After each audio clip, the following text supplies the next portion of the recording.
We're doomed. How are we supposed to fight sea monsters at the bottom of the ocean? What now? Panic gripped the crew as towering silhouettes loomed beneath the waves. We fight till the end, Penguin shouted, though fear clung to his voice. His hands trembled as he gripped his pistol tighter. Despite everything, the spirit of a seasoned pirate burned in him, unwilling to back down without a fight. This was always a possibility the moment we chose this path, Shachi said calmly, drawing his gun. Law clenched Kikoku, his gaze locked on the monstrous sea beasts approaching, while Wiper raised his rocket launcher, aiming at the fishmen riding atop the creatures. One word from Sanders, and he'd pull the trigger. Despite their fear, not a single crew member backed down. They readied their weapons, prepared to face death with dignity. Sanders silently observed their resolve and nodded in approval. Courage was more important than experience. The Thunder God Pirates had no place for cowards. "You can coat yourselves in bubbles," Hachi whispered, stepping forward. "Just like the ship. You'll be able to fight underwater that way." Sanders turned to him in surprise. He hadn't expected Hachi to stand with them in this moment, especially not with the threat looming. But the fishman's loyalty held firm. Truthfully, while the crew was visibly tense, both Sanders and Isho remained completely calm. They had no reason to fear. The bubbles of sobriety could protect them in the sea, but even if they weren't coated, Sanders and Isho could crush these enemies without much effort. Isho's gravity-based powers didn't require physical contact, and water barely dulled them. As for Sanders, his Conqueror's Haki was refined to an advanced level. Even sea beasts would tremble beneath it. He tilted his head slightly. "Tell me something. How did you know we were coming here today?" Hammond laughed from atop one of the sea beasts. "You want to die with answers? Sure, I can give you that, seeing as you're worth 2.8 billion. Not bad staying so calm at death's door." He grinned arrogantly. An underling overheard it at the Mermaid Cafe. "Lucky for us. Guess it just wasn't your day." Sanders raised a brow. That explained it. Law and the others had rescued a mermaid recently, Madame Ishali's sister from Arlong Park. It made sense that she would share the news with Ishali, who ran the cafe. The rest was a coincidence. A random eavesdrop by the new Fishman pirates. "Then allow me to return the favor," Hammond sneered. "Sea Lion, destroy their ship. Bury them beneath the sea." The massive beast let out a thunderous roar and surged forward, fangs flashing as it charged. Wiper immediately took aim, finger hovering on the trigger. But before he could fire, Isho tapped his cane lightly against the deck. A ripple of invisible pressure pulsed outward. The sea lion was crushed mid-charge, pinned to the seafloor by a massive gravitational force. The sudden impact sent waves rippling outward, forcing the thunder god back with the undercurrent. "What the? Sea lion, get up! Useless beast!" Hammond yelled, seething. Wiper slowly lowered his weapon. He recognized that force instantly. Isho's gravity. He had trained under it. He knew exactly what it could do. The rest of the crew breathed in relief. They had always known Isho's powers were formidable, but seeing them used with such ease, even underwater, was something else. "Phew, I thought we were done for." Nami exhaled, patting her chest. Robin smiled calmly. "We're at the bottom of the sea, yes, but the captain and first mate are still untouchable." Hammond, realizing things weren't going his way, shouted in desperation. "Sea gorilla, sea bear, get them, kill them all."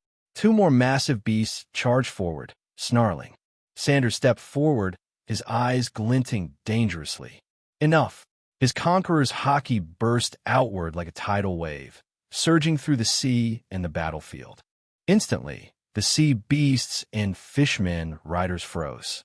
The pressure felt like being hunted by an apex predator, hopeless, overwhelming. One by one, they collapsed, unconscious, drifting toward the ocean floor. The fishmen followed, losing consciousness before they could even react. It was over in seconds. Penguin's jaw dropped. What even was that?" "Conqueror's Haki," Law answered quietly, staring at Sanders with awe. "The sheer force of one's will. But I didn't know the captain's Haki was that strong." Looking at the unconscious bodies littering the ocean floor, Law made a decision. He would begin intense training once they reached Fishman Island. He'd catch up to this level, or die trying. Was that what he used on Diamante's crew back then?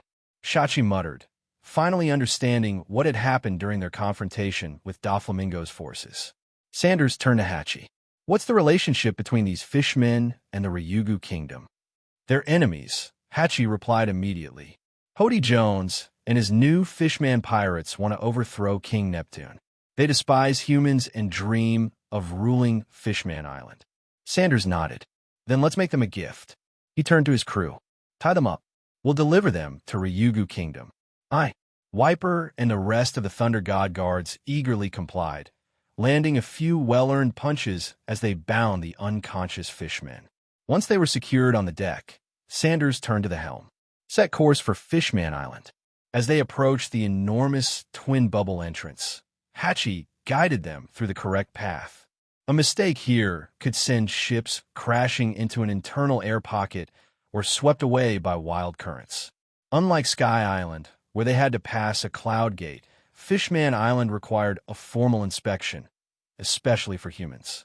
Hachi knew this and volunteered to negotiate. As the ship neared the inspection checkpoint, a squad of mermaid guards readied their weapons, expressions hardening at the sight of humans. Hachi, one of them called out. What are you doing with them? They're my friends, Hachi said calmly. And they're the ones who rescued Madame Ishali's little sister when she was being trafficked. You've probably heard the story. Gasps rippled through the guards. One whispered to another, that was them. The tension lessened immediately. Rescuing a mermaid from humans was unheard of. It had made waves throughout the island. They also captured Hammond and his crew, Hachi added with a grin. A gift for Ryugu Kingdom. Wiper and a few others dragged the bruised pirates forward. The guards' expressions changed from cautious to impressed. Well, looks like Hammond finally met his match, one of them said with a grin. You have our thanks. Please enjoy your time on Fishman Island. Another added warmly as they escorted the prisoners away. The crew's reputation shifted immediately, from suspicious to neutral to friendly. Sanders offered a smile. Is there an entry fee? No need, the inspector said.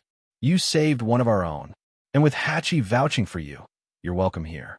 Just avoid certain areas. Hachi knows where. Understood. The Thunder God passed through the inspection gates and entered Fishman Island. As the crew disappeared from view, the guards turned to each other in whispered conversation. Did you see that flag? One asked. The lightning bolt. Wasn't that the Thunder God pirates? Wait, the Thunder God pirates? With the 2.8 billion berries, Captain? And the blind swordsman with a bounty over 1 billion. The blood drained from their faces. We need to inform King Neptune. Right now, in the majestic halls of Ryugu Palace, King Neptune sat atop his coral throne, gripping his golden trident, brows furrowed with concern. His crimson mane flowed like a tide behind him, and the heavy silence in the chamber was broken only by the soft crackle of water flowing through decorative currents lining the palace. The border guards have reported the arrival of a pirate crew, suspected to be the Thunder God pirates. Neptune announced gravely, scanning the room. Ministers and royal sons straightened at once. Thunder God pirates? Asked Crown Prince Fukaboshi, the eldest of Neptune's sons. His blue hair shimmered in the dim light, and his grip tightened on his trident. I've never heard of them. They're a recent force, replied the right minister, a seahorse fishman with a long, curled mustache. Their captain, known as Thunder God Sanders, is a former Marine prodigy. He was imprisoned in Impel Down for reasons that remain unclear. He escaped months ago and has since shaken the world multiple times. His current bounty is 2.86 billion berries. His first mate, the blind swordsman Isho, is rumored to wield the power of gravity. His bounty is over 1 billion. Fukaboshi's eyes narrowed. Nearly 3 billion? If that kind of pirate goes on a rampage, Fishman Island won't survive the aftermath. Shall I lead the Sea King army and confront them before it's too late? Absolutely not, interrupted the left minister, a catfish merman with a monocle and an ornate cane. The border report states they've been nothing but civil. In fact, they captured members of the new Fishman pirates and returned them to us. And they rescued a local mermaid from slavers. They may be pirates, but their actions haven't shown hostility. The room eased slightly. The princes exchanged glances, visibly relieved. Then what now? Fukaboshi asked. Has Jinbe arrived yet? Neptune inquired. He was summoned immediately. He should arrive momentarily, the right minister confirmed. Just as he said it, the doors opened and in stepped Jinbe, his expression steady as always. The seasoned warrior bowed, slightly before taking his place among the king's trusted advisors. Jinbe, Neptune said, the Thunder God pirates have arrived. What do you make of this? Jinbe listened as the situation was explained. Then he spoke, firm and clear. Your Majesty, they are infamous, yes. But they have no record of harming civilians. From what I've heard, their captain is bold but not cruel. I do not believe they intend to cause trouble here. Still, if conflict breaks out, I'll defend this kingdom with my life. Neptune allowed himself a breath of relief. Should we send them a formal welcome? He asked. Sanders is no ordinary pirate. He commands the attention of the world. Jinbe hesitated. Your Majesty, with respect, the Whitebeard pirates already protect Fishman Island. Extending welcome to another major pirate crew may strain that relationship. Neptune raised a hand gently. There's no misunderstanding, Jinbe. Whitebeard has been our shield and benefactor. We have no intention of changing that. But I would be foolish to ignore Sanders. He's not even 20, yet his influence rivals Yonko commanders. Befriending him could benefit the island. I understand. Would you like me to meet them? Neptune hesitated. You're still a warlord under the world government's banner.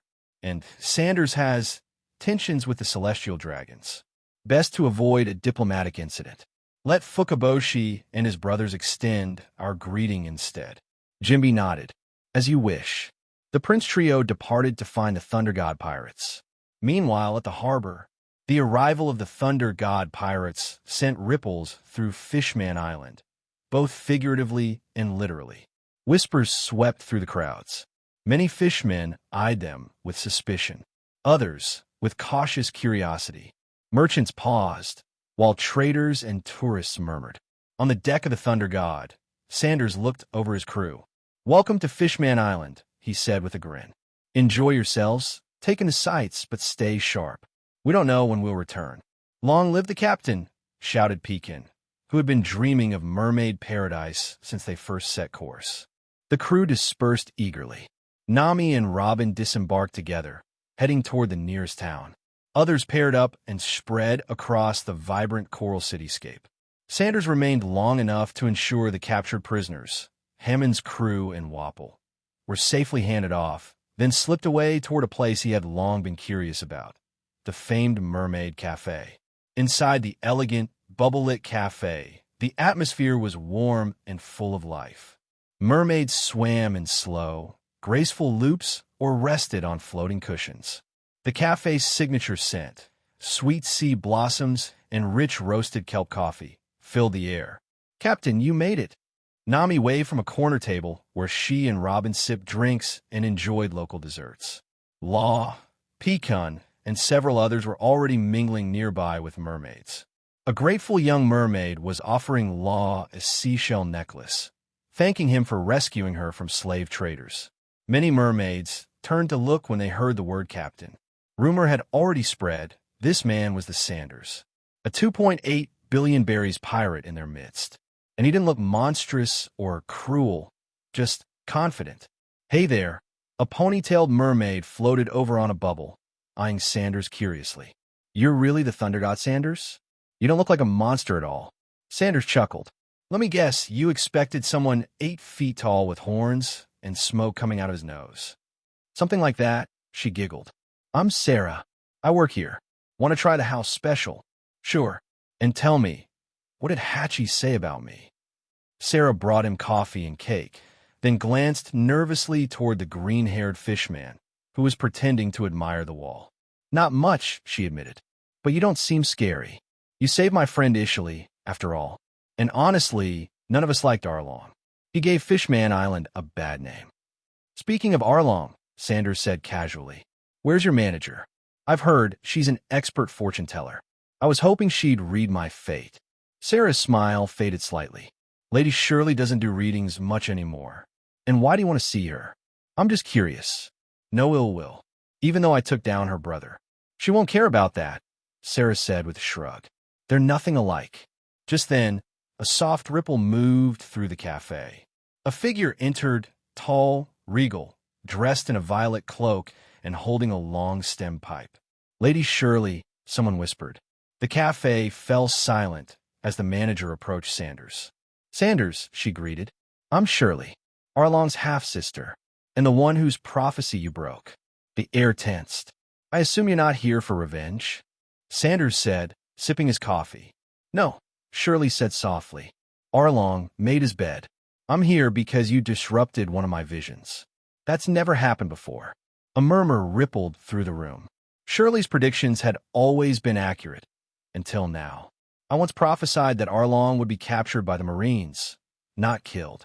But then you entered the picture, and that future changed. Sanders gave a slow smile. Maybe the prophecy was flawed. Or maybe you're a variable, something that doesn't fit the world's natural pattern. Shirley paused, her voice low and cautious. I once tried to see your future, and my crystal ball shattered. The room was still. I saw something, she added after a long pause. But I can't speak of it. Sanders leaned back. That's fine. I don't believe in fate. I prefer to make my own. She studied him for a long moment. You're here for her, aren't you? He nodded. No need to pretend. Yes, Princess Shirahoshi. And if her father says no, then I'll take her anyway, Sanders said calmly. Because some futures can't be denied. Shirley's face tightened, her voice almost a whisper. She's just a child. Gentle, innocent. I'll protect her, Sanders replied, and help her see the world she dreams of. After a long moment, Shirley turned away. I hope you're right. She vanished into the back room without another word. As Sanders finished his coffee, the doors to the cafe opened once more. The three princes of Ryugu Kingdom entered. Your Highnesses, Shirley said, greeting them respectfully on the way out. Lady Shirley, Fukaboshi replied, then hesitated. You've always been a guide to this kingdom. Can you tell me, is the arrival of the Thunder God pirates a good omen? Shirley's gaze lingered on Sanders for a moment before answering. They will solve many of the problems troubling Fishman Island, she said slowly. But whether they are a blessing for you, that remains to be seen. Hey, everyone. If you enjoy my quantum audiobooks, you can support me by becoming a Patreon member. Your support helps me keep creating, and you'll get exclusive perks. You can also access my audiobooks directly through Google Drive. Check out the link in the description. Now, let's get started.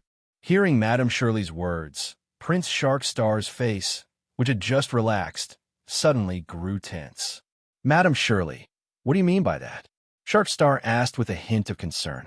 You'll understand soon enough, Shirley replied, shaking her head without further explanation before leaving the three princes exchanging uncertain glances. Should we still go in to invite them? Asked Prince Roboshi, the second prince, whose expression showed hesitation. He was a ribbon-fish mermaid. Yes, we should. After all, this is beneficial for Fishman Island, Prince Sharkstar replied, gritting his teeth. After a ceremonious performance to announce their arrival, the three princes of the Ryugu Kingdom entered the Mermaid Cafe. Wow, it's the princes of the Ryugu Kingdom. What are they doing here at the Mermaid Cafe? Are they here to capture those pirates? That can't be right. Hachan said that the Thunder God pirates entered Fishman Island legally, without causing any disruptions. The appearance of the three princes caused excitement among the mermaids, who loudly greeted them. So those are the princes of the Ryugu Kingdom? Nami said curiously, glancing at Sharkstar and his brothers. They seem pretty friendly, Robin commented, noticing how the princes were warmly interacting with the crowd. Oh, come on. Do those red hearts in the eyes of the mermaids really mean anything? These guys don't look nearly as handsome as I do. Pekin muttered jealously, noticing the dreamy expressions of the mermaids around the princes. Shoot, keep your voice down. This is their turf and their royalty, Shaki whispered, tugging at Pekin's sleeve, feeling slightly embarrassed. He couldn't help but notice how unusual the princes looked, except for the one with blue hair. Maybe humans and mermaids just had different tastes? Prince Sharkstar, holding a wanted poster, scanned the room until his gaze landed on Sanders, who was enjoying some cake. "Excuse me, are you the captain of the Thunder God Pirates, Lord Sanders?" Prince Sharkstar asked politely as he approached with his two brothers. "Yes, that's me. How can I help you, Your Highness?" Sanders responded calmly. "Because your crew has been of great help to Fishman Island and assisted the Ryugu Kingdom in apprehending Hammond and others, my father, King Neptune, would like to extend an invitation to you to dine at Ryugu Palace," Prince Sharkstar said with courteous sincerity. "Ryugu Palace?" Cammy, who was standing nearby, gaped in shock, her mouth open wide. "Ryugu Palace. That's where the royal family of the Ryugu Kingdom resides, isn't it?" Law said evenly. "Yes, it's a sacred place for us fishmen," Cammy explained, nodding. "It's located at the very top of Fishman Island, where sunlight can reach. Normally, it's a forbidden, heavenly place. I can't believe King Neptune would personally invite the captain of the Thunder God Pirates there. A bounty of 2.8 billion berries really is something," Shirley said with admiration. "Yes, can we go too?" Nami asked, her eyes gleaming with visions of treasure. "All members of the Thunder God Pirates are welcome to join the feast at Ryugu Palace," the second prince, Roboshi, confirmed. "Oh, we can go too? Maybe we'll get to meet the mermaid princess," Pekin said with eager anticipation. Sanders glanced at Prince Sharkstar, a slight smile crossing his face. "Thank you for King Neptune's invitation." Originally, Sanders planned to head to Ryugu Palace himself, but he hadn't expected King Neptune to extend an invitation ahead of time. This would save him the trouble of visiting unannounced. "Please come with us. We've already arranged transport outside.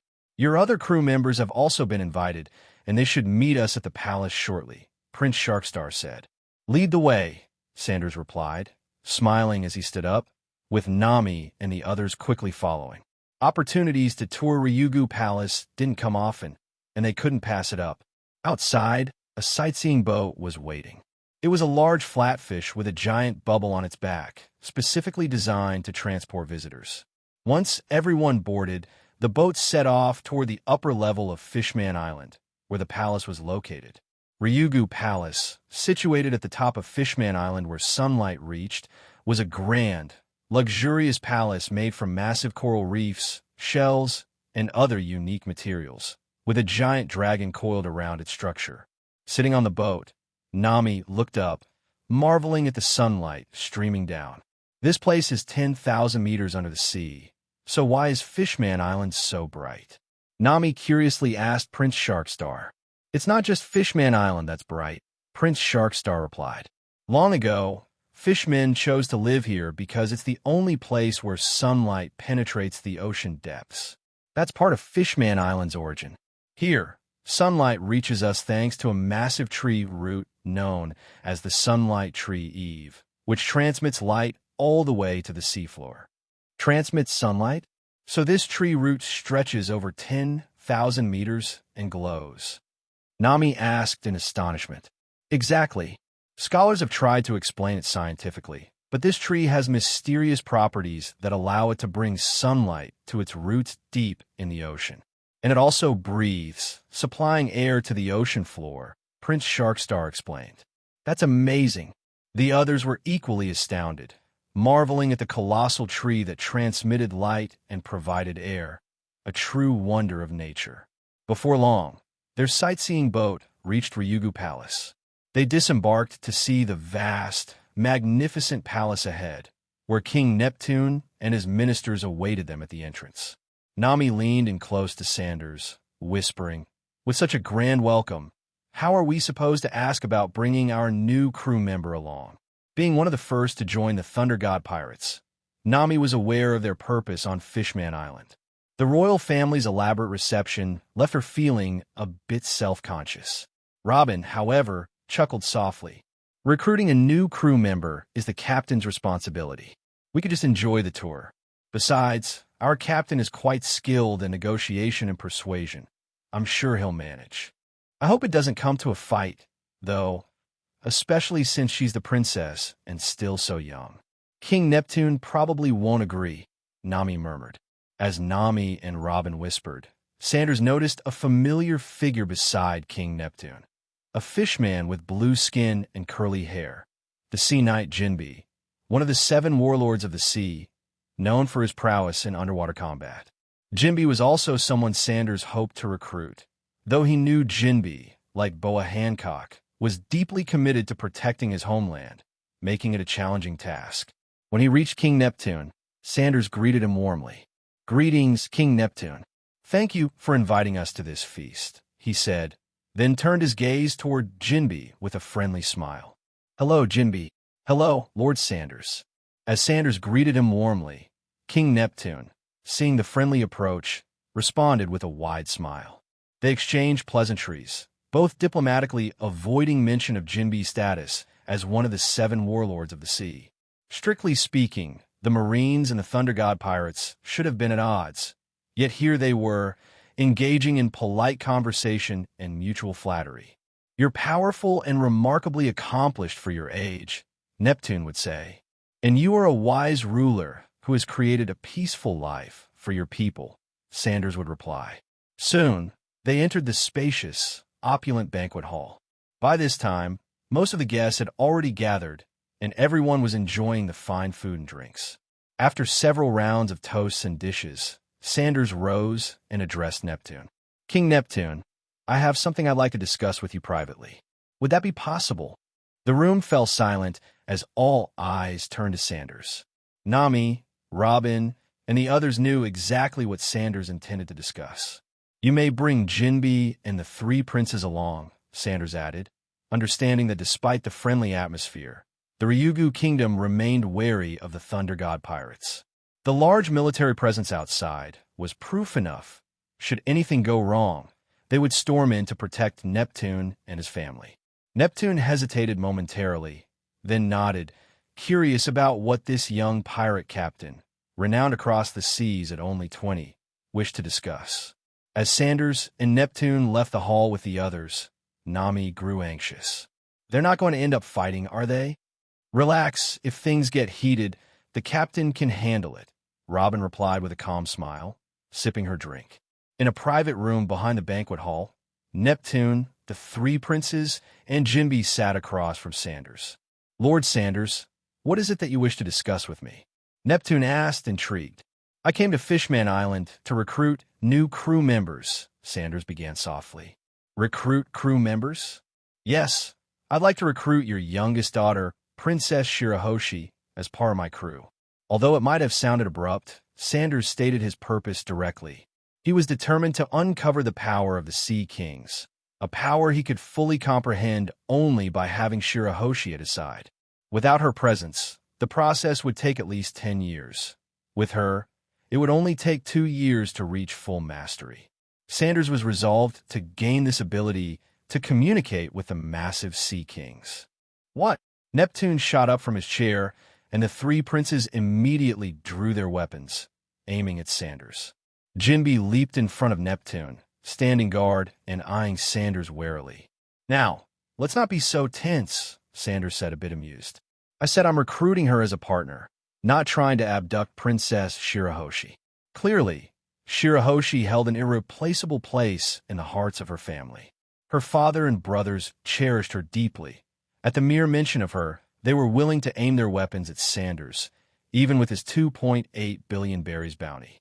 "Lord Sanders, Princess Shirahoshi is still young, and her special status makes it unsuitable for her to join a pirate crew," Jinbe said, taking a defensive stance in Fishman karate, his expression serious. "She's just a child. She can't become a pirate. If you're here to enjoy the sights and hospitality, the Ryugu Kingdom will cover all the Thunder God pirates' expenses. But if your goal is to take my daughter, then the Ryugu Kingdom would not hesitate to clash with the Thunder God pirates." Neptune firmly rejected him. There was no way he would let his daughter follow a pirate. Sanders scratched his head at Neptune's stern response, but wasn't offended in the least.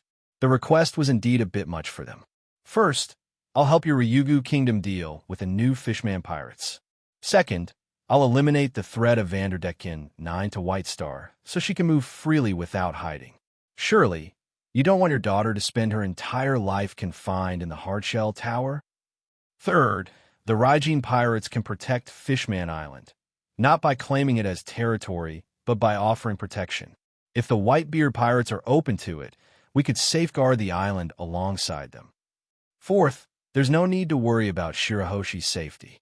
As you may have heard, the Ryujin pirates have the ability of the float fruit, so we operate from floating islands in the skies 10,000 meters above the sea. Fifth, if you're still uneasy, one of your sons, or even Jinbe, can accompany her with a group of guards.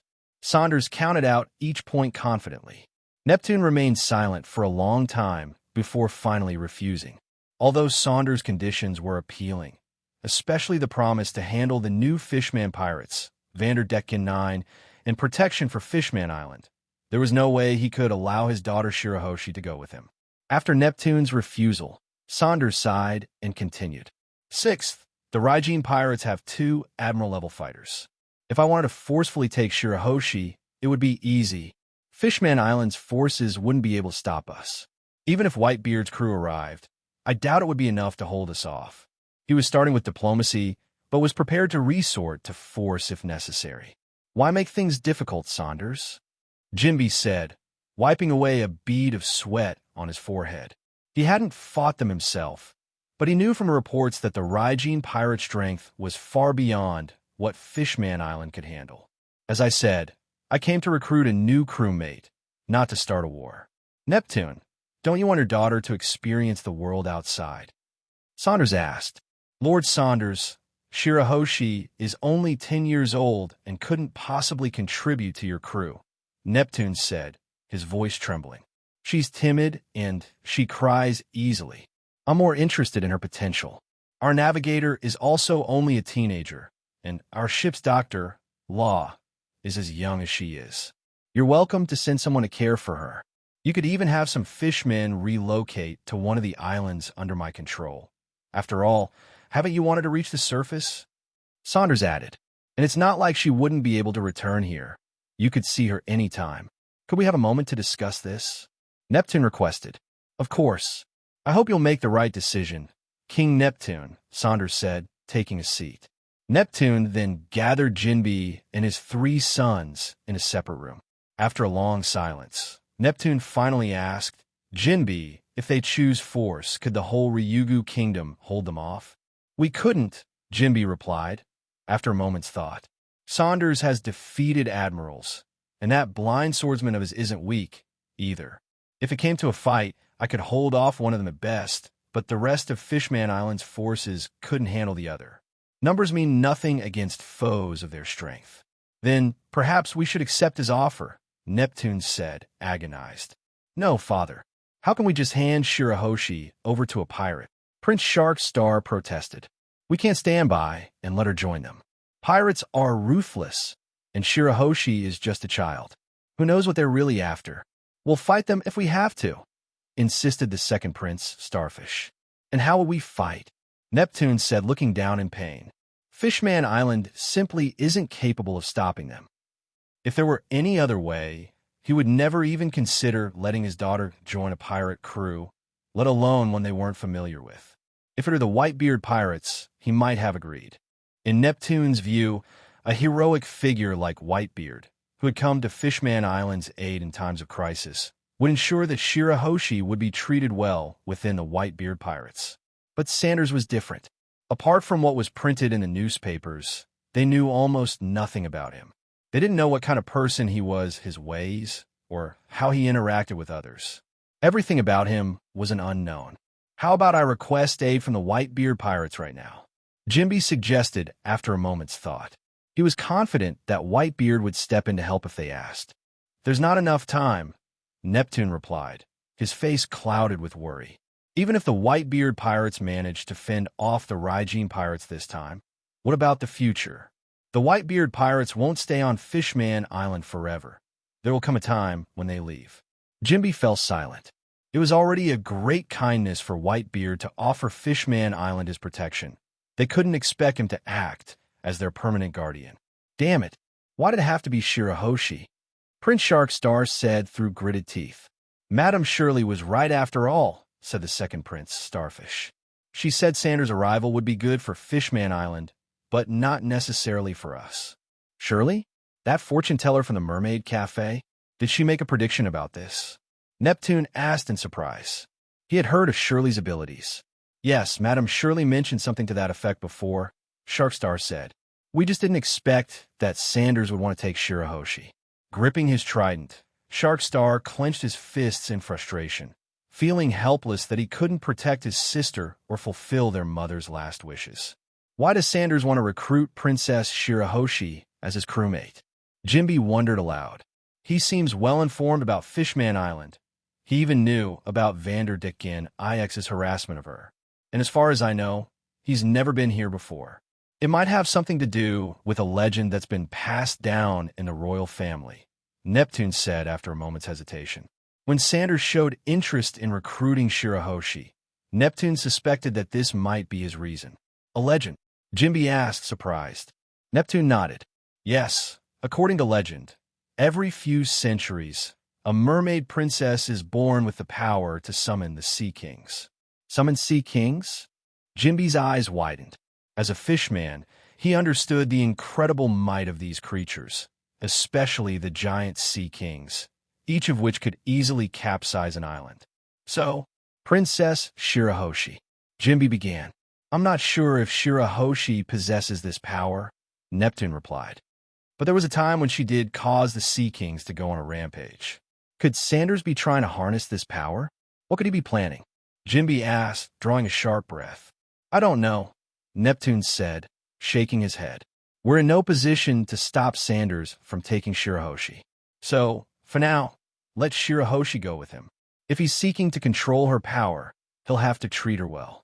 Besides, he did say we could send someone along with her, so let's have one of her brothers accompany her. After he finished speaking, Neptune looked over at his three sons. He was understandably uneasy about letting Shirahoshi go with Sanders alone. Given that he couldn't change the outcome, he decided that one of his sons would lead a small team to accompany her. Maybe I should go along as well, Jinbe suggested after some thought. No, you're one of the 7 warlords of the sea. Even meeting with the Whitebeard pirates has to be done in secret. How could you openly appear on a Ryugu pirate's ship? Neptune shook his head. I could secretly board the ship, stay for a while to make sure Sanders means no harm to Princess Shirahoshi, and then leave, Jinbe proposed. If he does have ill intentions, I'd be able to intervene with my strength. We'll decide that later. For now, let's give Sanders an answer. Neptune rose and headed toward Sanders' room, with Jinbe and his 3 sons following, their expressions grim. In front of Sanders, Neptune spoke with a stern face. I agree to Shirahoshi becoming your crewmate, but please treat her well. Shirahoshi will be my companion, and no one will harm her unless they step over my dead body, Sanders replied with a smile. In truth, his observation abilities had already allowed him to hear Neptune's decision clearly. Also, I'll have my second son accompany her to take care of Shirahoshi. She's still a child, Neptune added. No problem. I had already agreed to that. And about Shirahoshi joining your crew, I don't want this news spread around. It wouldn't reflect well on Fishman Island if it got out, Neptune said. After all, the idea of the mermaid princess becoming a pirate could have repercussions with both the island's residents and the world government. She can live on one of the floating islands in the sky. Those islands have forests, lakes, and everything she might need, and no one would know she's there, Sanders said in understanding.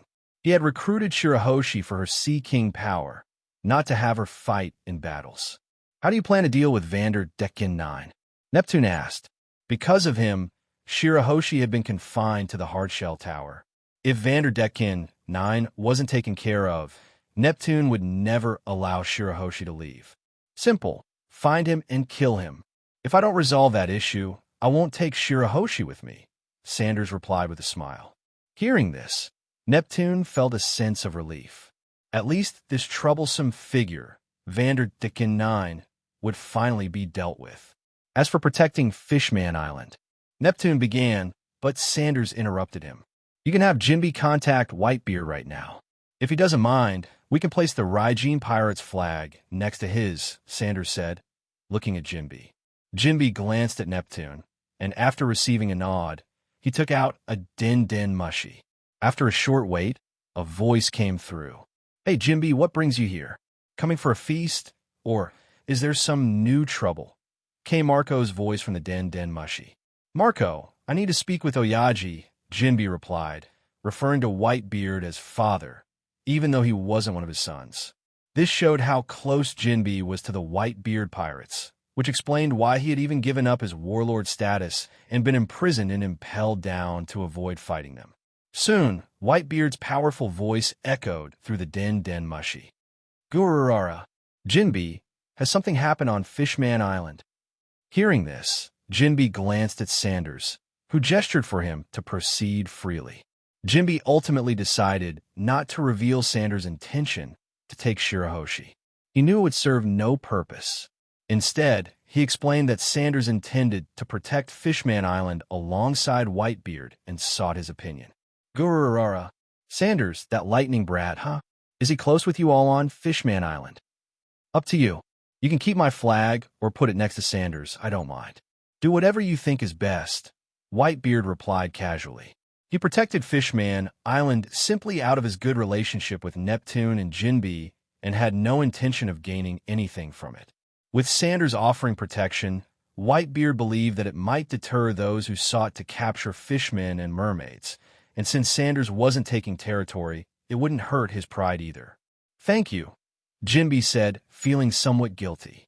This arrangement would benefit Fishman Island, but it wouldn't offer much for Whitebeard.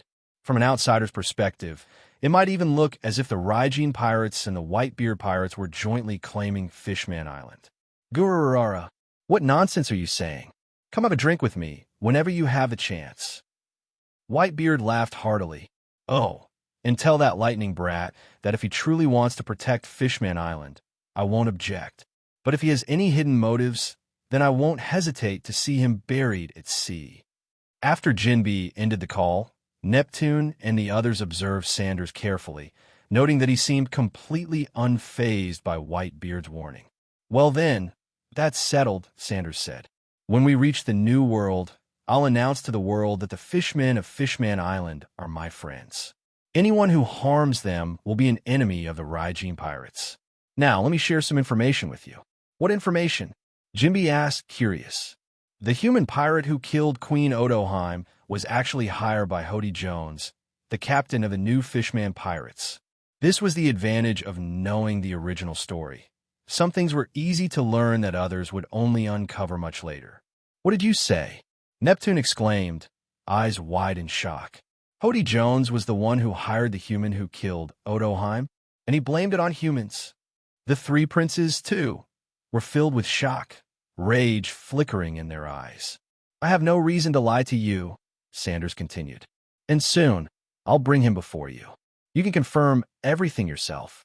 Oh, and Shirahoshi already knows about this. Shirahoshi knows? Jinbe asked in surprise. Yes, her pet, Megalo, witnessed the entire incident and told her about it. However, she chose not to tell anyone because she respected Queen Odoheim's dying wish for forgiveness, Sanders explained with a smile. I see, so that's how it was. Neptune and the others, hearing Sanders' detailed explanation, knew he wasn't lying. They could simply call Shirahoshi's shark to confirm it. Damn it, so it was him all along. I knew it was too convenient for a human pirate to assassinate our mother right at that moment. This was all Hody Jones' doing. Shark Prince seethed, visibly angry. I won't forgive him. This whole thing could have been avoided. Shark Prince continued, breathing heavily with anger. If it hadn't been for Hody hiring that assassin, our mother would still be alive. Humans have no reason to assassinate Queen Odoheim. If fishmen did end up migrating to the surface, it would only make it easier for pirates to capture and sell fishmen and mermaids. The depth of the ocean protects us in that way. If they had time to plan an assassination, they'd be better off capturing 2 mermaids and selling them. I'll bring him here and leave him to your judgment, Sanders promised with a smile. Part of the reason he hadn't brought this up earlier was to build goodwill now.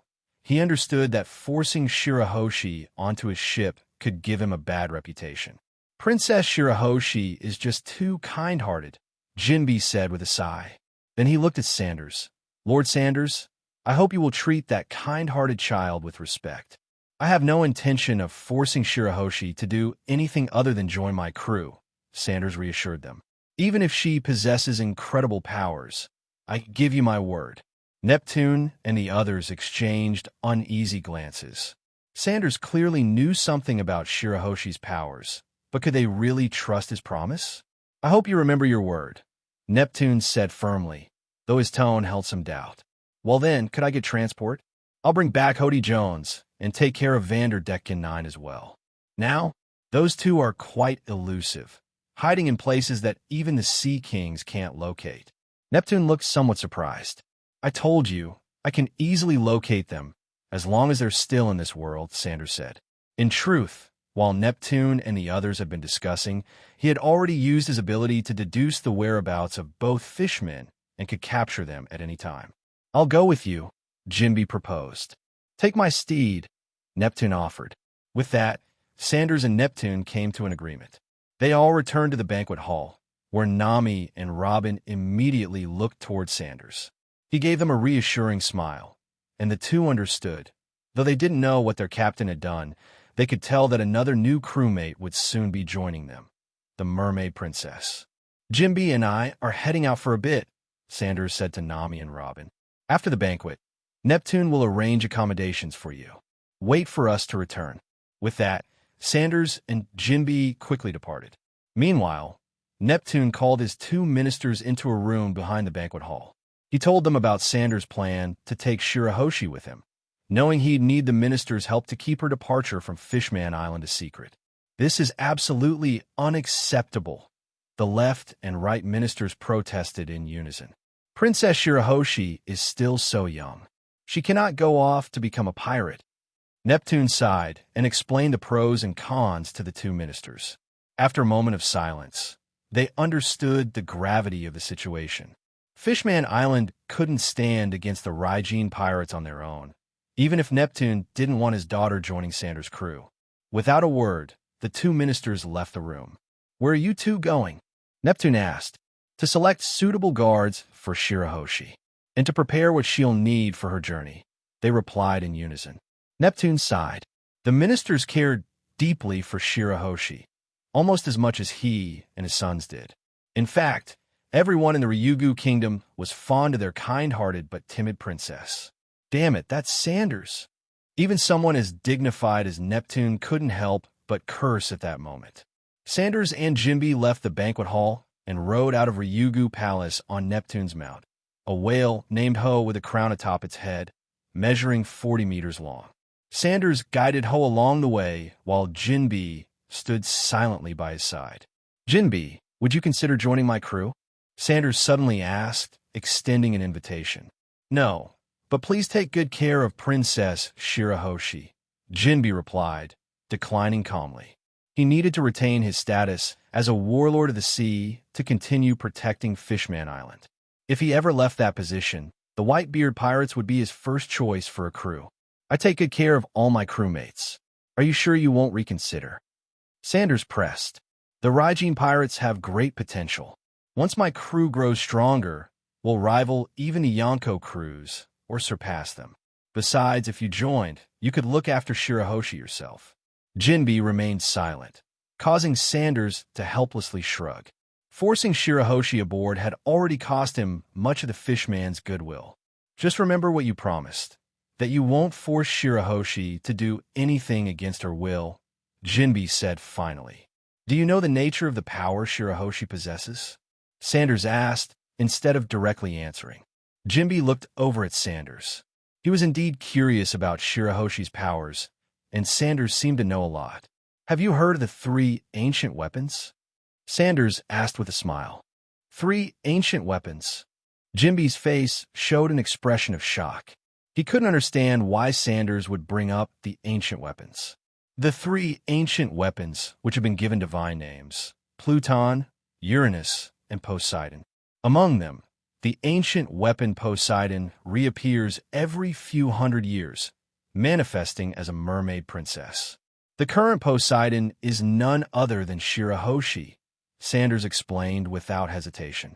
He knew Jinbe wouldn't spread this information recklessly because it would bring unimaginable disaster to Fishman Island. Poseidon. Jinbe was utterly stunned. He hadn't imagined that the legendary mermaid princess, said to be capable of summoning sea kings, was actually one of the 3 ancient weapons. The fact that one of the ancient weapons was a living person was even more surprising. But how did Sanders know this? Even the royal family of Ryugu Kingdom only knew that a mermaid princess who could summon sea kings appeared every few centuries. They had no idea that this mermaid princess was actually the ancient weapon Poseidon. You're telling me this without fear that I might reveal it to others? Jinbe asked, puzzled. This was his first meeting with Sanders, and they had never interacted before. Why would Sanders reveal such a secret? Would you say it?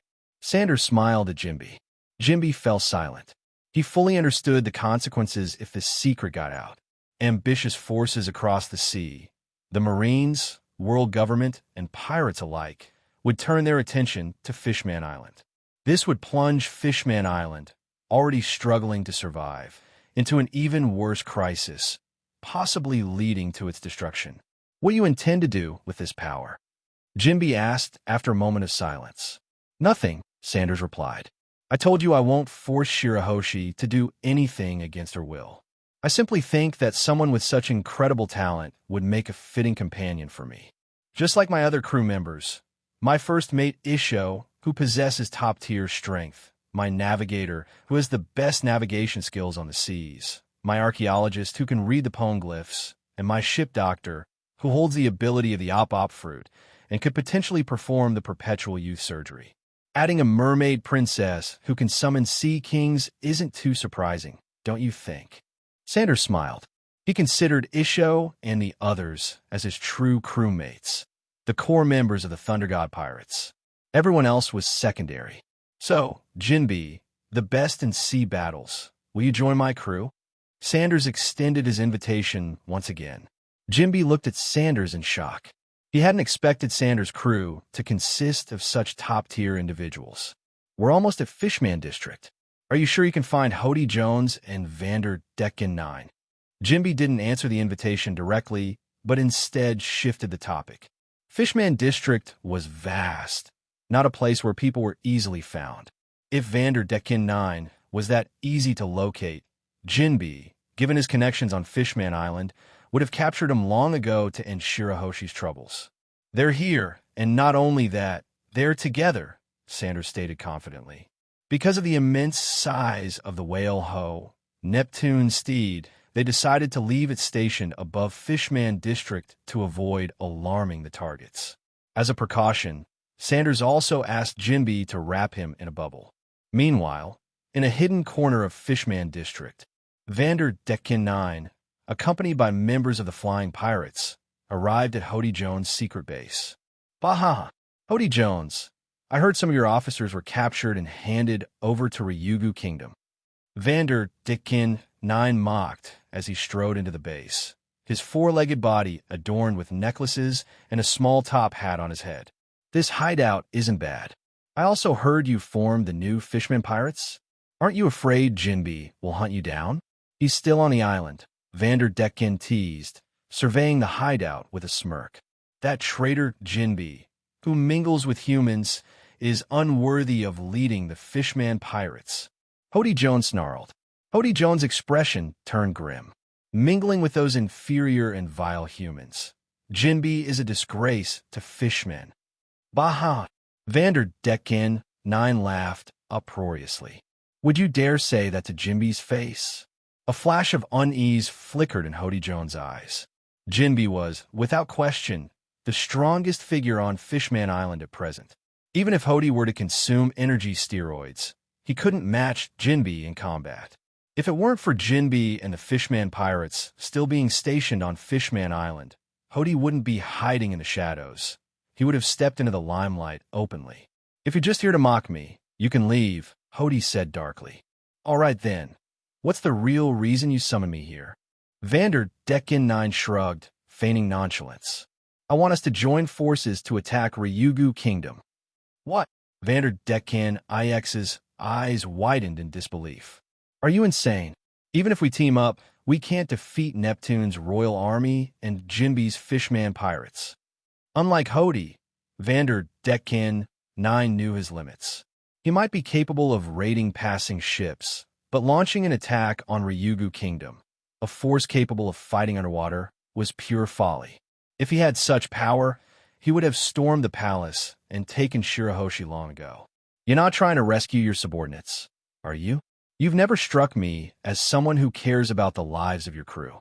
Vander Decken 9 smirked, knowing full well the type of person Hody was, a man willing to sacrifice anything for his own ambitions. To Hody, the lives of his underlings were as disposable as trash. Of course not. I have something else in mind. Hody began to explain.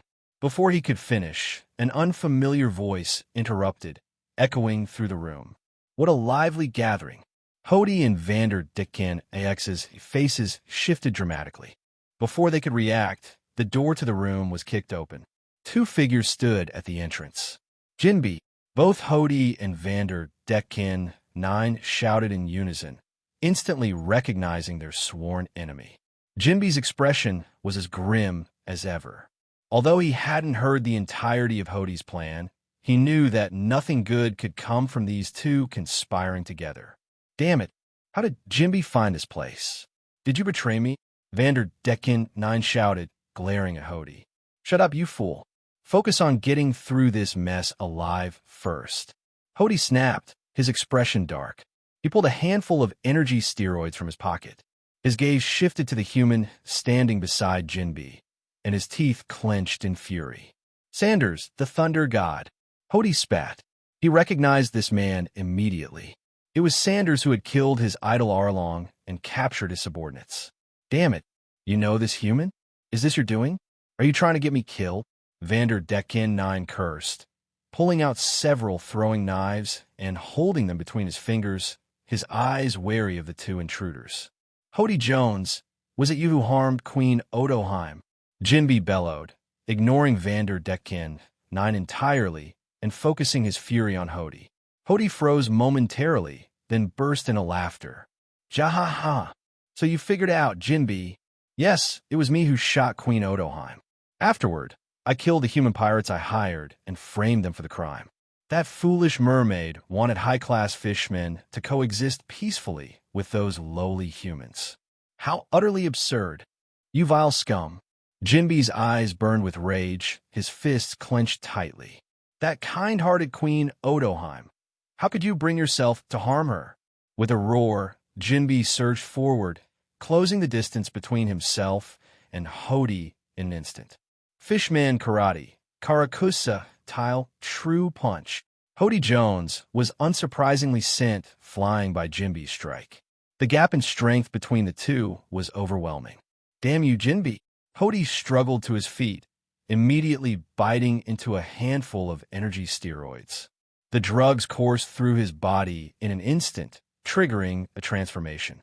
His muscles bulged grotesquely, and his once jet-black hair turned stark white. Jahahaha! Come on, Jinbe! Hody roared as he charged forward, his movements now fueled by his chemically enhanced strength. From aside, Sanders shook his head. Hody's ignorance really knows no bounds. Does he seriously think those pills can close the gap between him and Jinbe? How naive. Sanders paid no further attention to their battle, instead shifting his focus to Vander Decken 9. You human, Vander Decken called out, panic evident in his voice. I haven't provoked you. Let me go, and I swear I won't make a move against you. He assumed Jinbe and Sanders had come solely for Hody, and that his presence was an unfortunate coincidence. I'd love to let you go, Sanders said with a shrug, but you've been causing problems for one of my crewmates. Your crewmate? Vander Decken looked puzzled, unable to recall having wronged the man in front of him. Perhaps it was from attacking passing ships in the past. Shirahoshi is now my crewmate, Sanders said, his tone calm but firm. Your very existence makes her feel unsafe. So you have to die. Shirahoshi? Your crewmate. Vander Decken's eyes burned with rage as he shouted, "Don't be ridiculous. Shirahoshi is my future wife. She's the one I'm destined to spend my life with. How dare you call her your crewmate?" Fueled by anger, Vander Decken hurled daggers at Sanders with unrelenting ferocity. "You've got a twisted imagination for someone so hideous." Sanders sidestepped the knives with ease, muttering his disdain before appearing directly in front of Vander Decken. With one swift motion, Sanders gripped Vander Decken's neck. Snap! The sickening crack of breaking bone echoed through the room as Vander Decken's lifeless body slumped to the ground. His face remained frozen in a mix of fury and disbelief. Sanders casually discarded the corpse before turning his attention back to Jinbe and Hody. He began contemplating the location of the target fruit, deeming its abilities quite valuable, perfect for enhancing the strength of his subordinates. Meanwhile, Jinbe's battle quickly reached its conclusion. Despite the energy steroids, Hody was utterly powerless against Jinbe. The difference in their abilities was simply too vast. Hody didn't even know how to wield Haki. How could he possibly win? Soon, Jinbe approached Sanders, dragging a frail and aged Hody behind him. The effects of the steroids had taken their toll, leaving Hody looking like an elderly man in his twilight years. Glancing at the lifeless Vander Decken on the ground, Jinbe wasn't the least bit surprised. For someone capable of defeating admirals, eliminating a pirate like Vander Decken 9 was a trivial matter for Sanders. "Thank you," Jinbe said, nodding at Sanders in gratitude. "Didn't finish him off?" Sanders asked, gesturing to the decrepit Hody. "He killed Queen Odoheim. He needs to face trial in Ryugu Kingdom," Jinbe replied firmly. Sanders nodded without further comment. The two strode boldly through Fishman Street, one carrying Hody Jones, the other dragging Vander Decken IX's lifeless body. Their imposing figures left onlookers stunned in their wake. Many fishmen cast resentful glances at Sanders, but due to Jinbe's presence, none dared to act. Jinbe's reputation in Fishman Street was unshakable. "Is that Hody Jones? How'd he end up like this? He looks so old." "That's Vander Decken 9, a notorious fugitive wanted by the Ryugu Kingdom." "Is he dead? Who's the human carrying his body?" The crowd on Fishman Street erupted into murmurs. News of Hody Jones' capture and Vander Decken X's death quickly spread, not just through Fishman Street, but across the entire Fishman Island. "Why are we leaving immediately? Are you trying to provoke Fishman Street?" Walking along the streets, Jinbe questioned Sanders with some confusion. After dealing with Hody Jones and Vander Decken 9, Jinbe had wanted to head straight back to Ryugu Castle, but Sanders insisted on lingering in Fishman Street. Without responding, Sanders headed to a fruit stand. Fishman Island was known for its unique underwater fruits, often served at places like Mermaid Cafe. Sanders picked up a fruit with peculiar spiral patterns, paid the shopkeeper some belly, and turned to leave. Jinbe glanced at the fruit in Sanders' hand, recognizing the distinctive design instantly. "Is that a devil fruit?" "Yes, the Paramecia class target fruit. I killed him, so naturally, the fruit belongs to me," Sanders said casually, gesturing at Vander Decken X's lifeless body. He added with a grin, "Lucky for me, it respawned on Fishman Street. If not, I'd have had to waste time tracking it down." Jinbe was stunned. "How did you know the devil fruit would be here?" "When a devil fruit user dies, their power reincarnates into a new fruit somewhere in the world. No one can predict where it will appear." Sanders smiled enigmatically. "That's a secret, Jinbe." Then he added teasingly, "Of course, if you join my crew, I might just let you in on it." Jinbe fell silent, but grew even more curious about Sanders. He began to suspect that Sanders had some unique ability to locate people or items, which explained how he had so easily found Hody, Vander Decken 9, and now the devil fruit. The two boarded a whale shark and returned to Ryugu Castle without further conversation. They didn't head to the banquet hall. By now, the festivities had likely concluded. Instead, the guards escorted them to an audience with King Neptune and his 3 sons. The ministers of the left and right were also present. Upon seeing Sanders, the 2 ministers snorted and turned away in disapproval, making their dissatisfaction evident. Sanders smiled, unfazed. He understood their hostility. They were protective of Shirahoshi and wary of him, an outsider who intended to take her away. After all, they had watched over the kind and gentle Shirahoshi for years. Your Majesty, Hody Jones has confessed to assassinating Queen Odoheim, Jinbe reported, tossing the unconscious Hody onto the ground. Hody, still alive but looking pitifully frail, lay unmoving like a discarded rag doll. Neptune glared at Hody, his eyes burning with anger. I've already confirmed this with Megalo. I never imagined the one who killed Odoheim was a Fishman. Tears welled in Neptune's eyes as he spoke. Even after Odoheim's death, Neptune had upheld her ideals, though he harbored lingering resentment toward humans. To discover that Odoheim's murderer was not a human, but one of their own, a former soldier of Neptune's army, was a bitter pill to swallow. The three princes and the ministers also glared at Hody, their faces twisted in fury. The Vander Decken problem has been resolved as well. Shirahoshi can now leave the hard-shell tower freely, Sanders said lightly. Neptune glanced at Vander Decken AX's corpse and let out a sigh of relief. Finally, his beloved daughter was free from her long confinement. However, the thought of Shirahoshi leaving Fishman Island soon dampened his spirits once more. Regardless, we owe you our thanks, Sanders, Neptune said, steadying his emotions. Though Neptune harbored mixed feelings about Sanders, he couldn't deny that Sanders had helped eliminate significant threats to the kingdom. There's no need to thank me. Shirahoshi is my crewmate, and we're all friends here, Sanders replied with a carefree smile, paying no mind to the gloomy expressions of the left and right ministers.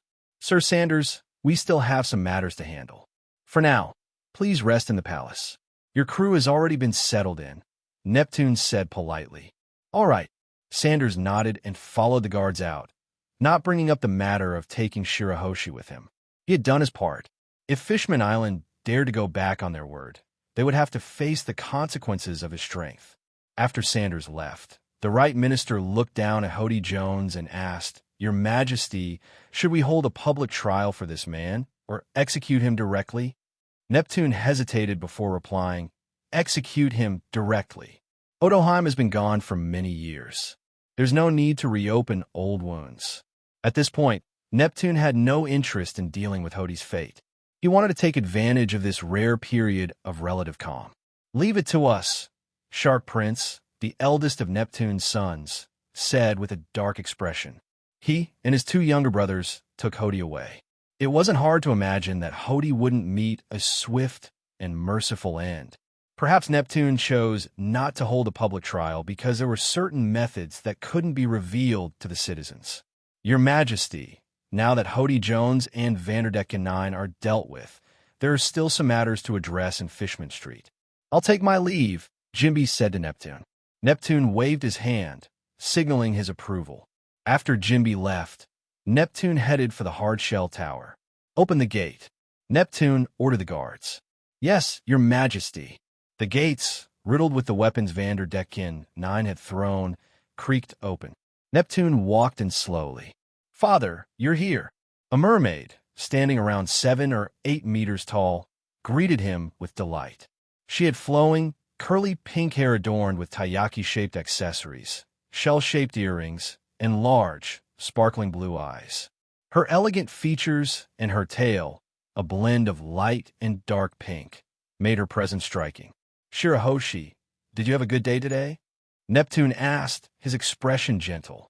Now that you're here, Father, I'm very happy, she replied, her voice sweet and childlike, her smile radiant. Do you want to go outside for a walk? Neptune asked, gazing at his daughter with affection. Really? Can I? Her eyes lit up with excitement, but the sparkle dimmed after a moment. She shook her head gently. No, it's all right, Father. It's too dangerous outside, and I don't want anyone to get hurt because of me. Neptune's heart sank. In the past, he had tried to take Shirahoshi out for walks. However, Vander Decken IX's persistent attacks made it impossible. Even with guards working tirelessly to block the weapons, there were close calls, including an instance where Ryugu, one of Shirahoshi's brothers, was injured. Shirahoshi had since decided she would rather remain confined than cause harm to others. It's okay now, Shirahoshi. Vander Decken has been dealt with. Neptune refrained from saying killed. It didn't feel right to mention death in front of his child. You don't have to stay here anymore. You're free to go wherever you wish. Really, father? That's wonderful, Shirahoshi exclaimed, rolling around joyfully on her bed. Father, can I go to the forest of the sea to visit mother? She asked with wide, hopeful eyes. Of course, Neptune replied with a soft smile, though his heart grew heavy. In the past, visiting their mother's resting place had been a luxury his children couldn't afford. He felt a pang of guilt. He wasn't sure he had been a good father. Seeing the joy on Shirahoshi's face, Neptune's resentment towards Sanders lessened slightly. Regardless of everything, Sanders had brought back his daughter's smile. I also want to see the sun, green forests, all kinds of flowers, and furry, fluffy animals. I've never seen any of those before, Shirahoshi said dreamily, her eyes sparkling with anticipation for the future. She had been confined to the hard-shell tower for years, and her curiosity about the outside world was insatiable. Listening to his daughter's wishes, Neptune felt a mix of emotions. He had been worried that telling Shirahoshi about her impending journey might sadden her. But to his surprise, she seemed to long for the surface so much that she might leap for joy upon hearing the news. If he were to tell her now that she'd be heading to the surface with her second brother in just a few days, she might not be able to contain her excitement. What's wrong, father? Shirahoshi noticed a shift in Neptune's expression. Did I ask for too much? If it's a problem, I won't go to the surface. I'll just visit the forest of the sea instead, she said, her tone soft and full of guilt. It's not that, Shirahoshi. Your requests aren't too much at all, Neptune reassured her, stroking her head affectionately. In a few days, I'll arrange for you to go on an adventure to the surface. Really?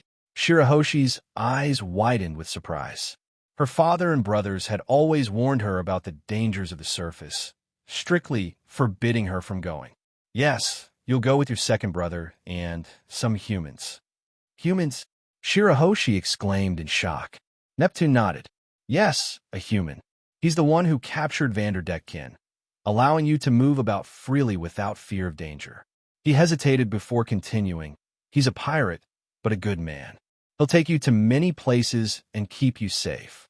The words felt bitter to Neptune as they left his mouth. That scoundrel Sanders stole my daughter away from me. How could he possibly be a good man? He's a treacherous rogue, a villain, a scoundrel. Neptune silently wished a thunderbolt would strike Sanders down. Alas, Fishman Island was underwater, and lightning couldn't reach here. To make matters worse, Sanders was the wielder of the rumble fruit, making him immune to lightning anyway.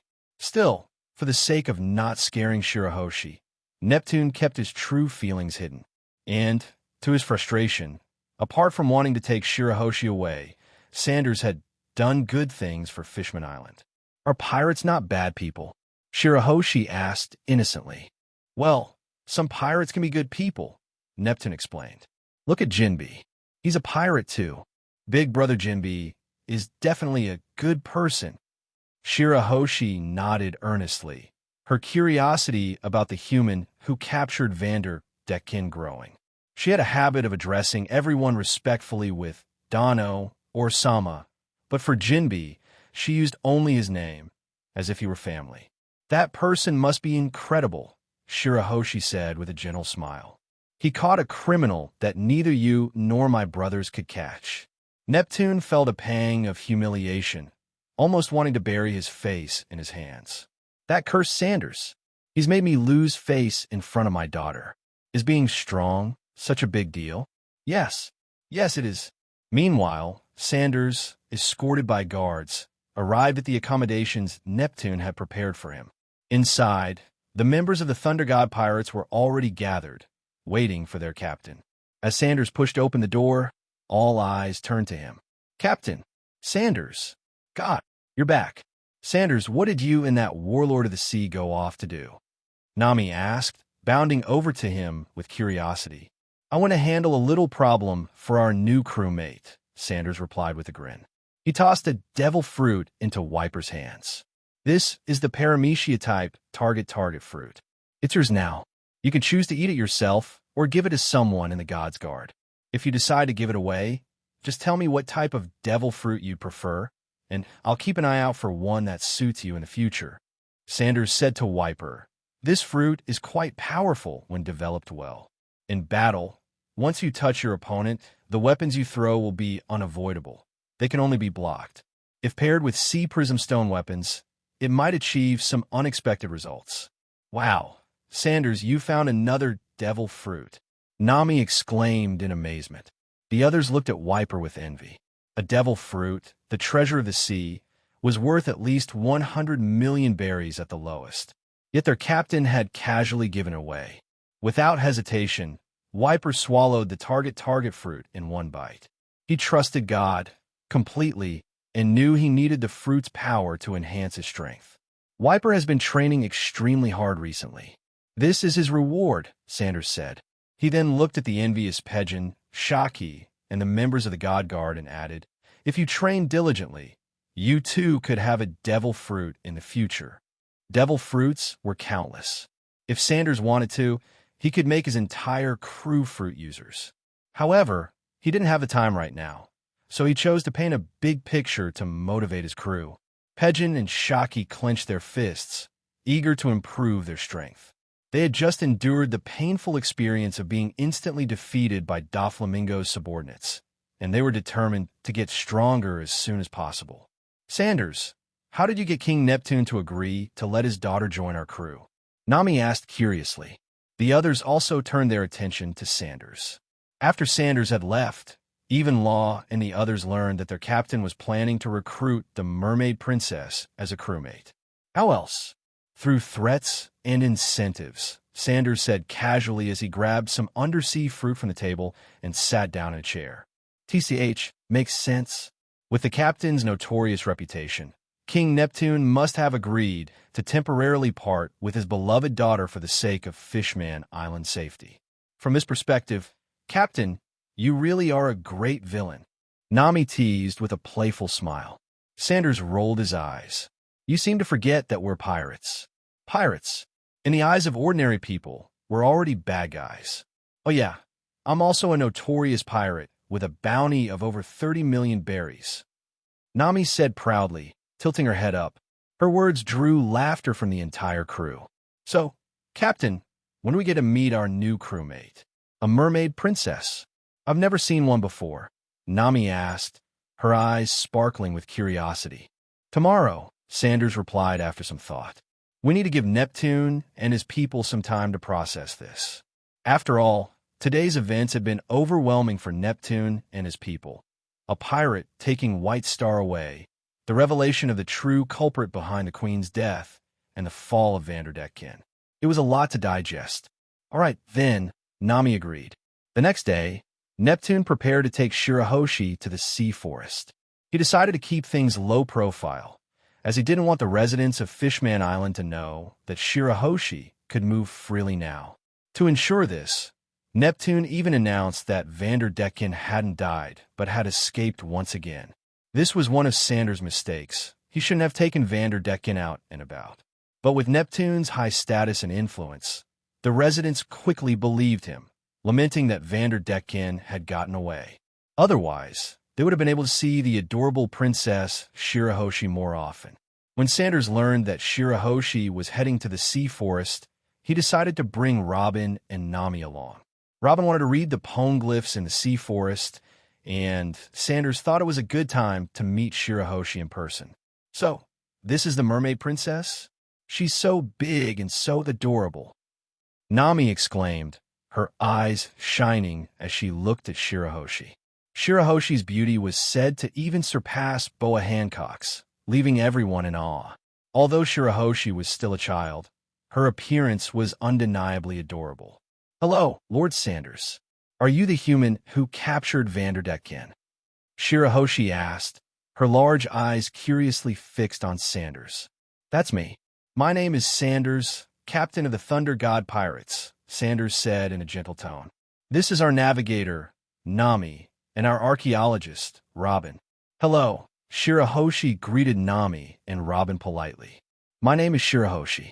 Thank you for giving me the freedom to come outside." She smiled brightly. "Father says you're a good person." Hearing this, Sanders couldn't help but glance at Neptune. The king discreetly rolled his eyes, causing Sanders to smile knowingly. He could tell what Neptune was thinking. "Yes, I am a good person. From now on, we're friends. I'll take you to the surface. Have you ever seen islands floating in the sky? That's where I live. I'd love to invite you there for a while."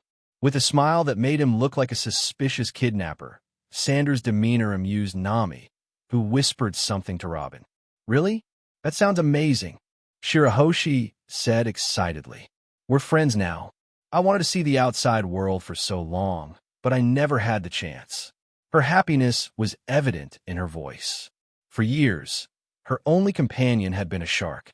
While Sanders and Shirahoshi chatted happily, Neptune's expression grew more strained.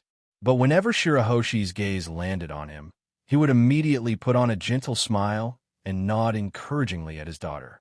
Their conversation filled the journey with laughter, and they soon arrived at the sea forest. Shirahoshi paid her respects to her mother, Queen Odoheim, at her memorial there. Meanwhile, Nami and Shirahoshi quickly bonded over their shared experiences and natural chemistry, as if they had known each other for years. They chatted enthusiastically, with Nami telling her stories about the outside world.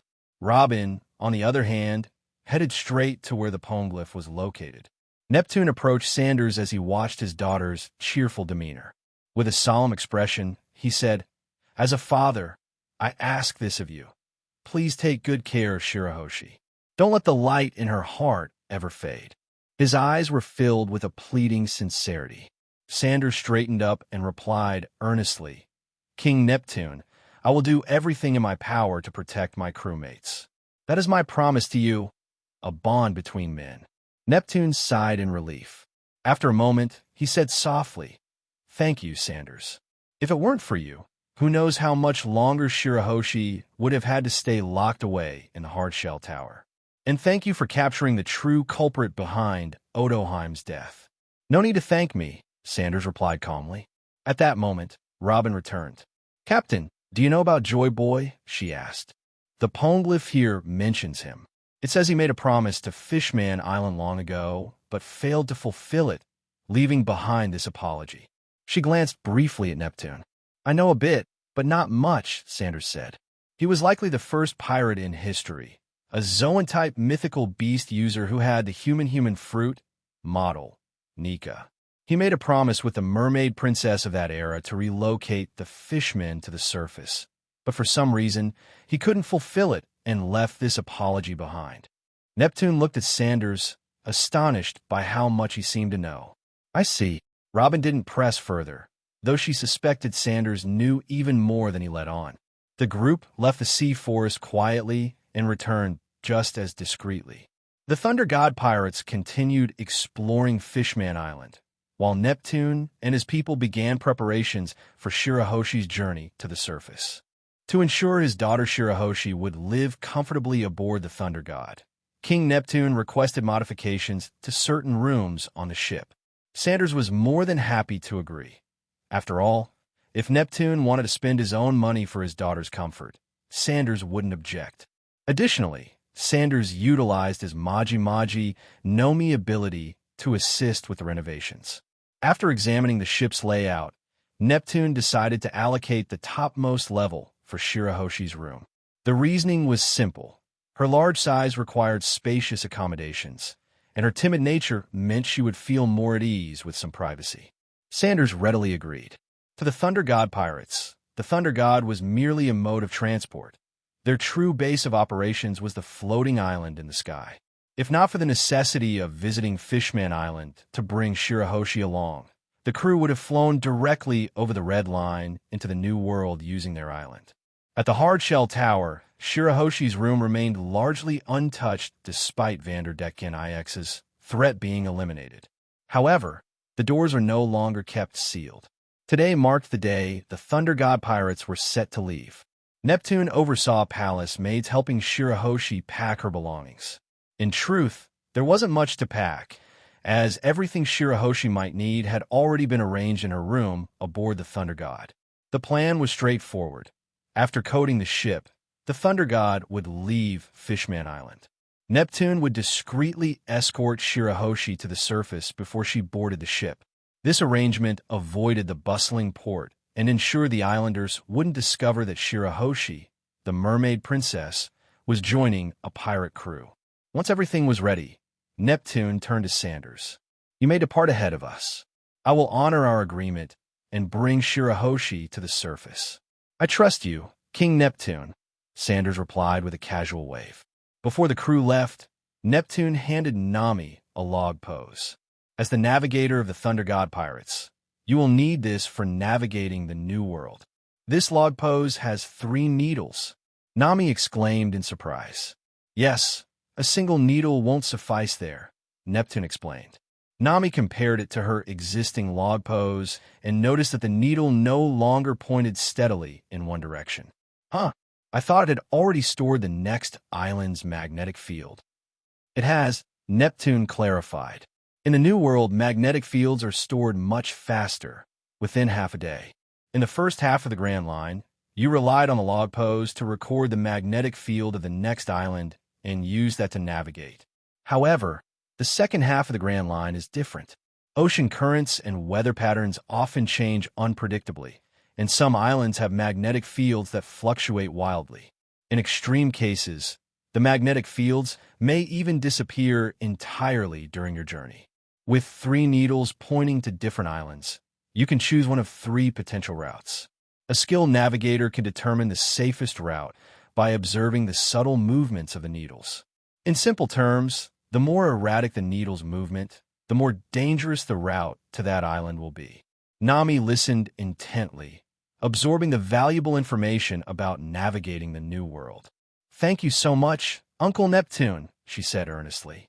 I'm doing this for my daughter's sake," Neptune replied gruffly, though his concern was evident. Since coming to terms with Shirahoshi's departure, Neptune had carefully observed the Thunder God pirates. Thankfully, he hadn't noticed any alarming behavior among the crew, giving him a small sense of relief. After exchanging a few more pleasantries, the Thunder God pirates returned to the port and boarded their ship. The Thunder God, now fully coated, was ready to set sail. As the ship departed from the enchanting underwater paradise, it ascended to the surface with the same quiet efficiency it had when diving down. This time, however, the journey to the surface took significantly less time. To ensure a smooth journey on the surface, King Neptune arranged for a large fish to tow the Thunder God after it emerged from the depths. The ship ascended to the sea's surface, where the weather was pleasant and sunny. Stretching under the warm sunlight, Nami let out a satisfied sigh. "It's so nice to be back on the open sea." The journey to Fishman Island felt like a dream. "I can't believe such a magical place exists beneath the waves." "Captain," Nami called out, turning to Sanders. Sanders stood at the bow, facing the sea breeze with a bottle of beer in hand. "What is it? Where are we heading next?" Her question drew the attention of the entire crew, all curious about their next destination. "Our next stop is Dressrosa," Sanders replied calmly. "We'll settle things with Doflamingo and get Law his revenge." His tone was so casual, it was as if Doflamingo's infamous reputation meant nothing to him.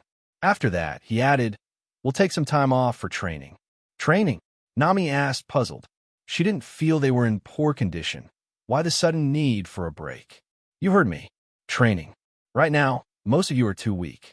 Many of you haven't even mastered Haki yet. Do you expect to fight the 4 emperors in your current state? What do you want me to do? Take on Isho while soloing an entire Yonko crew?" Sanders rolled his eyes. The Thunder God pirates were a young crew, most members barely in their 20s. While their youth promised potential, it also meant their abilities had yet to fully mature. As the captain, Sanders wasn't a babysitter. He couldn't always rush into battle and shoulder every fight, especially against weaker opponents. That would be embarrassing. Thus, after resolving matters in Dressrosa, Sanders planned to have the crew focus on improving their combat abilities, including mastering Haki. Even he had his own form of training in mind, challenging powerful opponents across the new world to push his limits. Hearing this, Nami stuck out her tongue playfully, while the others looked visibly ashamed. Compared to members of Yonko crews, they were undeniably weaker. In the new world, even the lowliest grunts were proficient in Haki, yet many of them hadn't even begun learning it. Their ability to fly in the sky with their ship was their saving grace. Without it, the captain and first mate would be forced to protect the rest during encounters with other pirate crews. Sanders turned his attention to Trafalgar Law, addressing him directly. "What do you want, Law? Should I kill Doflamingo for you, defeat him and let the Marines arrest him, or leave him to you until you're strong enough to take him down yourself?" Law hesitated. Of course, he wanted to take his revenge personally, but after their crushing defeat on Sabeti Archipelago, he was acutely aware of the vast power gap between himself and Doflamingo. It would take time that Dressrosa citizens didn't have. He couldn't bear the thought of leaving the island under Doflamingo's brutal rule any longer. The idea of waiting until strong enough was immediately dismissed. After a brief pause, Law raised his head and looked at Sanders. "Captain, if possible, I'd like to expose the Don Quixote family's schemes in Dressrosa and have the Marines arrest Doflamingo. For someone like him, spending the rest of his life imprisoned in Impel Down would be worse than death." "All right, we'll do it your way," Sanders said with a smile. He didn't particularly care about Doflamingo's fate. What mattered to him was fulfilling his promise to Law and locating the Tontada princess, whose heal fruit ability could potentially be crucial for his plans. "Why isn't Shirahoshi here yet? Did King Neptune change his mind?" Nami muttered softly, gazing out at the sea. Just as she said that, the water began to churn violently. A large shark wearing clothing surfaced, and atop it sat Shirahoshi, curiously observing her surroundings. The sky, the clouds, the sun, everything on the surface was a new and wondrous sight to her. "Shirahoshi!" Nami waved enthusiastically, calling out to her. Hearing the voice, Shirahoshi turned and saw Nami aboard the Thunder God. "Lady Nami," she replied joyfully. At that moment, more sea creatures began emerging from the water. Riding on one of them, Neptune appeared, looking stern. "Shirahoshi, why did you rush ahead? What if something dangerous happened?" "I'm sorry, Father," Shirahoshi replied with a pout, her tone pitiful. "It's my first time on the surface, and I got a little too excited." Seeing her about to cry, Neptune softened instantly. All right, I won't scold you anymore," he said with a smile, trying to comfort his precious daughter. Soon after, the prince's shark, Ruboshi, and Mamboshi appeared with a group of Fishman guards. Seeing that her father was no longer upset, Shirahoshi happily dove into the water and quickly swam toward the Thunder God. The ship was enormous, and from the water, Shirahoshi could only crane her neck to look up at the crew on the deck. "Lord Sanders, how can I get on board?" she asked, seeking help. Sanders smiled gently and floated into the air. More, tenfold size," he declared, using the powers of the Moa fruit. Under the astonished gazes of everyone, Sanders began to grow larger and larger until he stood over 20 meters tall, like a giant. "Wow!" Lord Sanders became huge. Shirahoshi exclaimed in amazement. Robin, Nami, and Isho didn't look too surprised. They had seen Sanders use his powers to enlarge objects before, so they were already aware of his devil fruit abilities. The newer members, including Law, had no idea. Is this a joke? How did the captain grow so big? Wait, is the captain secretly a giant? This must be the power of a devil fruit. But isn't the captain a rumble fruit user? Does it allow you to grow bigger too? Penguin and Shachi were left dumbfounded, muttering among themselves. Not far away, Neptune and the others were equally stunned. Once Sanders had grown to his full size, he floated down to Shirahoshi, reached out his massive hands, and gently lifted her from the water. Then, carrying her carefully, he brought her onto the deck. For some reason, seeing Sanders hold his beloved daughter like that made Neptune's heart clench painfully, as though he were losing something precious. He shook his head. attributing the feeling to the sadness of parting.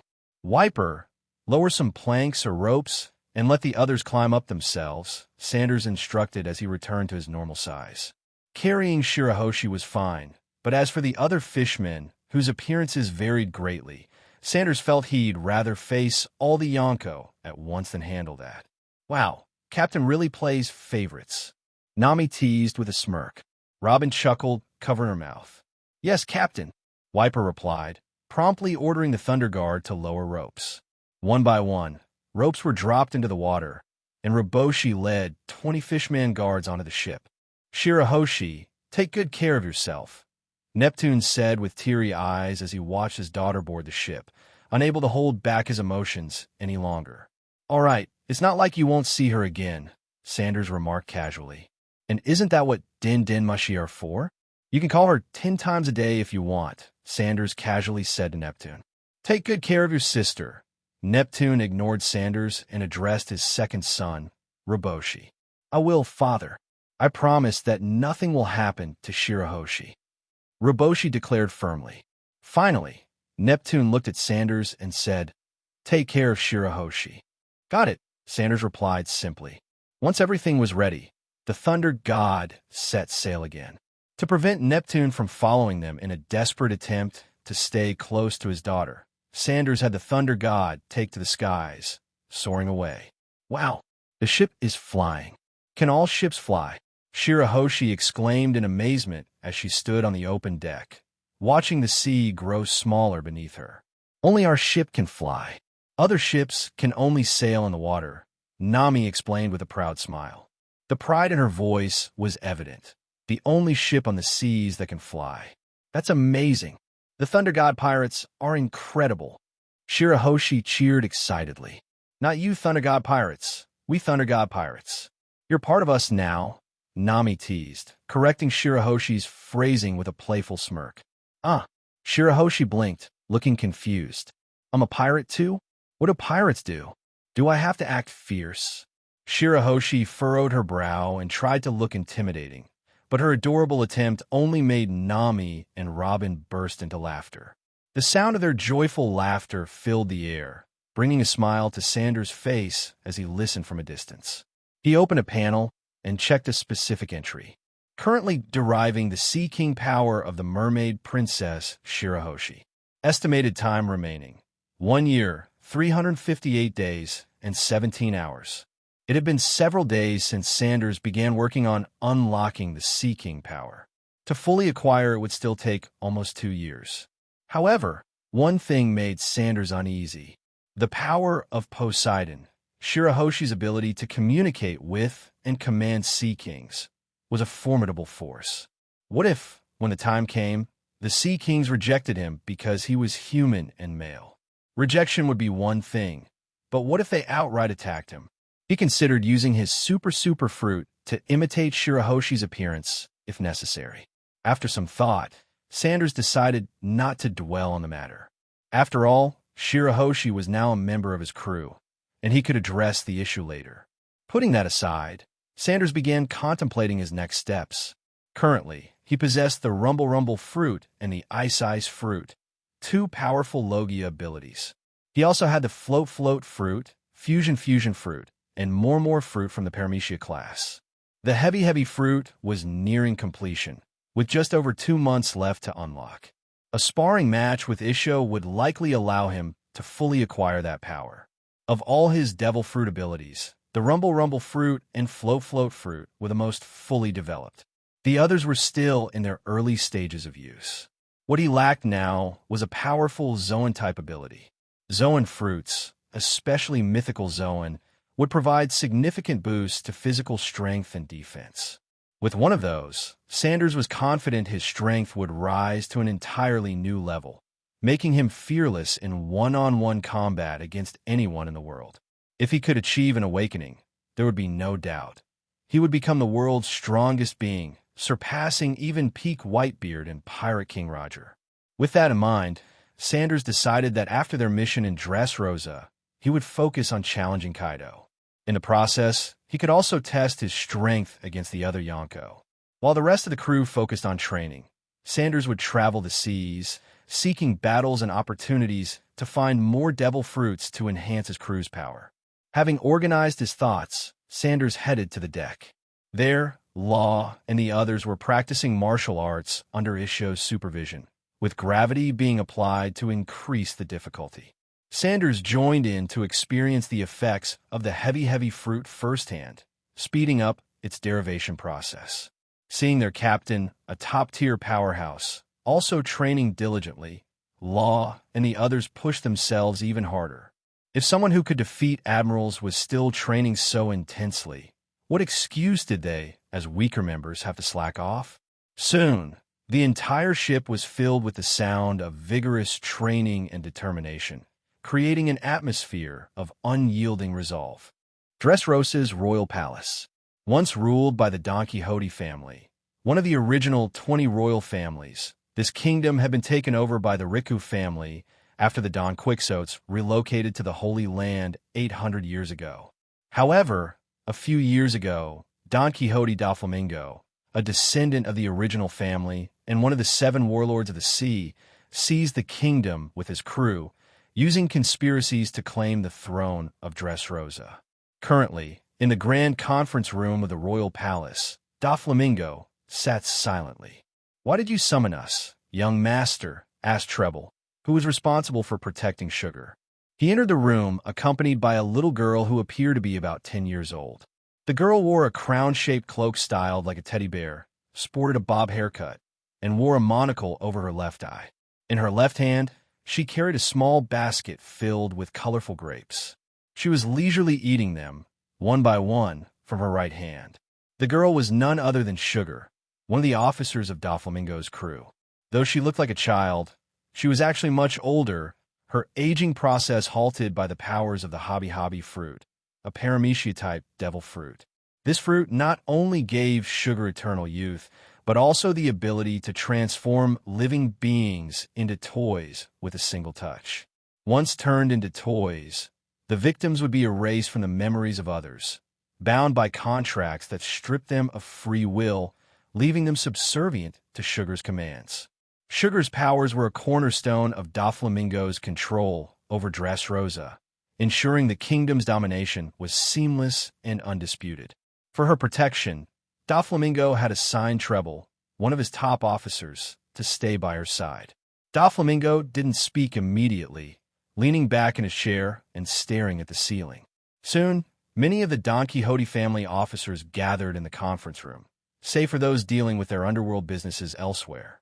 "You've all heard that Law has joined the Thunder God Pirates, haven't you?" Doflamingo finally broke the silence, his signature, sinister chuckle echoing. "Fuff-fuff-you-few. That guy really found himself a powerful backer." "This was something we already knew," said Lao Ji, a muscle-bound, vein-popping elder of the crew. "Why bring it up again? Has the Thunder God Pirates arrived in Dressrosa?" "Fuff-fuff-you-few. Not yet, but I have a bad feeling." Doflamingo's tone turned grim as he continued. "I feel like Law will lead the Thunder God Pirates here to Dressrosa." His words cast a shadow over the gathered officers. The Thunder God Pirates were no ordinary group. They represented an unparalleled force in the New World. Their captain, Sanders, was a lawless figure who didn't hesitate to openly kill celestial dragons, defying the world government with impunity. Hearing this, Treble frowned. "Do we abandon this place then? This kingdom is the fruit of our years of hard work. If we leave, all of our deeds here, framing the Ryugu royal family, enslaving citizens, and usurping the throne, will be exposed to the world." He continued, "If the truth comes out, the world government will revoke your status as one of the 7 warlords, young master." The thought of abandoning Dressrosa, after all their schemes and sacrifices, was unbearable for the Don Quixote family. And once their secrets were revealed, the world government would waste no time punishing Doflamingo, removing his privileges as a warlord of the sea. Even though the warlords were part of the government system, the government wouldn't hesitate to discard one of them under such circumstances. The tension in the room thickened as Doflamingo and his officers began to weigh their options, uncertain of what the future held. Meanwhile, the specter of the Thunder God Pirates loomed ever closer over Dressrosa. World government and Marines would arrest them without hesitation, if necessary. They could simply find another pirate to fill the role of a new warlord of the sea. There's no shortage of ambitious and powerful pirates on the Grand Line. Daffy, why don't we seek help from Kaido of the Beasts? Our factory is located here in Dressrosa, and the Beast Pirates likely won't stand by idly. The Thunder God Pirates may be strong, but when it comes to overall strength, the Beast Pirates are still superior, suggested Diamante. The Don Quixote Pirates had a deep partnership with Kaido, one of the four emperors, effectively operating under the Beast Pirates' protection. In the New World, most territories belonged to the four emperors. Pirates either submitted to them or sought to challenge and replace them. As collaborators with Kaido, the Don Quixote Pirates were loosely considered part of the Beast Pirates faction. Indeed, the Thunder God Pirates were formidable. Diamante acknowledged that they were no match. But at most, the Thunder God Pirates had their captain, Sanders, and their vice-captain, the blind swordsman Isho, as their main combatants. The rest of the crew posed little threat. Compared to the deeply entrenched power of a Yonko like Kaido, the Thunder God Pirates still had a ways to go. Kaido of the Beasts.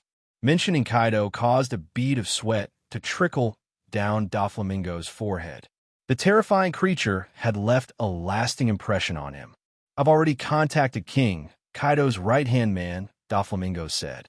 He's agreed that if the Thunder God Pirates show up here, the Beast Pirates will send reinforcements to support us. Then that settles it. With the Beast Pirates backing us, the Thunder God Pirates are nothing to worry about. Besides, there's no guarantee Sanders would start a war with us just for law's sake, said Pika in his high-pitched voice. Pika, one of the top officers in the Don Quixote Pirates, was a user of the Stone fruit, a paramecia devil fruit resembling the powers of a Logia type. By the way, where's Violet? Why isn't she here? Asked Treble, glancing around the room and noting Violet's absence. Fuff-fuff-you-few. I don't trust her, so I didn't summon her to this meeting, Doflamingo sneered. However, I did instruct her to monitor the surrounding waters near Dressrosa. Violet, originally Princess Viola of Dressrosa, was the second daughter of the former king Riku. As the user of the Glare fruit, she possessed the ability to see through people's hearts and observe objects and events within a 4,000-kilometer radius, essentially serving as a living clairvoyant. When Doflamingo seized Dressrosa, he captured Viola and coerced her into joining his crew, valuing her devil fruit abilities. Despite her utility, Doflamingo harbored no trust toward her. Furthermore, he had kept the information about Law joining the Thunder God Pirates and the possibility of their arrival in Dressrosa a secret from her. Even when Diamante went to the Sabati archipelago to confront Law, the operation had been kept highly confidential, with only a handful of people aware. Although Viola knew Doflamingo had entrusted the Heart Seat to someone named Trafalgar Law, she had no knowledge of what Law looked like as an adult. Thus, Doflamingo felt comfortable using her to monitor nearby waters for any potential threats. At that moment, the Den Mushi on Doflamingo's desk began to ring. Buru buru, buru buru. His expression darkened as he stared at the Den Mushi. It was the one used to communicate with Violet. Answering the call, a sultry female voice came from the other end. Young master, 10 kilometers away, I've spotted signs of the Thunder God Pirates. Their course is set for Dressrosa. Fuff-fuff-you-few. Understood. Keep watching, Doflamingo instructed before hanging up the call. Damn it. The Thunder God Pirates are really coming to Dressrosa. Diamante said darkly, his face clouded with concern. The very thing they feared most was now happening. None of them had expected that as they discussed the Thunder God Pirates, the crew would already be on its way to their stronghold. Fuff-fuff-you-few. It seems Sanders truly values his ship's doctor, Doflamingo said with a cold laugh. In his mind, Sanders likely had the same motive as himself. After all, who could resist the allure of immortality? What should we do now, Doffy? Treble asked, his voice tinged with unease. Prepare for battle. I'll reach out to the Beast Pirates for assistance. Doflamingo responded decisively. Without wasting time, Doflamingo dismissed the Don Quixote family officers, each heading off to make preparations. Meanwhile, Doflamingo relayed the news of the Thunder God Pirates' imminent arrival to the Beast Pirates. Elsewhere in Dressrosa, Viola stood in a room, holding a din mushy in one hand. Her long, dark brown hair flowed elegantly, adorned with a red flower. Her light brown eyes, filled with suspicion, scanned the distance. She wore her signature flamenco-style dress, but her expression was anything but composed. Strange. Why did Doflamingo summon so many officers to the palace? Viola muttered to herself softly. During her earlier conversation with Doflamingo, she had instinctively used her gyro, Nami abilities to observe him. She had seen the gathering of high-ranking officers around him, but after giving it some thought, she dismissed the matter. After all, she wasn't the only officer left out of the meeting. Instead, Viola turned her attention to a far more distant and intriguing sight: the Thunder God Pirates. Thunder God Sanders. What is that man coming to Dressrosa for? Is it good news or bad? Violet's gaze was filled with worry, not for Doflamingo, but for the residents of Dressrosa. She sighed heavily as her eyes wandered to the kingdom's citizens, many of whom had been turned into toys. Sadness flickered in her expression. Suddenly, as she looked back at the Thunder God Pirates, something caught her attention that made her expression change dramatically. On the top deck of the Thunder God Pirates ship sat a mermaid with a charming, innocent face. She was resting her chin on her hands, gazing at the horizon with an expression of pure contentment. "A mermaid!" Viola exclaimed in surprise. Did the Thunder God Pirates just come from Fishman Island? No, she doesn't look like she was taken by force. Could she be a new member of their crew? Viola focused her vision on the other figures aboard the ship. To her astonishment, she noticed over 20 other fishmen and merfolk scattered across the deck. But what truly shocked her was how the merfolk addressed the young woman. Princess Shirahoshi. Princess. The princess of Fishman Island. Just what did Sanders do to bring the mermaid princess onto his ship? Violet's voice trembled with disbelief. Wait. No, she doesn't look like she was kidnapped. It seems like she came willingly. And there's even a prince of Fishman Island accompanying her.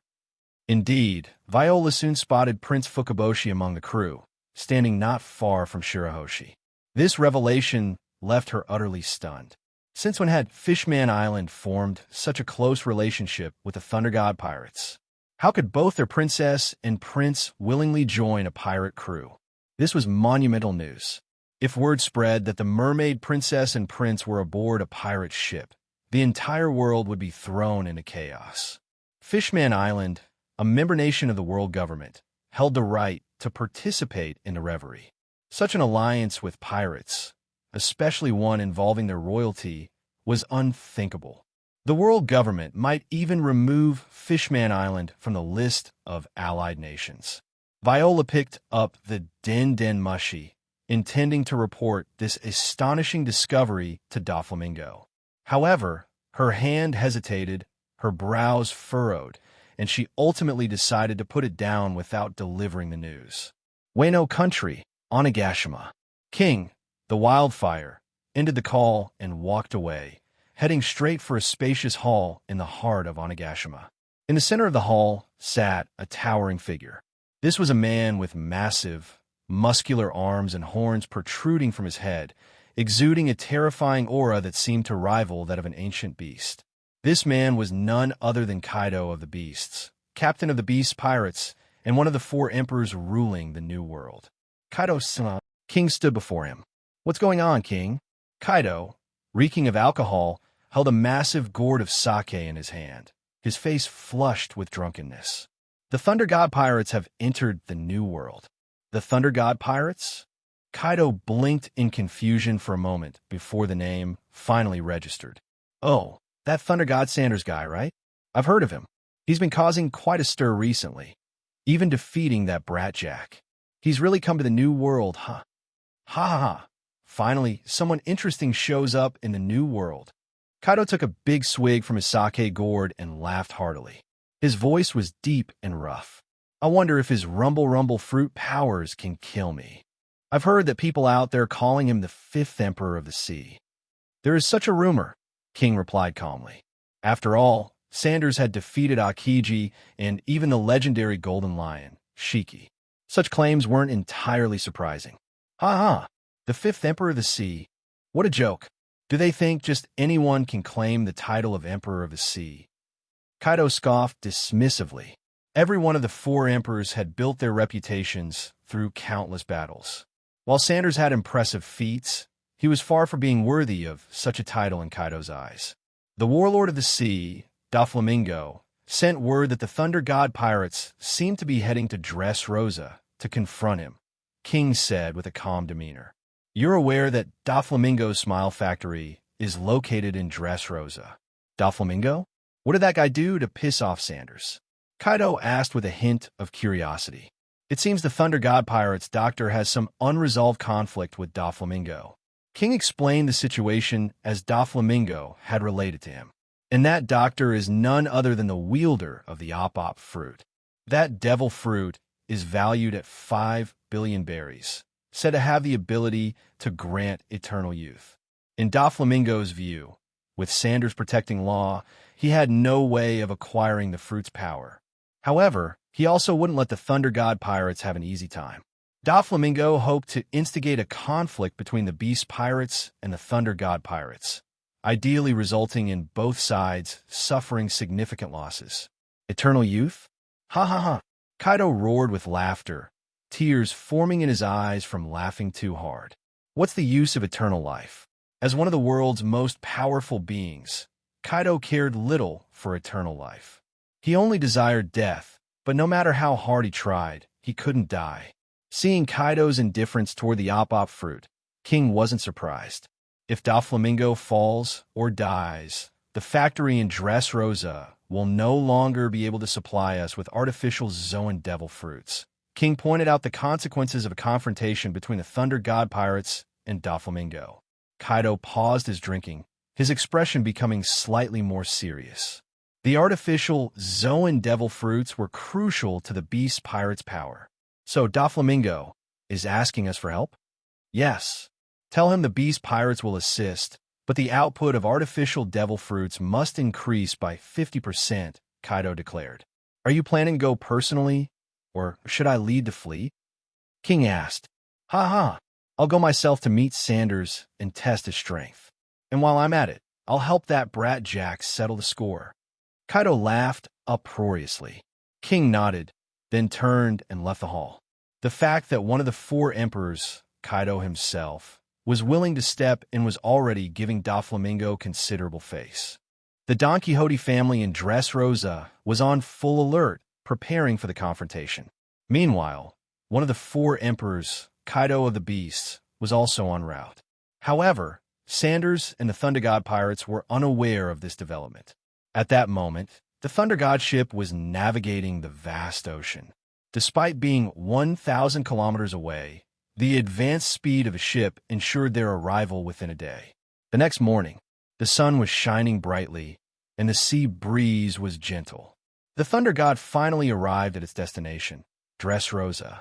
Before the ship even reached the coast, Sanders' observation Haki had already seen the massive group gathered at the shore. Standing at the forefront was Don Quixote Doflamingo, one of the 7 warlords of the sea. Behind him were most of the Don Quixote family's officers and an army of subordinates, including numerous toy soldiers. It was clear that Doflamingo had mobilized every available resource for this confrontation. TCH, looks like he already knew we were coming. Sanders raised an eyebrow, a hint of surprise in his voice. But what's puzzling is this: Doflamingo didn't choose to flee. Standing on the deck of the ship, Sanders observed the scene with his crew behind him. Shirahoshi, along with the 2 princes of Fishman Island, remained in the cabin to prevent their presence from being exposed. How did Doflamingo know we were coming to Dressrosa? Nami asked, puzzled. The Thunder God hadn't made any stops at islands along the way and had sailed directly toward Dressrosa. Even with Doflamingo's reputation as one of the underground world's top brokers, it seemed impossible for him to acquire such precise intelligence. And judging by the readiness of the Don Quixote family, it was evident they'd been preparing for a while. Doflamingo has a subordinate with the glare fruit, a devil fruit ability that extends their vision to a radius of 4,000 kilometers, Sanders replied with a smile. 4,000 kilometers? You gotta be kidding. That kind of ability exists. Nami exclaimed, her face full of shock. The others shared her astonishment. Though this power might not offer much combat utility, its usefulness for reconnaissance and intelligence gathering was unparalleled. With this ability, what information couldn't they obtain? Who would ever imagine being spied on from 4,000 kilometers away? Not only that, Sanders added, his tone playful. The ability can also see through objects. Sanders shot Nami a mischievous grin, and she immediately went pale, feeling as though she was being watched while completely exposed. That's disgusting. Captain, you have to kill that person immediately. Nami shouted, her expression filled with revulsion. Robin's face mirrored her disgust, and the two women were visibly unsettled. All right, I'm joking. That ability user is a woman, Sanders said quickly, seeing the murderous glances from the two. A woman? Oh, that's not so bad then. Nami and Robin both let out a sigh of relief. Being seen by a woman wasn't the same as being seen by a man. Still, it's odd, Robin said, her brow furrowed as she gazed at the donkey Hody family gathered on the shore. Knowing that we, the Thunder God Pirates, are here, why isn't Doflamingo afraid? Isn't this reckless? Their arrival was prompted by the conflict between Law and Doflamingo, and the latter must have been aware of that. There was no possibility of sitting down for a peaceful discussion. The moment they met, a fight was inevitable. Given the reputation and strength the Thunder God Pirates had demonstrated recently, Doflamingo should have realized he stood no chance. So why was he standing there, seemingly ready for battle? Robin wasn't the only one puzzled. Sanders himself was also uncertain. Doflamingo wasn't the type to fight to the death for the sake of pride.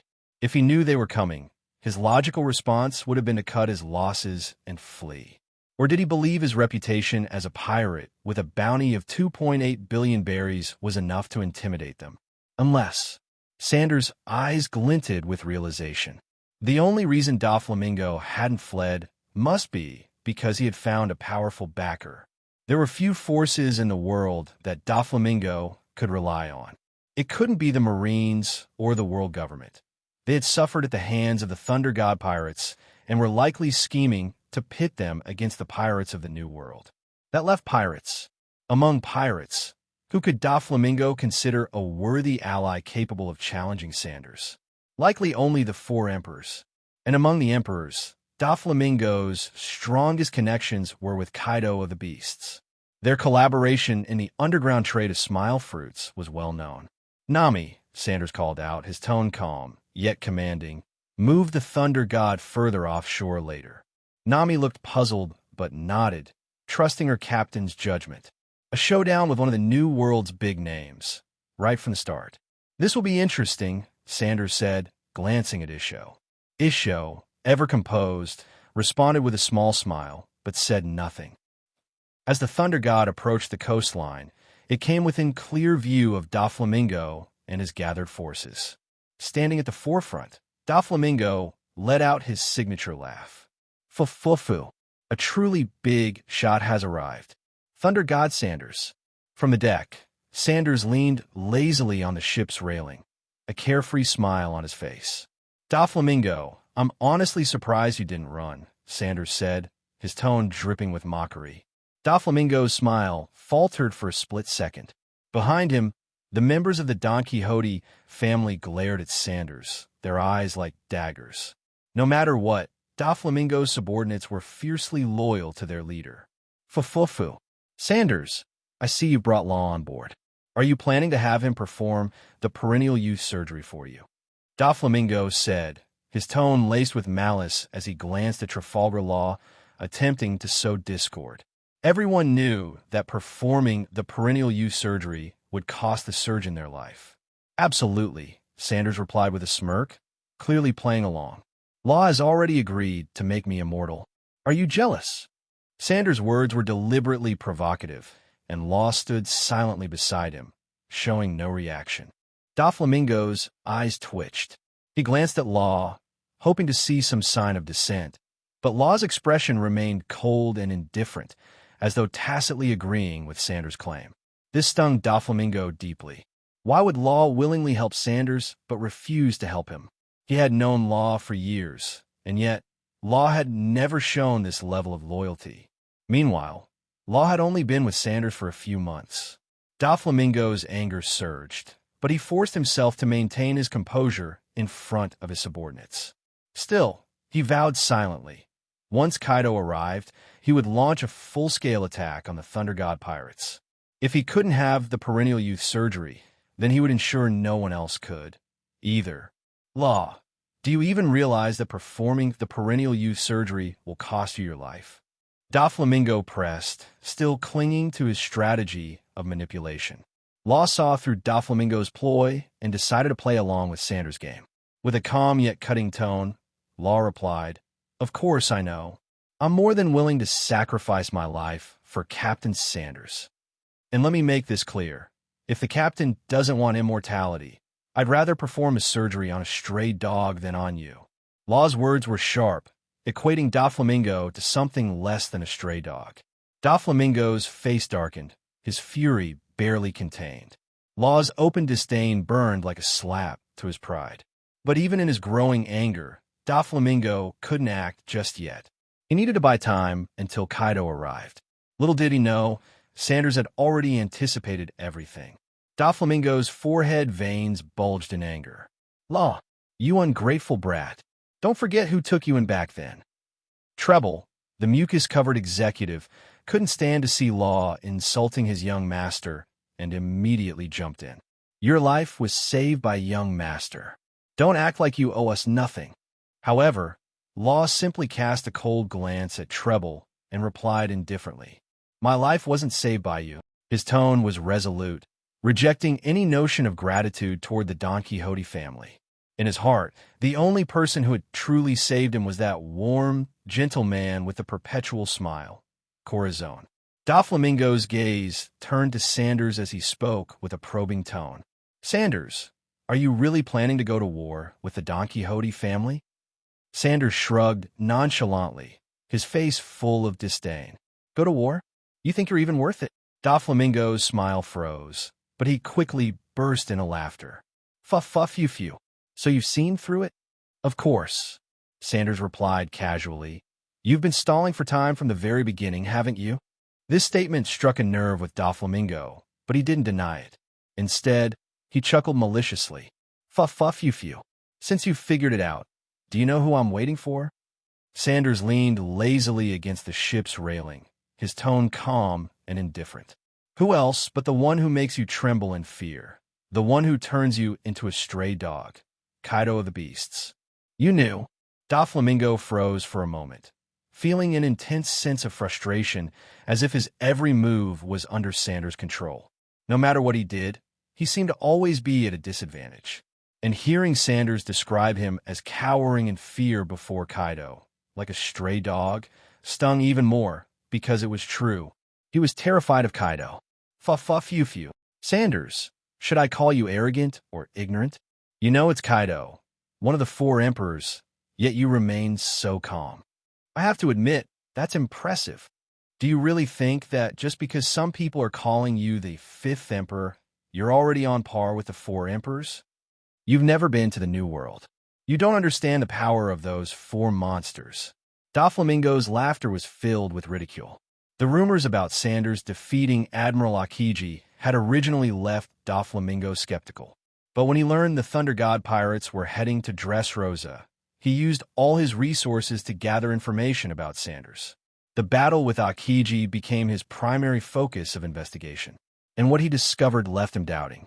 Sanders and Aokiji had only fought for a few hours. That's ridiculous, Doflamingo thought. Top-tier fighters take days, if not longer, to determine a winner. Even in a serious fight, no matter how talented Sanders might be, it was impossible for him to overwhelm an admiral in just a few hours. Even Edward Newgate, the world's strongest man, couldn't achieve such a feat. Thus, Doflamingo speculated that Aokiji hadn't fought seriously. That battle wasn't a true fight. It was more like a sparring match.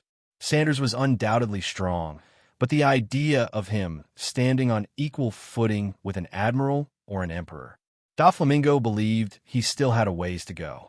As for Akiji's so-called defeat, Doflamingo suspected it was a deliberate move, a way for Akiji to placate Fleet Admiral Sengoku and the world government.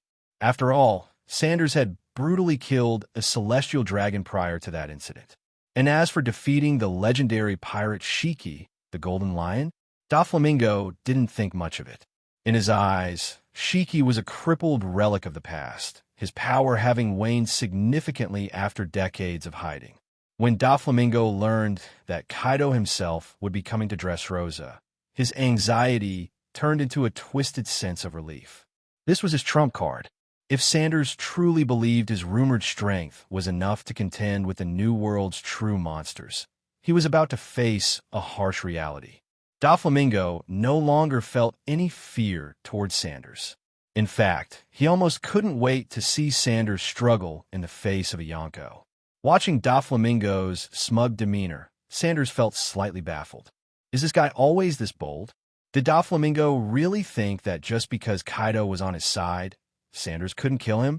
Looks like I'm not lacking when compared to these New World veterans, Sanders muttered, clicking his tongue as he sighed. Even someone like Doflamingo, who would break out in a cold sweat and pale at the mere mention of Kaido, had the audacity to act arrogant in front of him once he had a powerful backer. If it were someone like Crocodile, Sanders could understand. After all, Crocodile always carried himself with an air of I don't care about anyone. But this was Doflamingo, a man known for his fear when facing Kaido. Just as Doflamingo was about to say something more, Sanders vanished from where he stood. The smile on Doflamingo's face froze, and before he could react, Sanders appeared right in front of him. Doflamingo, do you seriously think that with Kaido backing you, I can't kill you? Sanders asked calmly. His tone was mild, but the underlying murderous intent was unmistakable. Doflamingo's face changed as he instinctively tried to retreat, but an intense cold burst forth from Sanders, freezing the ground beneath him. Looking down, Doflamingo saw his feet encased in ice, immobilizing him. When he looked back up, Sanders' feet were coming straight at him. Doflamingo could even make out the pattern on the soles of his shoes. Boom! Before anyone could react, Doflamingo was sent flying with a devastating kick. Master Doffy! Doffy! The members of the Don Quixote family shouted in alarm, their faces pale with shock. Half-moon burial. Diamante was the first to recover, unleashing a massive wave of sword energy that tore through the ground like a raging tsunami. Sanders, however, casually swung his Haki-clad fist, effortlessly deflecting the powerful attack. The redirected energy smashed into a group of Doflamingo's subordinates, sending them flying. Boom! Several unfortunate henchmen were blasted away, their fates unknown. Without missing a beat, Sanders reappeared before Diamante. Grabbing his head with one hand, Sanders slammed it into the ground with brutal force. The impact created a massive crater webbed with cracks. Diamante lay sprawled in the pit, his head bleeding profusely, teeth scattered across the ground, and eyes rolling back in his head. Diamante! The other executives shouted in shock. Everyone attacked together. All the remaining Don Quixote family officers charged towards Sanders. Will the captain be okay? Asked a crew member nervously from the deck of the Ryujin, Thunder God's ship. After all, the Don Quixote family executives were no ordinary foes. As officers under a warlord of the sea, they had carved out a name for themselves even in the harsh New World. Nami, however, waved her hand dismissively, unconcerned. It's nothing. To Sanders, these guys are small fry, she said nonchalantly. Having witnessed Sanders fight the likes of the Golden Lion Shiki and a Marine Admiral, Nami was well aware of his strength. This fight isn't even a warm-up for him. It's not like the battlefield has been torn apart or anything. All the Don Quixote family executives launched their techniques to deal with Sanders. Sanders dodged effortlessly, moving gracefully amidst the storm of bullets, sword slashes, and various other attacks. In what seemed like a casual stroll, he evaded everything and delivered a kick to each of them. In just a few breaths, all the executives were sent flying by Sanders. Watching the defeated Don Quixote family executives sprawled around, Sanders stroked his chin thoughtfully. "These guys have some pretty good devil fruits," he muttered. "Looks like the Thunder God Pirates are going to have quite the haul this time." As for the lesser minions, they raised their guns to shoot Sanders, only to be knocked unconscious by his conqueror's Haki. In the distance, Doflamingo climbed to his feet in a disheveled state, only to see that all his subordinates had been defeated. Sanders' earlier kick had only sent Doflamingo flying. It didn't actually cause him much harm. "You bastard," Doflamingo growled, his expression dark as he glared at Sanders. Though he believed Sanders was no match for Kaido and had anticipated that Sanders would be strong, he hadn't expected him to be this overwhelmingly powerful. He and his subordinates had been thoroughly trounced without putting up any resistance. And that mysterious ability to freeze his feet, what was that? Doflamingo's intelligence network was formidable, but even he couldn't have known about Sanders' multi-fruit abilities, which were known to only a handful of Marines. "Doflamingo," Sanders said as he hovered midair, looking down at him, "I'm genuinely curious. If you're so afraid of Kaido, why aren't you afraid of me?" Doflamingo raised his head to speak, but suddenly noticed a black dot appearing in the sky. The black dot grew larger and larger until Doflamingo could clearly see what it was. "Fuff, Sanders. Soon, you'll understand why I'm so afraid of Kaido. From this moment on, the Beast Kaido will become your worst nightmare as well." Doflamingo laughed loudly. Sanders glanced upward, his eyes narrowing. In the sky, the descending figure became clear within his vision.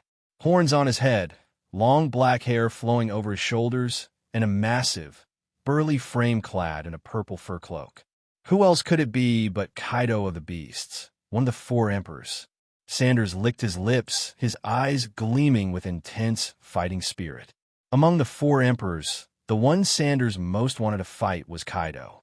Kaido possessed an unbreakable physique, the ability to foresee the future through advanced observation Haki, armament Haki strong enough to cause pain even to Luffy's hardened punches, and the exceedingly rare mythical Zoan Devil Fruit.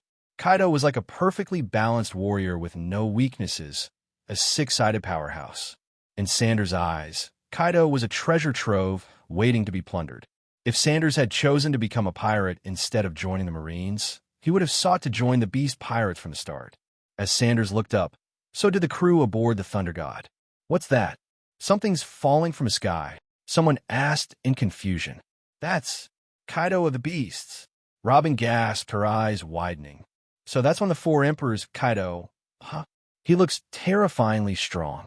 But why is he just jumping down like that?" Nami commented while watching Kaido descend. "One of the four emperors, Kaido. Doflamingo actually managed to call in such a powerful ally." Law murmured, beads of sweat forming on his forehead. His gaze shifted to Sanders, filled with concern. "Kaido, one of the four emperors, a veteran powerhouse who had dominated the New World for years. Could the captain really take him on? If Sanders couldn't win, wouldn't this mean that Law himself had brought disaster to his captain and the Thunder God Pirates?" At that moment, Law's heart was filled with guilt. Sensing Law's unease, Nami spoke in a light-hearted tone. "Don't worry. The captain will handle everything. If it really comes down to it, we still have Isho, don't we?" Nami understood Law's concerns. After all, he hadn't truly witnessed Sanders and Isho's strength firsthand. His impression of them came only from newspapers. Seeing Nami, who was younger than him, so composed, Law let out a self-deprecating chuckle, his tension easing slightly. The figure in the sky fell rapidly, and with a deafening crash, Kaido of the Beasts landed heavily on the ground. The earth trembled violently, and the impact sent up a mushroom cloud of dust and debris, obscuring the view. "Urororo. Finally, I'm here." Amid the swirling dust, Kaido's massive form loomed indistinctly. As the dust cleared, a massive crater was revealed in the ground. Kaido stood in the middle of the crater, shaking his head before resting his enormous spiked kanabo on his shoulder. He slowly stepped out of the pit. His entire being exuded an overwhelming aura, like a primordial beast from ancient times. Without utilizing any external power, simply standing there, Kaido emanated a suffocating sense of dominance. Like a raging sea, waves surged violently. Already defeated Doflamingo? What a bunch of useless trash. Kaido glanced at the defeated members of the Don Quixote family, speaking without hesitation. You must be that guy called Sanders, right? I heard you defeated Golden Lion Shiki. Pretty capable, kid. Kaido turned his gaze to Sanders, who was floating in midair. Finally, you're here, Kaido. Looking at the Beast Emperor standing before him, Sanders' eyes gleamed with excitement. He had already switched his deriving abilities to the Azure Dragon Fruit, his physical traits to Kaido's indestructible body, and his Haki to future sight observation Haki. If he could fully derive all these abilities, his strength would reach a whole new level. Oh ho ho ho. So, you're planning to challenge me? Kaido, noticing the battle intent brimming in Sanders' gaze, laughed heartily. That kind of look. He had seen it countless times over the years in the eyes of those pirates who sought to challenge him. But without exception, all of them ended up having their dreams shattered under his spiked kanabo. Sanders, show me what you've got. Let me see the strength that defeated Golden Lion. Kaido bellowed. As his words fell, a terrifying aura erupted from within Kaido. Conqueror's Haki. It surged like wild ocean waves, an unstoppable force sweeping in all directions. On the Thunder God's ship, the members of the Divine Guard, except for Vappa, rolled their eyes and passed out one after another. Peckham and Shachi suffered the same fate. Facing the Conqueror's Haki of the Four Emperors, they didn't even have the ability to resist. The others weren't faring much better. Law hunched over, as if bracing against a powerful gale, unable to open his eyes. So, this is the aura of a Four Emperor? Nami, suppressing the fear in her heart, steered the Thunder God to a safer distance. No wonder Sanders had told her earlier to move the ship farther away. Just the overwhelming aura of a Four Emperor was enough to incapacitate them. Sanders squinted his eyes, and his own Conqueror's Haki exploded outward in response. Two supreme forces collided in midair.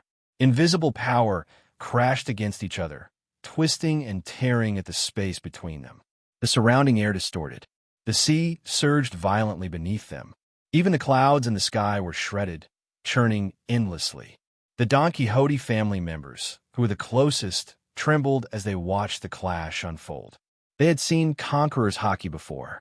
Their young master, Doflamingo, possessed it.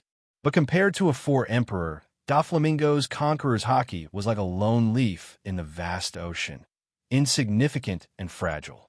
What shocked them even more was that Sanders' Conqueror's Haki could match Kaido's, blow for blow. This guy's not even 20 years old, yet how does he possess such dominance? Doflamingo stared at Sanders with eyes full of unwillingness. Oh ho ho ho. Not bad, Sanders.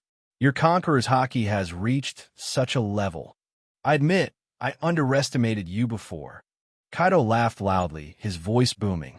Come on, let's see if you truly have what it takes to survive in a world ruled by the Four Emperors. Kaido hoisted his spiked kanabo onto his shoulder, his gaze locking on his Sanders, who had now landed on the ground. At that moment, Sanders was surrounded by crackling lightning. His eyes were sharp and unwavering as he stared back at Kaido. The two stood on the coastline, their Conqueror's Haki continuing to clash fiercely. The terrifying aura forced the members of the Don Quixote family to retreat even further. In Sanders' hand, the Thunderblade materialized. In an instant, Sanders made his move. His entire figure vanished from sight, reappearing instantly in front of Kaido. The terrifying speed was utterly beyond the naked eye's ability to track. Kaido's pupils contracted slightly as his observation Haki detected Sanders' presence. Zzzty crackle, buzz buzz. The spiked kanabo in Kaido's hands, Hasaikai, crackled with electricity as he swung it fiercely, colliding with Sanders' Thunderblade. Lightning flashed brilliantly, illuminating the battlefield. Boom! A deafening explosion erupted as their weapons clashed. The shockwave sent ripples through the air, and then the ground beneath their feet shattered into countless fragments, sending rocks flying in all directions. With just one blow, the area surrounding them had been reduced to ruins. Not bad at all, Sanders. Kaido wasn't surprised that Sanders could withstand a strike from him. After all, Sanders had defeated Golden Lion Shiki, a former legend of the seas. Even though Shiki had aged and declined, he was still among the top-tier powerhouses in the world. Thunderbagwa, Kaido roared, his towering 7-meter frame looming over Sanders like a giant, exuding an overwhelming presence. The pitch-black spiked Kanabo, already imbued with armament Haki, now crackled with arcs of purple lightning. Kaido swung the weapon with astonishing speed, a blur to the human eye, aiming directly at Sanders. The sheer velocity of the attack made dodging nearly impossible. What incredible speed! Sanders' heart pounded. Even though his observation Haki had caught the movement, he still couldn't avoid it in time. No wonder Monkey D. Luffy, even with future sight observation Haki, had been unable to evade Kaido's Thunderbagwa. One sword style, 200 million volts, thunder slash. Rather than attempting to dodge, Sanders decided to meet the strike head-on. His Thunderblade, charged with armament Haki, shone brilliantly as it clashed against Kaido's Thunderbagwa. Boom! Thunder roared, lightning cracked, and electrical charges filled the air, sizzling and crackling loudly. The devastating power of their clash caused the coastline beneath them to collapse. Massive chunks of land plunged into the sea, triggering towering waves that rolled across the water. Armament Haki projection? Kaido raised an eyebrow, feeling Sanders' Haki transmit through the Thunderblade and onto his spiked Kanabo. To think you've refined armament Haki to such a level, Kaido remarked with genuine astonishment. No wonder you were able to defeat Golden Lion. Kaido burst into laughter. What a frightening talent you possess. When I was your age, I didn't have armament Haki of this caliber, not to mention mastering projection and internal destruction techniques. Enough chatter, Kaido, Sanders said coolly. Not using your hybrid form. Is that your way of looking down on me? Kaido's Thunderbagwa was indeed formidable. Its speed was nearly impossible to track, and its raw power was immense. What made it truly terrifying was the armament Haki it carried, capable of breaking through defenses and dealing internal destruction upon impact. No wonder many have been taken down in a single strike. Oh ho ho ho! You want to see my hybrid form? Let's see if you can force it out of me first. Kaido laughed heartily, his Kanabo spinning in his hands as he closed the distance between them. Sanders' Thunderblade crackled with electricity as he stepped forward to meet Kaido head-on. Haki, strength, and technique collided repeatedly. Kaido unleashed his ferocious strength, showcasing the raw power of a Four-Emperor. Even in his base form, Kaido demonstrated the capacity to annihilate most opponents effortlessly. Clang, clang, clang. The clash of metal echoed relentlessly across the battlefield, sparks flying with every strike. During the battle, Sanders began to notice something troubling. Kaido's spiked Kanabo could accurately predict his every move. Sanders realized this was due to Kaido's ability to foresee the future, a pinnacle of observation Haki that only a handful of the world's strongest could wield. Although Sanders' own observation Haki was formidable, bolstered significantly by his rumble fruit, allowing him to cover a vast range, he lacked the ability to foresee the future. Boom! Another clash sent Sanders flying, slamming heavily into the ground. Sanders got hit. Nami's face was filled with worry as she exclaimed. From their vantage point high above, aboard the floating ship, they watched the battlefield unfold. In this brief confrontation with the Emperor Kaido, their seemingly invincible captain appeared to be at a disadvantage. Kaido seems to be predicting Sanders' movements, Nami said with concern. Is it observation Haki? But Sanders' observation Haki is also incredibly powerful, Robin murmured thoughtfully from the deck. One of the ultimate abilities of observation Haki is the power to briefly foresee the future. Isho, the seasoned warrior, explained calmly. Foreseeing the future, observation Haki can be trained to such a level. Nami gasped, staring in awe at the towering, imposing figure of Kaido. Kaido is indeed formidable, but it won't be long before our captain reaches such heights as well, Isho said with a serene smile. Isho's reassurance seemed to lift the heavy tension from Nami and Robin's faces. Yes, Kaido was a monster, but wasn't their captain one as well? They had witnessed with their own eyes how Sanders had risen step by step to become a master swordsman, and how he had meticulously learned everything Golden Lion Shiki had to teach. If Sanders set his sights on mastering the ability to foresee the future, it was only a matter of time before he achieved it. From the rubble, Sanders pushed himself to his feet. Dust and debris clung to his body, leaving him looking somewhat battered. Yet, there wasn't a hint of frustration or defeat in his eyes, only unbridled fighting spirit and a deep desire for Kaido's ability. The power to foresee the future. It was overwhelmingly strong. Had it not been for the incredible speed granted by his rumble fruit, Sanders would have been in an even more embarrassing state during their warm-up exchanges. Facing an opponent who could predict his every move made every action feel restricted. Kaido, the warm-up is over, Sanders shouted, his body crackling as lightning began to gather around him. 500 million volts, Thunder God's descent.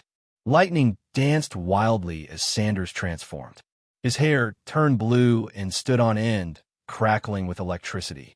His entire form radiated a terrifying aura, as if he had become a living embodiment of destruction. The lightning around his body grew denser, almost becoming tangible in its intensity. At this moment, Sanders stood silently, his presence exuding the majesty of a thunder god descending to the mortal world. So this is the power of the rumble fruit, Kaido said, watching Sanders' transformation with interest. A devil fruit that can control lightning. Truly fascinating. For the first time, Kaido's expression grew serious as he gazed at Sanders' new form. The brief exchange earlier had allowed Kaido to grasp a good understanding of Sanders' abilities. Defeating this opponent while staying in his human form was almost impossible. Come then, Sanders. Let me show you my true power. Kaido's body began to change. Two sharp horns began to grow from Kaido's forehead. Shimmering azure scales emerged across his face and arms, each gleaming with a metallic luster. A massive tail unfurled from his back, swaying ominously as his body morphed into a fearsome half-human, half-dragon form. Diamond Smash! Kaido roared, swinging his spiked kanabo with immense force. The air itself compressed into a perfect spherical shockwave, an unstoppable projectile hurtling towards Sanders. Sanders raised his thunder blade to block, but the attack felt unyielding, as if forged from pure diamond. The destructive power contained within the shockwave was overwhelming, forcing Sanders to tap into the terrifying strength inherited from his giant lineage. With every muscle in his body surging with power, Sanders deflected the attack, shattering it mid-air. After deflecting Kaido's assault, Sanders unleashed a massive lightning-infused slash. The bolt-like attack soared toward Kaido, but Sanders didn't wait for the outcome. He launched himself forward at incredible speed, closing the gap in the blink of an eye. Thunder Flash. Sanders' form blurred as he reappeared before Kaido, arriving simultaneously with his flying slash. But now, the thunder blade in his hand had vanished, replaced by fists crackling with ferocious lightning. Sanders unleashed a relentless barrage of punches. Each strike carried the destructive force of weaponized thunder, a mix of raw power and deadly precision. If I can't predict the future like you can, then I'll drag you into a brawl, Sanders shouted mid-attack. No matter how far ahead you see, can you handle dozens of strikes per second? Kaido found himself on the defensive. Even with his formidable observation Haki and legendary durability, Sanders' relentless attacks were overwhelming. His iron kanabo met most of the blows, but some still slipped through, landing on his body. Despite Kaido's immense resilience, The devastating combination of armament Haki and thunder-infused punches began to wear him down. The wild lightning danced around his body, tearing through his dragon hide and reducing his fur cape to charred remnants. "You little!" Kaido bellowed, swinging his kanabo with raw fury, sending Sanders skidding backward across the battlefield. For the first time in the fight, there was a flicker of irritation on the Emperor's face. "Now I'll show you the true power of Haki, Sanders. Supreme Might, Thunderclap 8 trigrams." Red lightning crackled wildly around Kaido as he imbued his kanabo with an extraordinary concentration of Conqueror's Haki. The weapon hummed with destructive energy as Kaido gripped it with both hands and charged at Sanders with terrifying speed. The condensed lightning surrounding the weapon erupted like a nuclear blast, its raw power obliterating everything in its path. "You think only you can wield such power, Kaido?" Sanders shouted back, his voice steady amidst the chaos. 500 million volts. Spear the Thunder God." Lightning surged around Sanders as a massive spear formed in his hands. The weapon pulsed with an immense charge, radiating lethal energy that threatened to rival Kaido's overwhelming attack. The two titanic forces hurtled toward each other, the clash promising devastation unlike anything the battlefield had seen before. Blue lightning intertwined with red lightning coiled around the spear. Without hesitation, Sanders thrust the Thunder God's spear at Kaido. A massive roar echoed across the coastline. At the center of the battlefield, a giant mushroom cloud rose into the sky. The ground was obliterated, and the dark clouds above were torn apart. The terrifying shockwave blasted members of the Don Quixote family far away, even though they had retreated to a distant position. "How is this guy so strong?" Doflamingo's face was grim, his body bent as he braced against the residual shockwaves of the battle. If that attack had been directed at him, he felt certain he'd be dead. Yet Sanders seemed completely unscathed, continuing to clash with Kaido as if nothing had happened. "Advanced Conqueror's Haki. I didn't expect you to know such a technique." As the smoke cleared from the battlefield, Kaido stood upright, leaning on his spiked club, looking at Sanders. "Shiki taught me. Is it that difficult?" Sanders replied nonchalantly. His eyes glanced over Kaido, who stood unscathed, filled with a tinge of envy. He envied Kaido's unbreakable physique. He envied Kaido's mythical Zoan powers. Too tough. Even Sanders' terrifying Thunder Punch, which could annihilate a vice admiral in one blow, only managed to leave a faint mark on Kaido, not enough to truly hurt him. Kaido was indeed the world's strongest creature on land, sea, and air. His defense stats were maxed out. "Shiki. So, you learned this during your battle with Shiki. I was wondering why your swordsmanship had a bit of the Golden Lion's flavor to it." Kaido looked at Sanders with surprise. Earlier, he had already felt that Sanders' swordsmanship seemed familiar. Now it was clear he had stolen it from Shiki. What an incredible talent. "Oh ho ho ho. You're quite an impressive opponent. Let's have a real battle then." Gundari Ryuzi gun. Kaido's arms bulged with veins as he swung his spiked club with ferocious force. Countless black and red streaks of lightning intertwined, radiating blinding brilliance. The spiked club created a storm of shadows that tore through the atmosphere, shredding the surrounding space like a brutal storm. The countless shadows of the club rushed toward Sanders, sealing off all his escape routes. "Bring it on, Kaido." Sanders showed no fear. His fists, wrapped in Haki and crackling with lightning, struck out with unrelenting force. The two continued their clash, their terrifying exchange causing shockwaves that reached even the distant city of Dressrosa. The people were stunned, gazing toward the coastline, unable to comprehend what was happening. No one knew how much time had passed. At the edge of the battlefield, sweat poured down Diamante's face as he turned to Doflamingo in fear. "Doffy, should we run? This kind of high-level pirate is completely beyond us." Everyone could see that Kaido was going all out. And yet, even with that, Sanders was still holding his own in the fight. Even if Sanders were ultimately defeated, he was clearly not someone the Don Quixote family could afford to provoke. Kaido wouldn't stay to protect them forever. Doflamingo's face was dark and sullen. He knew the situation all too well, but the thought of leaving like a coward gnawed at his pride. Let's wait a bit longer. After hesitating, he added, prepare some of the factory's materials. If things go south, we'll leave. Compared to the treasures of the Dressrosa kingdom, the factory was far more valuable.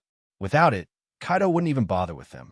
Far away, aboard the Thunder God, Nami and the others watched the battlefield intently. This is even more terrifying than the battle with Golden Lion Shiki, isn't it?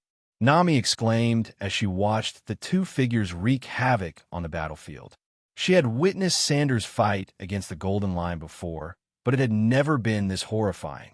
From just a visual standpoint, Kaido seemed far more terrifying than Shiki. Shiki is old now. After all, Robin said softly. He's crippled, missing both legs, and hasn't fought in years. It's normal for his strength to be weaker than that of an emperor like Kaido. Besides, Kaido is one of the strongest figures at the pinnacle of the seas. At this moment, Robin truly felt the terror of the Yonko. Just watching the battle was heart-pounding enough. She couldn't even imagine what it would feel like to be in the middle of that battlefield. Probably torn apart by the shockwaves alone, she thought. The battlefield was filled with raging winds and flying debris. The clash between the Thunder God and the Beast seemed to shake the entire world. Even the heavens and earth appeared to change color in response. The skies above the coast were completely shrouded in dark clouds. The only light came from the blinding flashes of battle at the heart of the storm.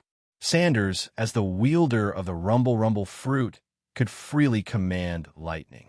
Kaido's mythical Zoan Azure Dragon form similarly wielded thunderous power. This was evident in many of Kaido's techniques. Sanders, I admit your strength, Kaido roared.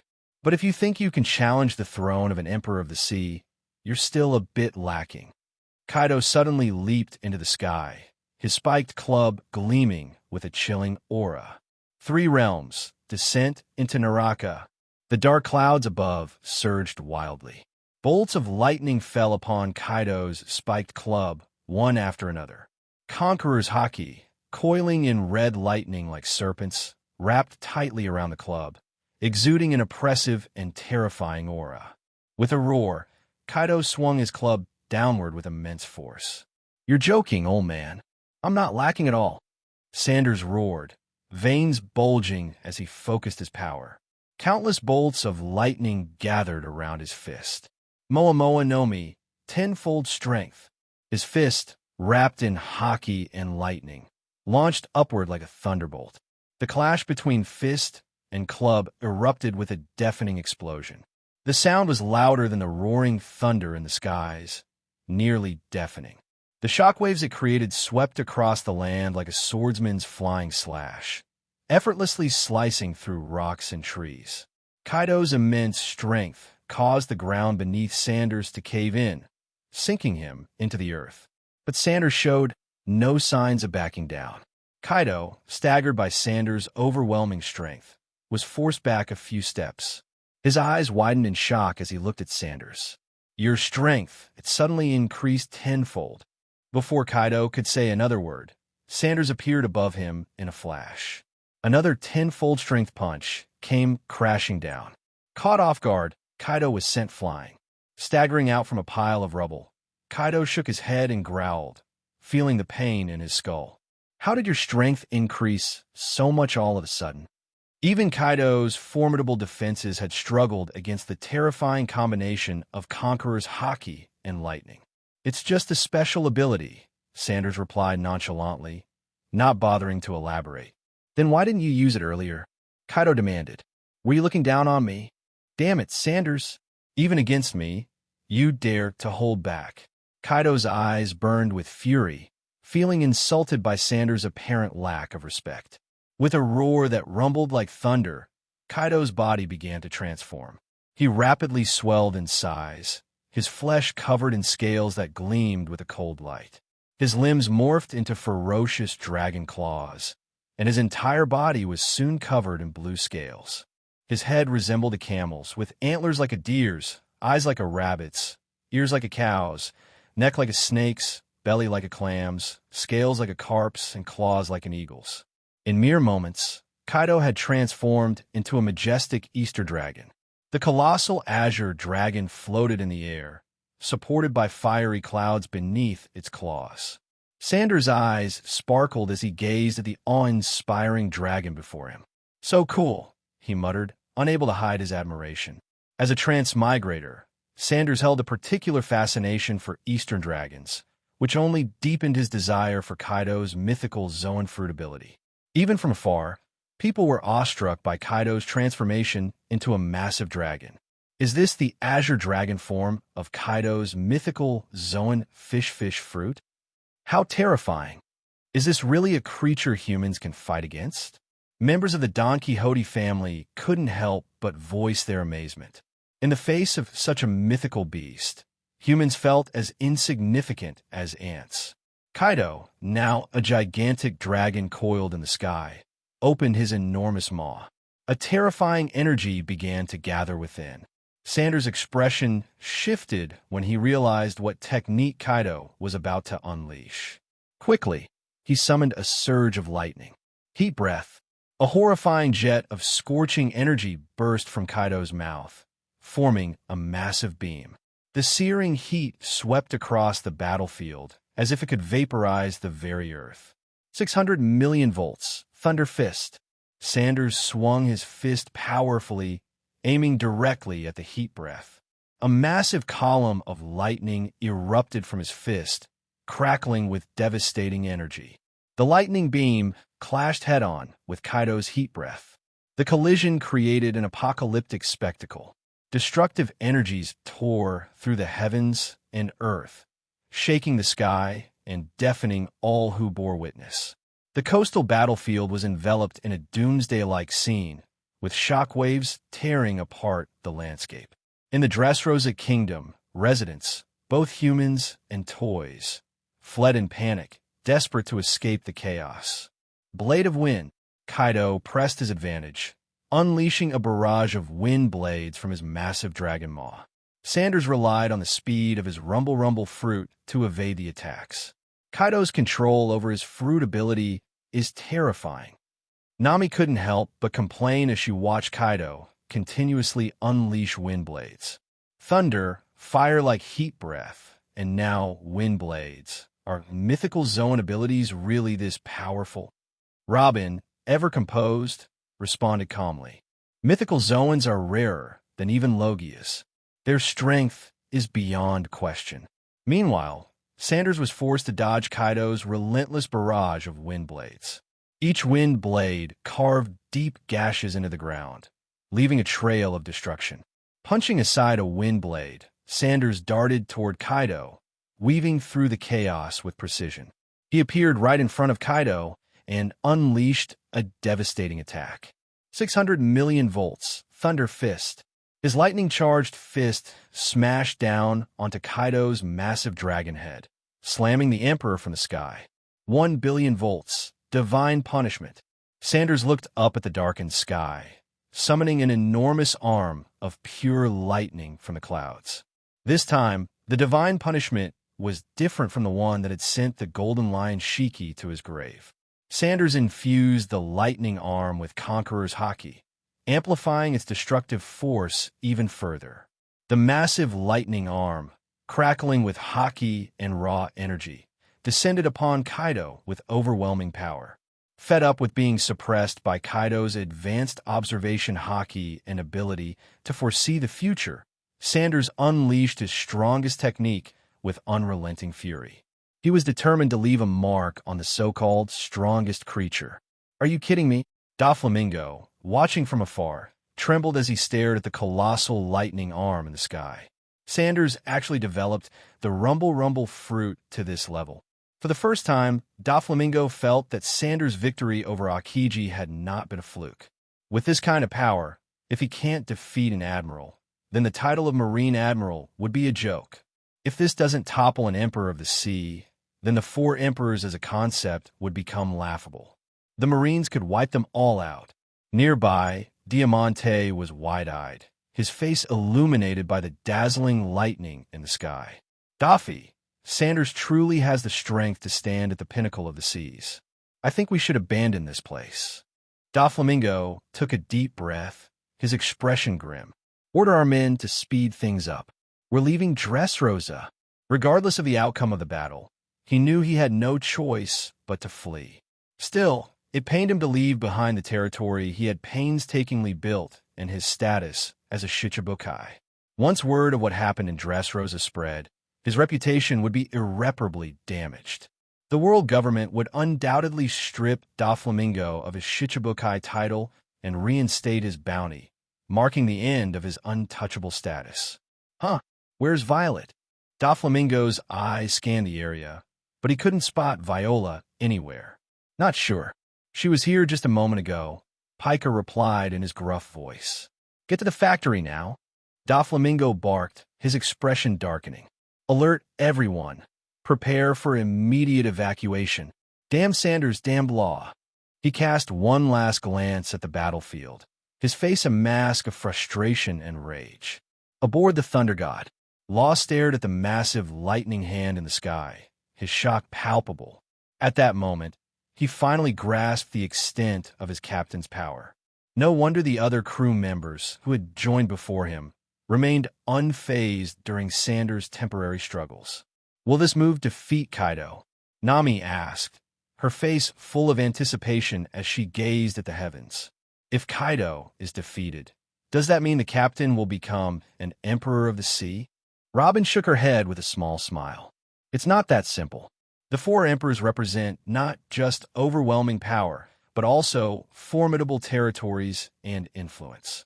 She continued, besides, Kaido has lost before, many times in fact, but he remains an emperor. Kaido had been defeated and captured countless times during his lone challenges against the Marines and other emperors, yet none of that ever stripped him of his fearsome title. Back on the battlefield, Kaido, sensing the terrifying energy within the massive lightning hand, refused to underestimate it. Flaming dragon torch, scorching flames erupted around Kaido, forming a massive fire dragon that coiled around him. The intense heat threatened to melt everything in its path. Rising dragon. The flaming dragon raised its head high, its enormous maw aimed directly at the descending lightning hand. Kaido infused the fire dragon's head with Conqueror's Haki, amplifying its destructive force. Flaming Bagua, Kaido's ultimate technique, ascending dragon Flaming Bagua, combined the full force of his flames and Haki to create a devastating head-on assault. The flaming dragon collided with the lightning hand, triggering a massive explosion. The resulting detonation was blinding, a light too intense to look at directly. The shockwave radiated outwards, creating hurricane-force winds and sending towering waves crashing onto the shore. The two energies, lightning and fire, fought fiercely for dominance, neither yielding. The devastating collision was felt across the entire island, causing tremors and destruction. Fortunately, the initial stages of the battle had already driven the nearby civilians far from the coastline, sparing Dressrosa from complete annihilation. In the end, it was hard to tell if the flaming dragon had consumed the lightning hand or if the hand had punched through the dragon. What was clear, however, was the aftermath. Both Kaido and Sanders were hurled back by their own unleashed forces. Kaido was sent crashing into the earth, while Sanders plummeted from the sky, landing hard on the ground. Moments later, the flaming dragon dissipated and the lightning hand vanished. When the dust settled, both combatants emerged from the smoke, battered but standing. Oh ho ho ho! Kaido's massive dragon eyes gleamed as he let out a booming laugh. Sanders, I acknowledge you. Kaido's body bore scorch marks all over, his flowing black hair now frizzed into curls by the lightning. Blood trickled from his mouth and face. Sanders was in no better shape.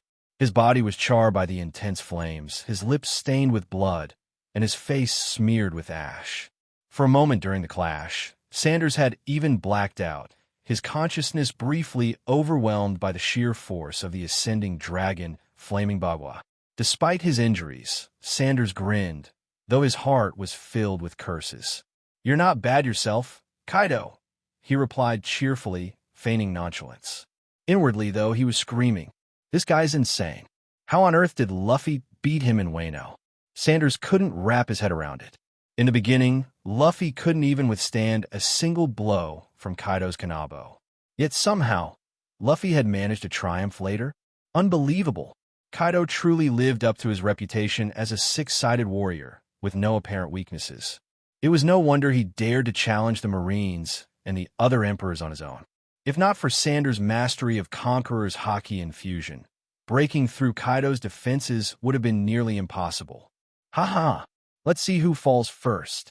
Kaido roared as he shifted into his hybrid form.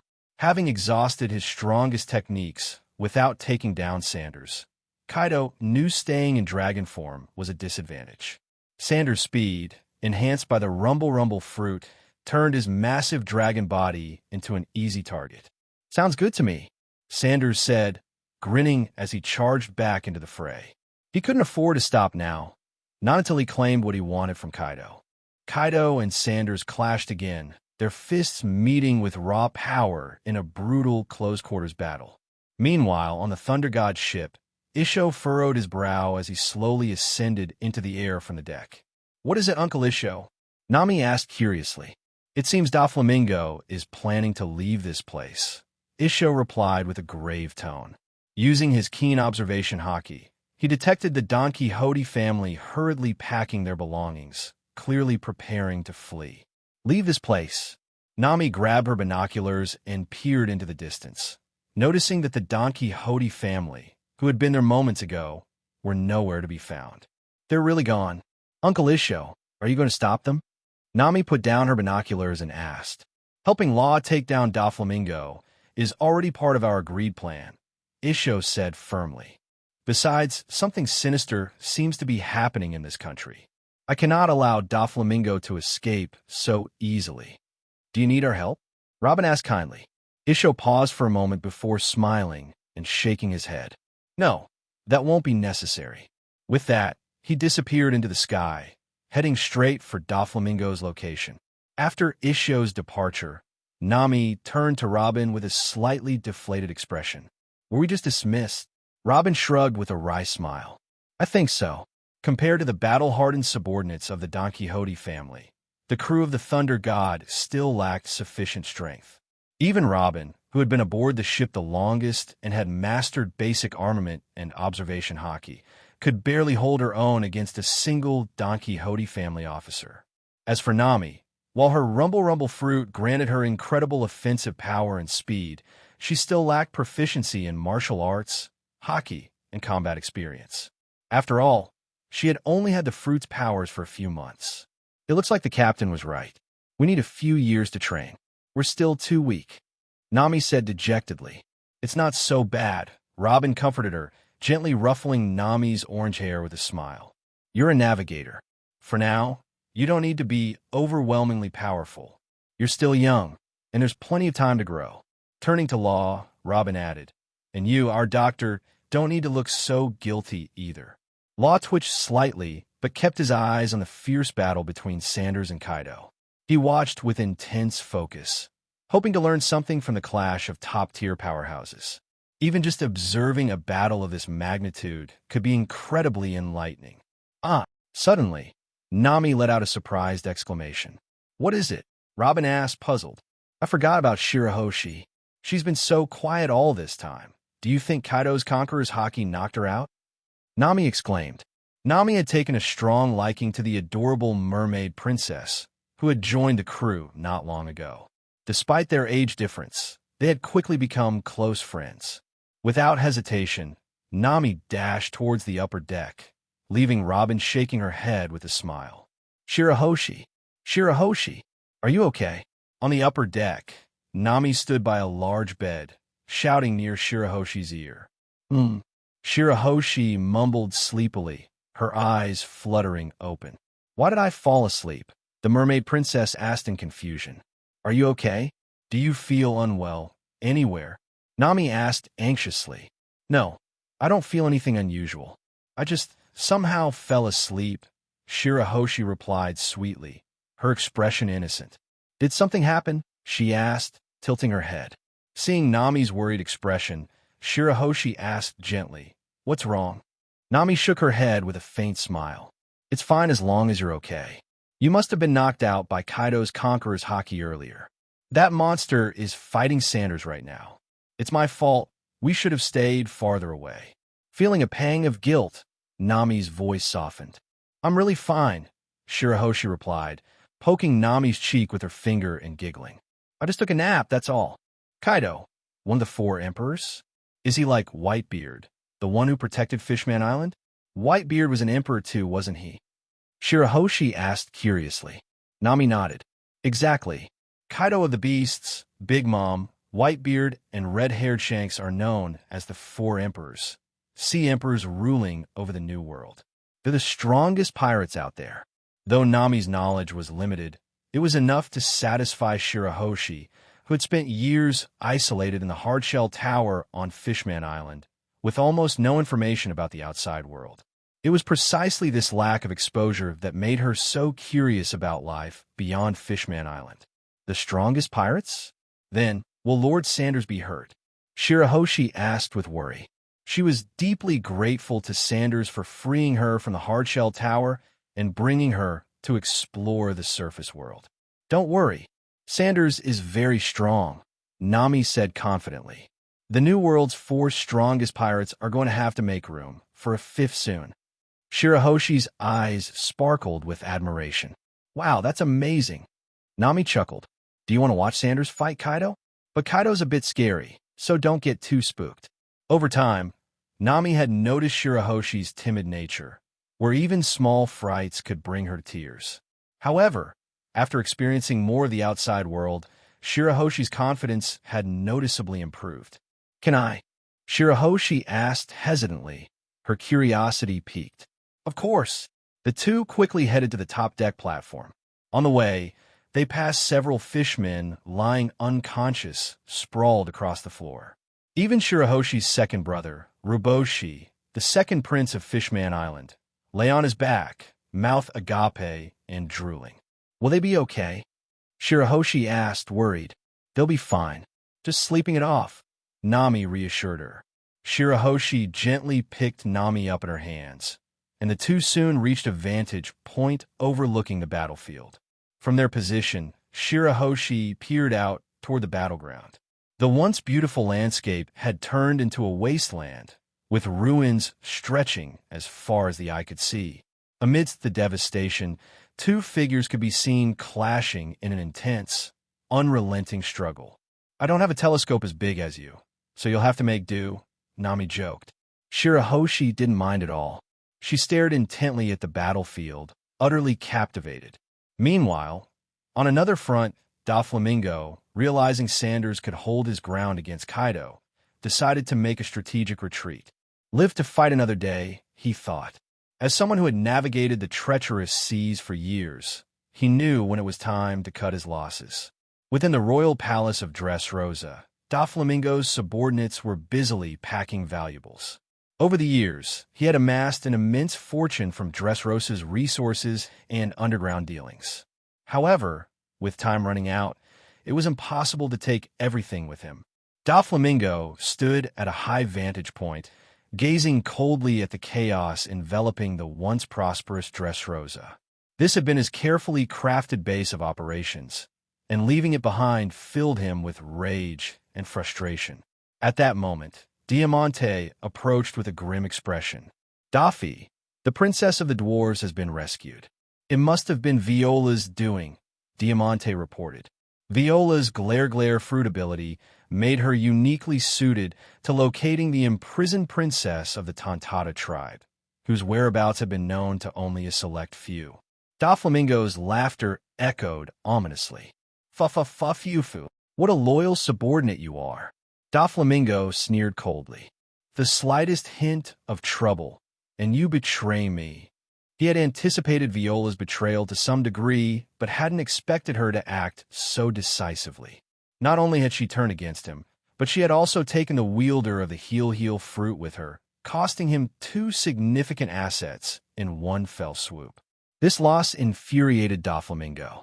"Should we send someone to catch them?" Diamante asked cautiously. Doflamingo pondered briefly before shaking his head. No, this isn't the time for that. But a sinister smile crept across his face. Did you really think I'd leave so quietly? That's underestimating me far too much. If I can't have it, I'll destroy it. Doflamingo's gaze fell upon the kingdom of Dressrosa below, his expression turning maniacal. Raising one hand, countless thin strings shot forth, spreading high into the sky. Like a meteor shower, the transparent threads descended, weaving together into an immense structure. Fufu. Doflamingo cackled maniacally. If I'm leaving, then I'll destroy everything before I go. His ultimate technique. The threads formed a massive birdcage, blanketing half of Dressrosa. As the birdcage tightened, it would slice through everything in its grasp. The reason it only covered half the kingdom? Kaido and Sanders were locked in combat near the coast. Doflamingo knew that either of those monsters could easily break out of the birdcage, and worse, they might turn their wrath on him. But this much was enough. Thanks to the ongoing battle, most of the citizens had gathered on the opposite side of the island, making them perfect targets for his sadistic plan. Fufu. I wish I could see the despair on their faces. What a shame I can't stick around. Doflamingo laughed as he strutted forward with a cocky, arrogant gait. Suddenly, his steps faltered. His expression turned ashen as he stared ahead in shock. A blind, middle-aged man appeared, walking toward him with a steady rhythm. The man's bamboo staff tapped against the floor with a quiet thud as he advanced. Isho, the blind swordsman. Diamante immediately unsheathed his rapier, glaring at Isho warily. Isho raised his head, his empty white eyes now visible. His calm voice broke the tense silence. I don't know what you've done, but I think it'd be better if you stayed right here. Fufu. Isho, was it? Doflamingo chuckled darkly. You're not by Sanders' side. Aren't you worried Kaido might kill him? As he spoke, dozens of threads silently shot from his fingers, hurtling toward Isho like falling meteors. Swish! In an instant, every thread was severed, scattering harmlessly to the ground. Isho's calm voice followed immediately.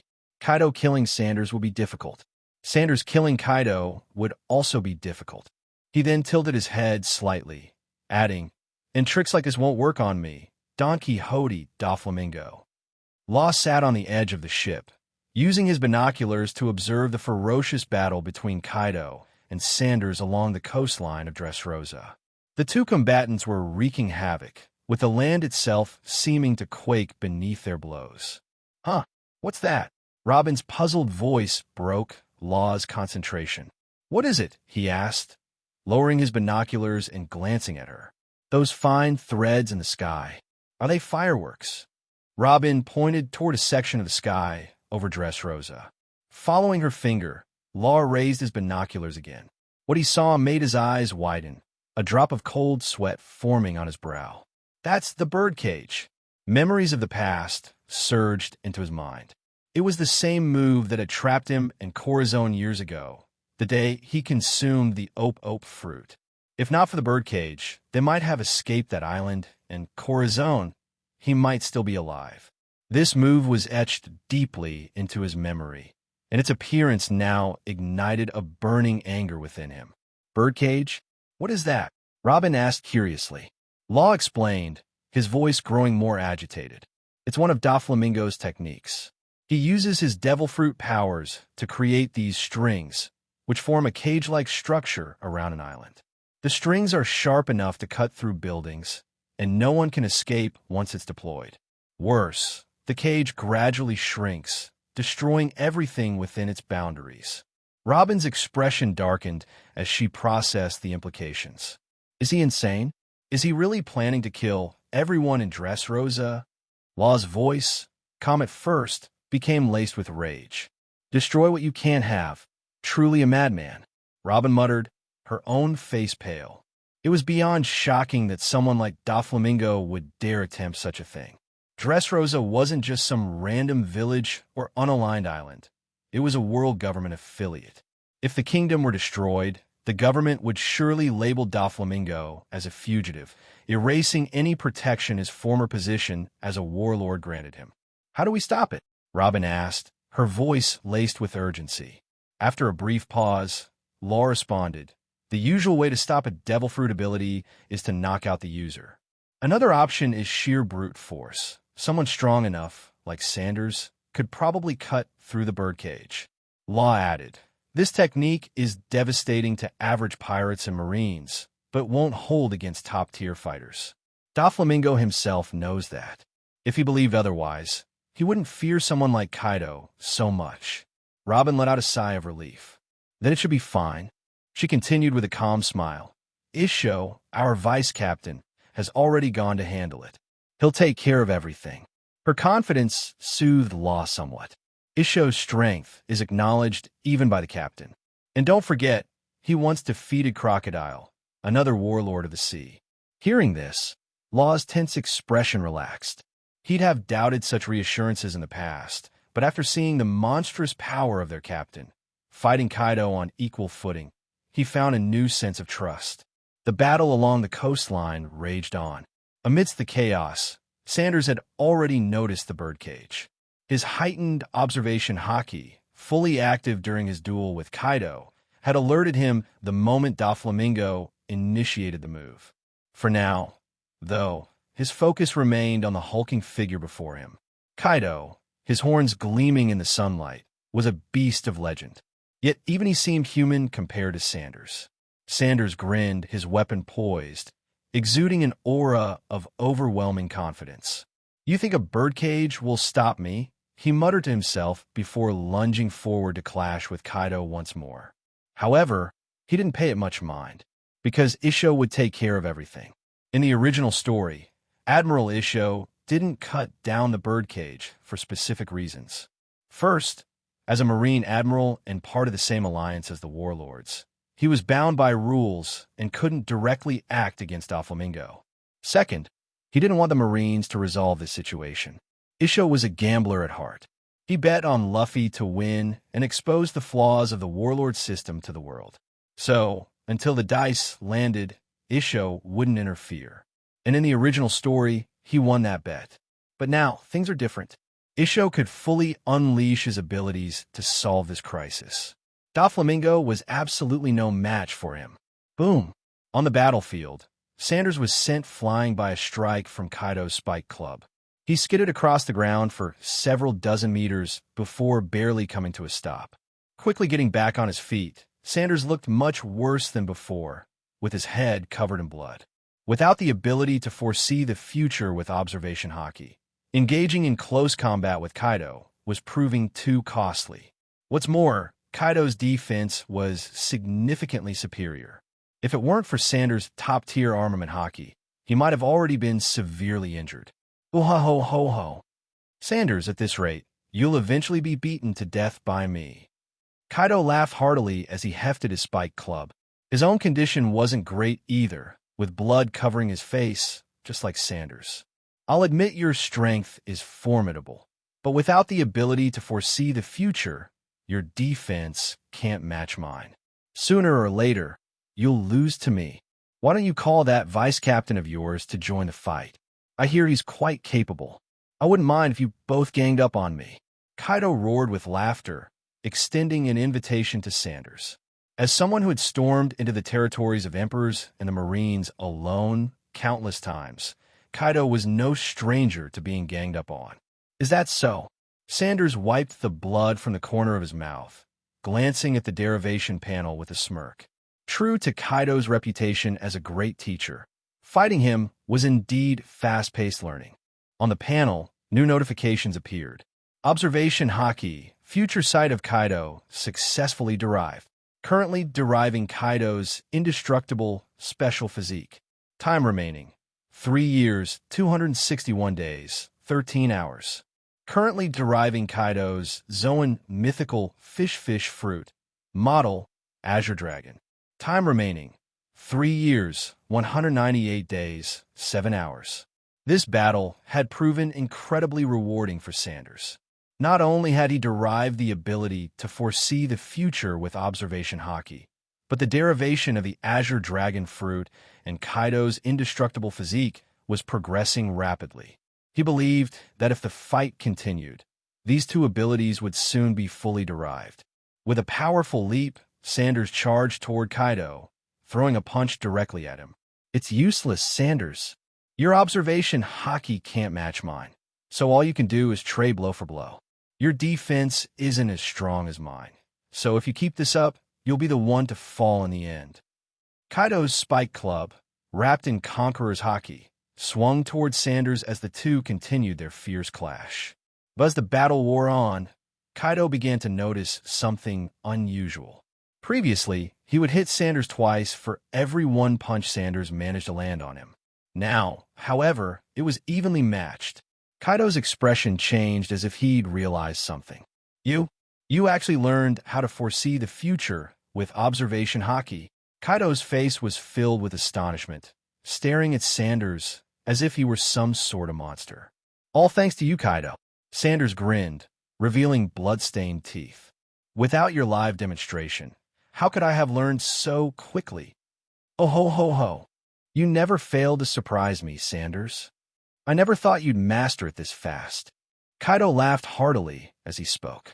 Previously, he thought Sanders had mastered Shiki the Golden Lion's swordsmanship and the use of Conqueror's Haki and fusion only after experiencing a major battle.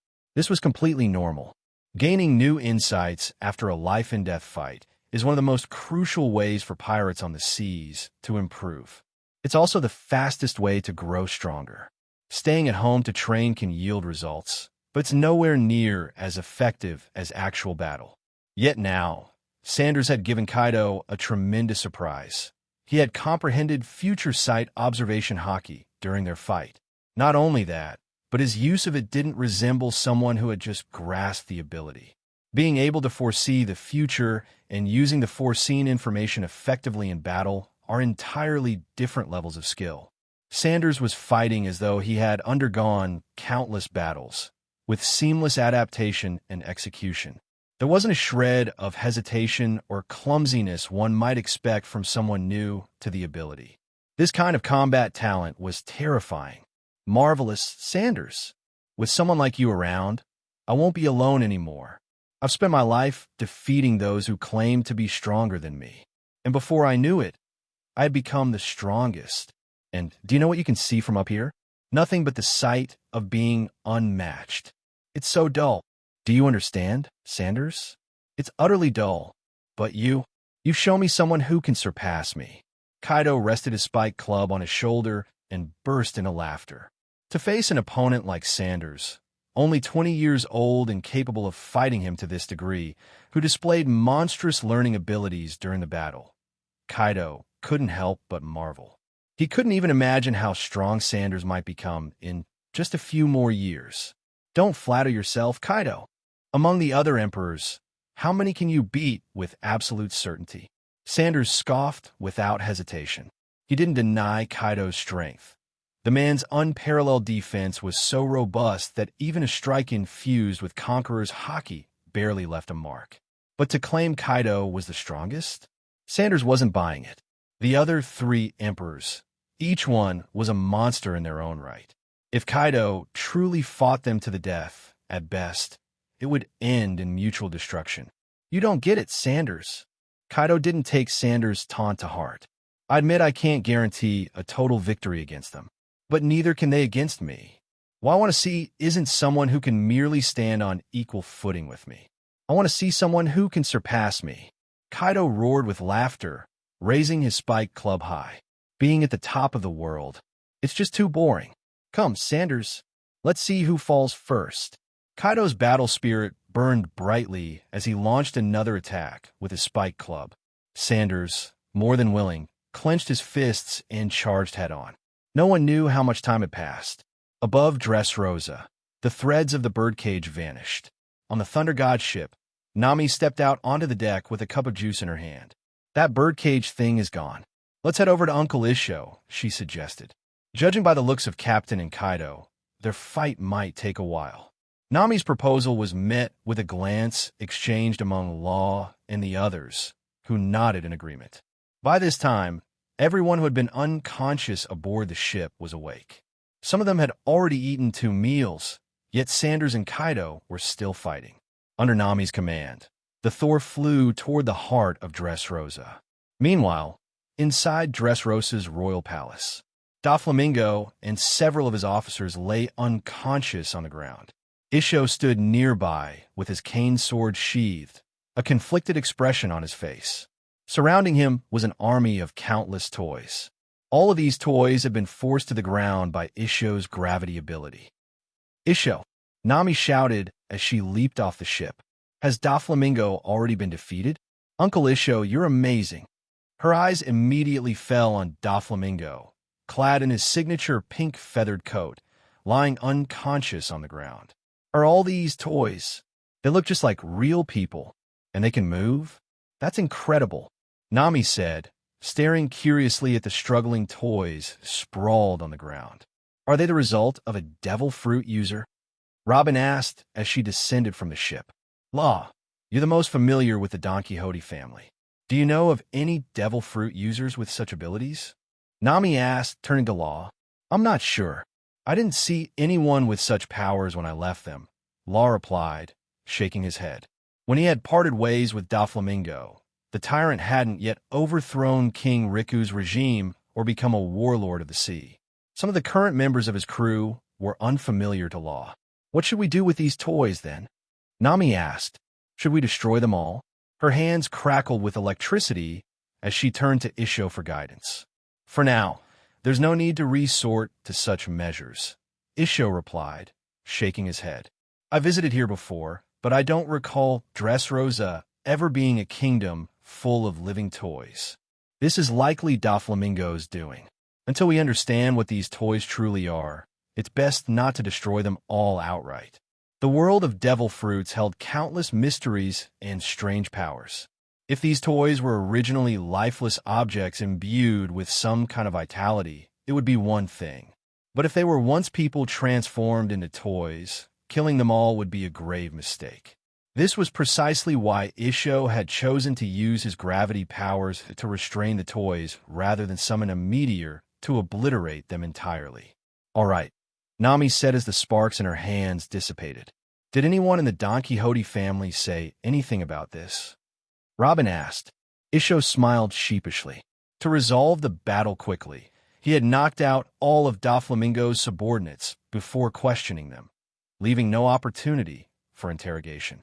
At that moment, the sound of approaching footsteps echoed in the distance. A woman wearing a dress appeared before them. "She's one of Doflamingo's officers," Law said, gripping Kikoku with a wary expression. "I saw her standing with him on the shore earlier." "I am Viola," the woman said, introducing herself without hesitation. "I'm the second princess of Dressrosa and King Riku's daughter. I was forced to join the Don Quixote family." Seeing the Thunder God pirates preparing to act, Viola quickly explained her identity. After witnessing the strength of the Thunder God pirates, she had resolutely decided to leave the Don Quixote family and had even helped rescue the Tontada princess who had been imprisoned. Viola had long been unwilling to serve Doflamingo.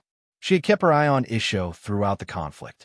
When Doflamingo deployed his birdcage, she had felt despair, knowing all too well the power of that technique.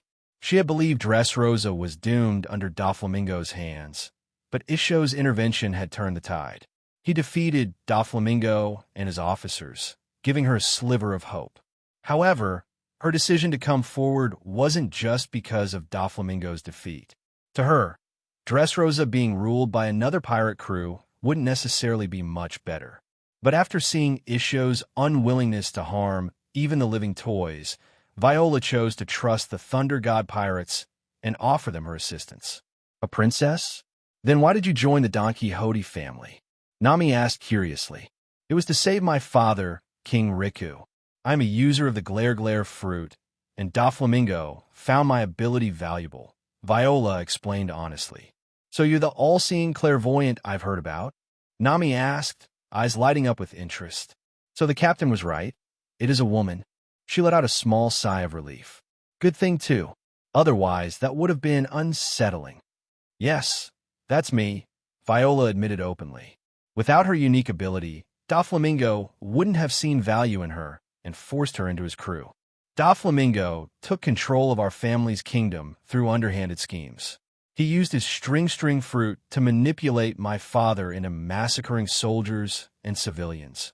Viola began explaining her past. Controlled by the string fruit? Nami asked, her voice filled with curiosity. Yes, Law replied. Doflamingo's string fruit allows him to control people like marionettes. The controlled retain their consciousness, which makes it even more terrifying. Law continued, his tone laced with disgust.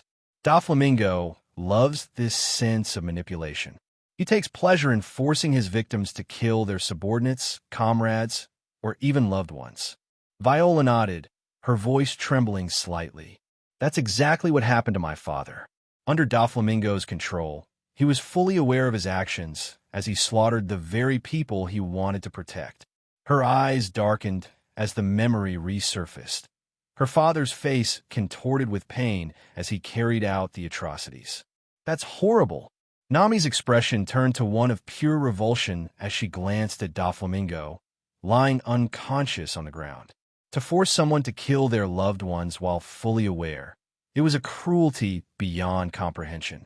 Thinking about it, she felt a chill run down her spine. What if I'd been controlled and forced to kill Belmir back then? She shuddered. I'd have probably ended my own life out of despair. What about these toys?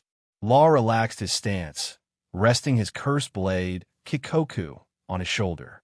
Do you know what's going on with them? It's Sugar's devil fruit ability, Viola explained. All these toys were once humans. Humans? Nami stared at the struggling toys in shock. The hobby fruit, Viola clarified. It allows her to transform anyone she touches into a toy. These individuals retain their memories and thoughts, but are physically controlled by Sugar, bound by a contract to obey Doflamingo's orders. They're forced to work or fight until they die. The horror didn't stop there. Additionally, Viola continued, anyone connected to the transformed individual, friends, family, acquaintances, will lose all memories of them. To their loved ones, it's as if they never existed. The implications sent chills through the group. A father might remember his daughter, but the daughter would have no memory of him. Over half of Dressrosa's population has already been turned into toys, Viola revealed, her voice tinged with bitterness. Doflamingo also enforced a segregation law between humans and toys to control public perception and maintain his rule. The more Viola spoke, the deeper Nami's disgust grew. That's monstrous. Imagining the despair of these toy people, forgotten by everyone they cared about and forced to serve their oppressor indefinitely. Nami couldn't help but feel a pang of sympathy. What's the solution? How do we break this curse? Robin asked, her voice steady and analytical. If these toys attacked Isho, that means Sugar must be nearby, she deduced, glancing at the scattered unconscious members of the Don Quixote family. Yes, Viola confirmed, Sugar is in that small tower over there. She pointed to a building not far away. Inside the tower, Sugar peeked through a window and froze when she noticed Viola pointing in her direction.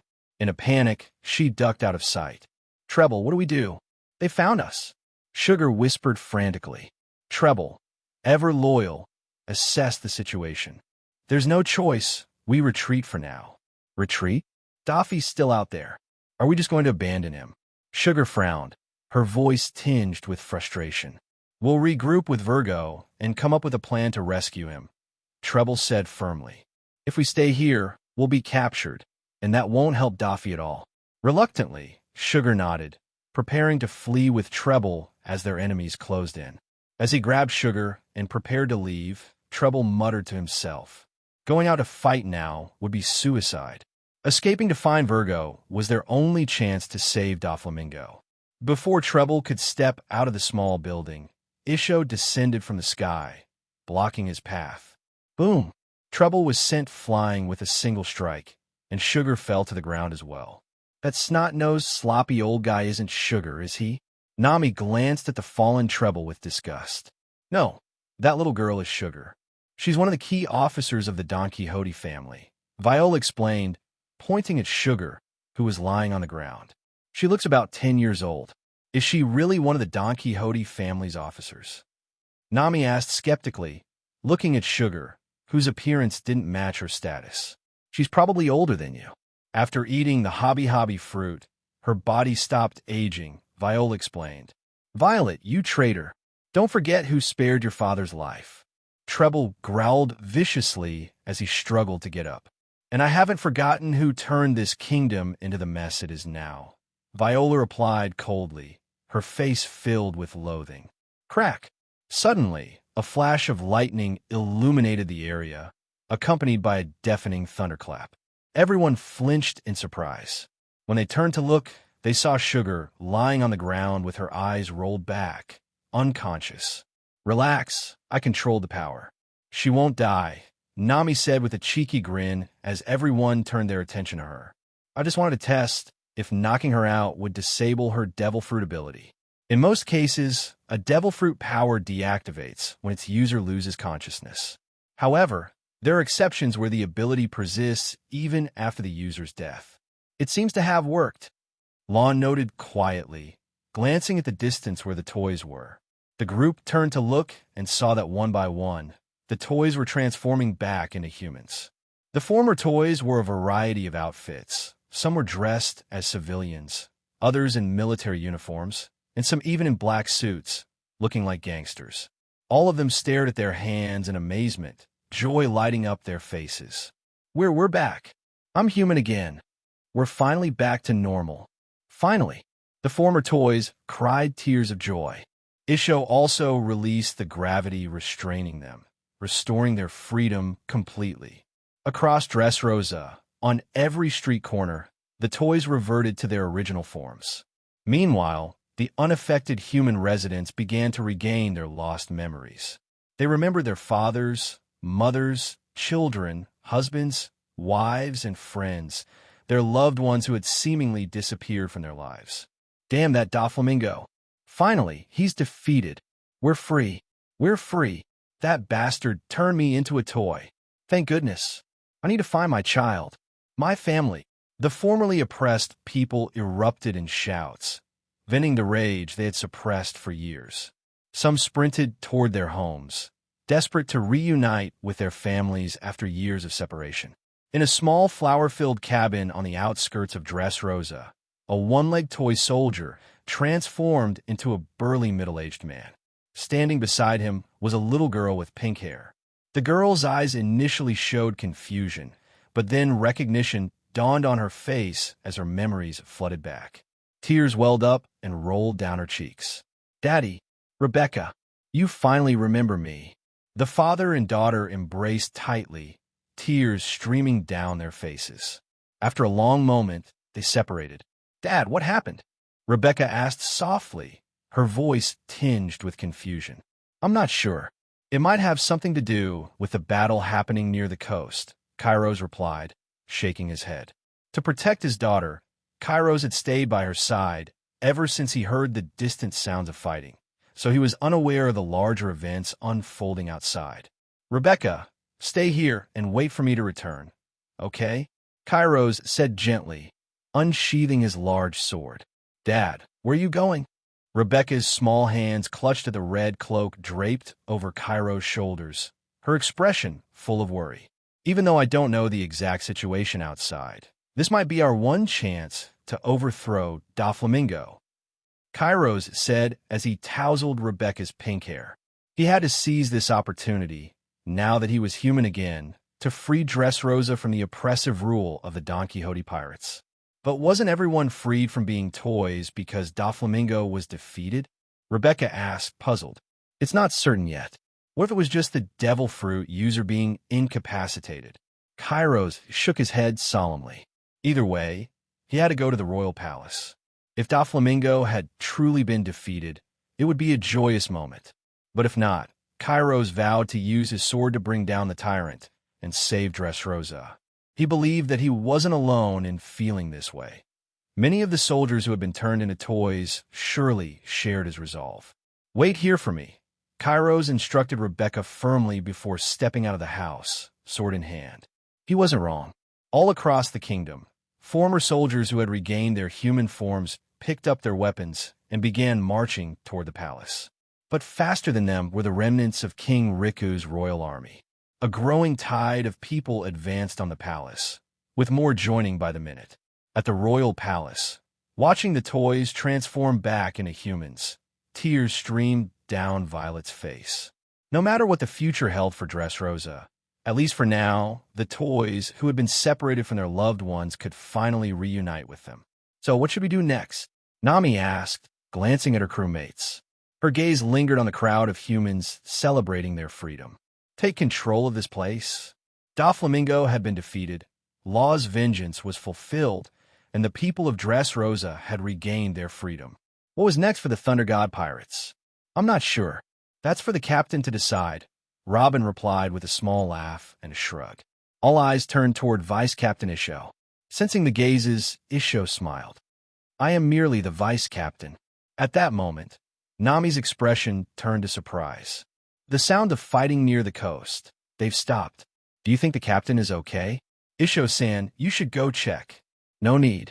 He's already on his way. Isho replied, tilting his head skyward. Everyone looked up and saw Saunders descending from the sky, his body battered and bruised. You're hurt, Saunders. Are you okay? Nami asked with concern. Law, you're the doctor. Check on the captain. Waving a hand dismissively, Saunders replied, I'm fine. Just a few scratches. He turned his gaze to Violet. You're the daughter of King Riku, aren't you? Yes, I am. Viola answered, her voice tinged with unease. After all, the man standing before her was someone powerful enough to clash with Kaido, a Yonko. He was nothing short of a monster in terms of strength. Sanders leaned back slightly as he felt the warmth spreading through his body. The pain that had been racking him moments ago began to ease significantly. Everyone around watched in awe as the tiny Tontada princess, Mancheri, used her healing ability. Her small hands glowed faintly as the restorative energy mended the injuries on Sanders' body. Though not fully healed, he could feel his bones aligning properly and his muscles regaining strength. Impressive, Law commented, watching closely. Her healing capabilities might rival those of the finest doctors. Mancheri stepped back once she was done, her petite frame trembling slightly from exhaustion. Thank you, Princess, Sanders said, bowing his head lightly to her. Your assistance is much appreciated. Mancheri smiled shyly, hiding behind Viola. It's no problem. I just hope it helped enough. It's more than enough, Sanders replied, stretching his arms to confirm his mobility. But don't push yourself too hard. Your power is invaluable. Viola gently lifted Mancheri back in her arms, giving her a comforting pat on the head. Nami, unable to suppress her curiosity, leaned forward. So, Sanders, what's next?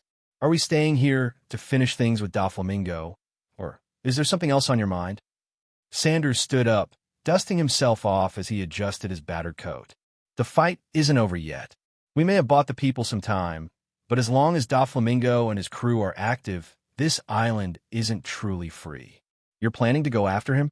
Robin asked with a calm, yet intrigued expression. Yes, Sanders said firmly. This isn't just about revenge or justice anymore. It's about making sure this kingdom doesn't fall into chaos again. Shouldn't we rest first? Nami suggested, glancing at his still healing injuries. Rest isn't a luxury we can afford right now, Sanders said, shaking his head. Doflamingo will be regrouping, and we need to act before he can recover. Viola stepped forward. If you're going to confront him, we'll support you in any way we can. The people of Dressrosa are ready to fight for their freedom. Sanders gave her a nod. Good. Prepare everyone who can fight, but keep the non-combatants safe. This isn't going to be easy. As the group began to strategize, Mancheri tugged on Viola's sleeve and whispered something. Viola looked surprised, but then nodded, turning to Sanders. The princess wants you to know she's willing to heal anyone who gets injured in the battle, Viola said. Sanders smiled.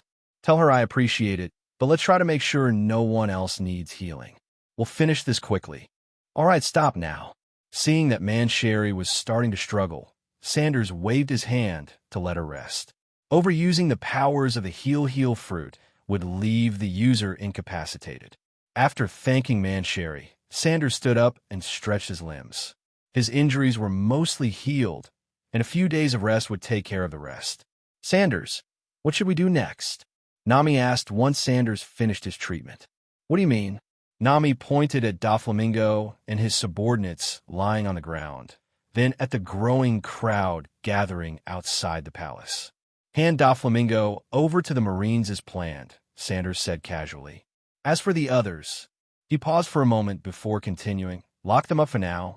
Handing Doflamingo over to the Marines was part of the deal they had already made. Most of the Don Quixote pirates were devil fruit users, and some of their fruits were quite valuable. Sanders wasn't about to let them rot in Impel Down without extracting their fruits first. As for the people of Dressrosa, Sanders looked at Viola. Call your father, King Riku, to come over, he said to Viola. At this moment, King Riku and his former subordinates were waiting anxiously outside the palace. The toys inside the palace had reverted to humans and spread the news that Doflamingo had been defeated by the Thunder God pirates. King Riku knew the palace was now under the control of the Thunder God pirates. However, unsure of their intentions and wary of their strength, he hadn't dared to rush in. All right, Viola nodded. She knew the conversation between her father and the captain of the Thunder God pirates would determine the fate of Dressrosa. After Viola left, Nami turned to Sanders. Captain, are we going to rule this place? Of course. Why not? The sky is our base, but we also need territory down here, Sanders replied matter-of-factly. The New World is divided among the 4 emperors, and this place suits us perfectly. He needed some power under his command to match his growing reputation. Dressrosa was an ideal choice. Plenty of land, a good population, and a tropical island perfect for living. Captain, are you going to be the king of this country?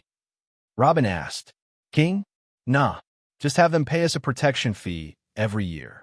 Sanders had no interest in managing a country.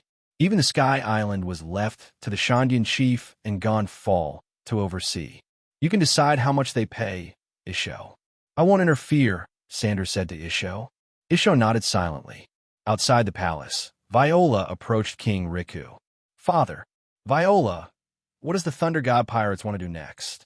King Riku asked anxiously as soon as he saw her. Father, I don't know either, Viola replied, shaking her head. Captain Sanders has invited you to the palace. What kind of person is this Sanders? As they walked towards the palace, King Riku whispered to his daughter. Pirates varied greatly in personality. Some were cruel and violent, while others were relatively mild-mannered. He was afraid that Dressrosa had encountered another tyrant like Doflamingo.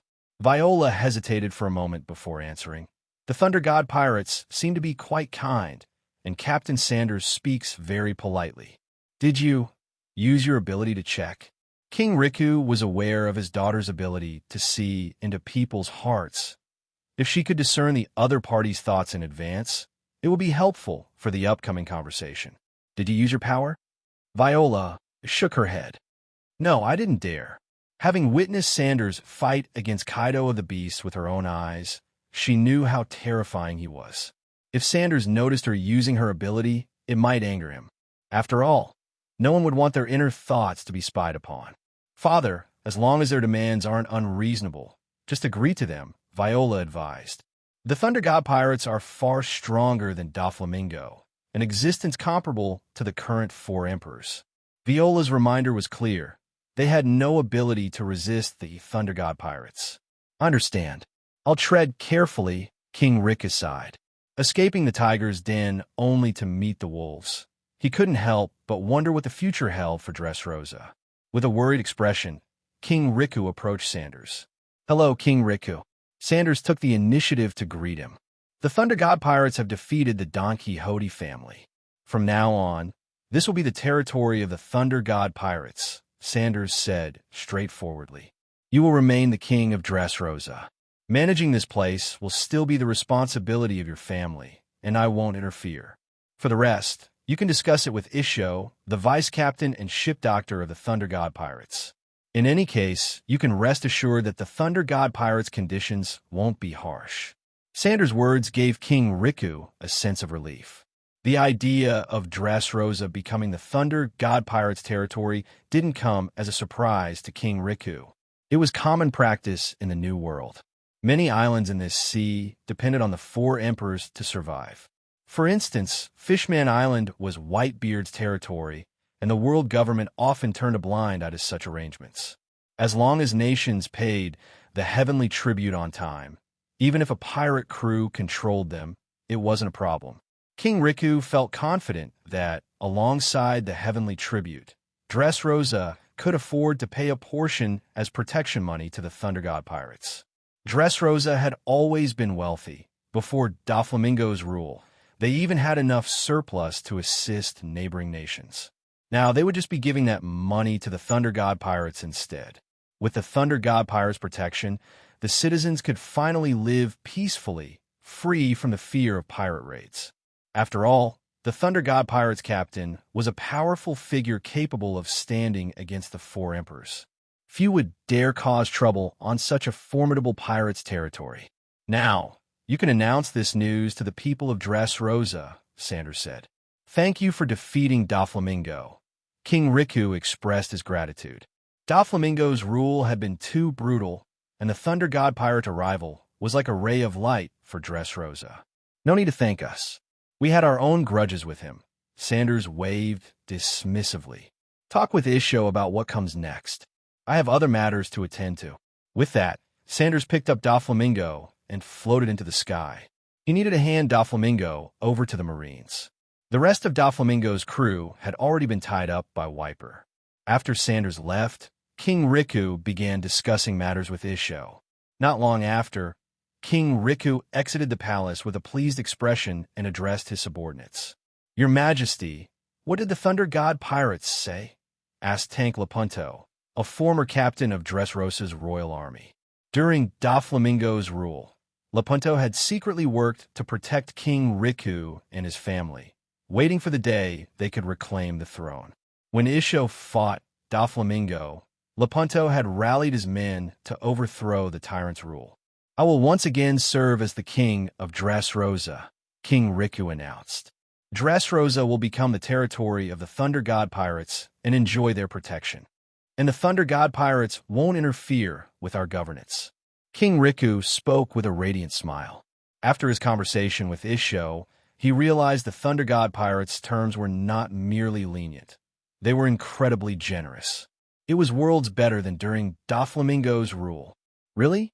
That's amazing, exclaimed Tank Lepunto, his face beaming with joy. If King Riku said the terms weren't harsh, then he trusted they truly weren't. He knew King Riku's character very well. Dressrosa had finally been freed from Doflamingo's tyranny. That's wonderful. Doflamingo has finally been defeated. Long live King Riku. Long live the Thunder God Pirates. King Riku's subordinates raised their weapons high, shouting in unison. After Sugar's defeat, many had come to learn of Doflamingo's schemes. This revelation significantly improved King Riku's reputation, and many citizens began hoping for Dressrosa to return to the rule of the Riku royal family. Seizing the opportunity, King Riku announced Doflamingo's plots to the entire populace. With many former toys coming forward as witnesses, his words quickly gained credibility. Thus, King Riku was reinstated as the king of Dressrosa. Meanwhile, Sanders carried Doflamingo to a marine warship station just outside Dressrosa. The warship was led by an old acquaintance, Vice Admiral Momonga of Marine Headquarters. When Sanders arrived, Momonga watched him approach with wary eyes, as if facing a formidable foe. No need to be so tense, Vice Admiral Momonga, Sanders said with a smile as he landed on the deck. He tossed Doflamingo in front of Momonga. This is my gift to you, Sanders said. Doflamingo. Momonga's pupils contracted as he recognized the man lying on the deck. Doflamingo's signature sunglasses were long gone, but his distinctive outfit made him instantly recognizable as one of the 7 warlords of the sea. I thought about killing him myself, Sanders said nonchalantly. but after some consideration, I felt it would be more fitting to lock him up and Impel Down for the rest of his life. Oh, and one more thing. Dressrosa is now my territory. The Marines should avoid coming here in the future. With that, Sanders rose into the sky and disappeared from view, leaving a stunned Momonga behind. Momonga looked down at the defeated Doflamingo, his expression conflicted. After a moment, he ordered his men to restrain Doflamingo with sea-stone handcuffs and used a transponder snail to contact Marine headquarters. "You're saying what?" "Sanders handed over Doflamingo to you?" came Fleet Admiral Sengoku's puzzled voice from the other end of the line. "Yes, Fleet Admiral Sengoku. Doflamingo is currently restrained and aboard the warship," Momonga confirmed. "All right, return with the warship immediately. Escort Doflamingo to Impel Down," Sengoku instructed. Though he wasn't sure why Sanders had done this, capturing Doflamingo was undoubtedly a significant achievement. "What's the situation in Dressrosa now?" Sengoku asked. "I'm not sure," Momonga replied. "Sanders declared Dressrosa as his territory. We didn't dare set foot on the island, so we don't know what's happening inside." Sengoku fell silent for a moment before asking, "Is Sanders badly injured?" "He doesn't appear to be," Momonga answered honestly, understanding the implication behind Sengoku's question. "On the contrary, he seems completely fine, still radiating an aura of immense power." "I see. Return for now," Sengoku said, ending the call. Momonga glanced in the direction of Dressrosa one last time before ordering the fleet to set sail. At the same time, in waters not far from Dressrosa, Admiral Akainu of the Marines, leading a fleet towards Dressrosa, received orders from Fleet Admiral Sengoku. After a long pause, Akainu's face darkened as he ordered the warships to return. "Sanders, one day I'll capture you again." Akainu growled, a cigar clenched in his teeth, as he stood on the deck. Upon learning of the battle between Kaido of the Beasts and Sanders in Dressrosa, Akainu had mobilized his fleet, hoping to take advantage of the fight and arrest at least one of them. Sengoku had initially approved the plan, but upon hearing that the battle had ended and Sanders was relatively unscathed, he ordered Akainu to retreat. For the Marines, capturing Doflamingo was already a significant achievement. Sengoku had no intention of escalating the conflict. Letting the pirates of the New World wear each other down was the best strategy. News of Sanders' battle with Kaido quickly spread. Newspapers scrambled to report on the event. Thunder God versus Beasts. A clash of equals. The New World's fifth emperor, Thunder God Sanders. The news that Sanders had fought one of the four emperors wasn't entirely surprising.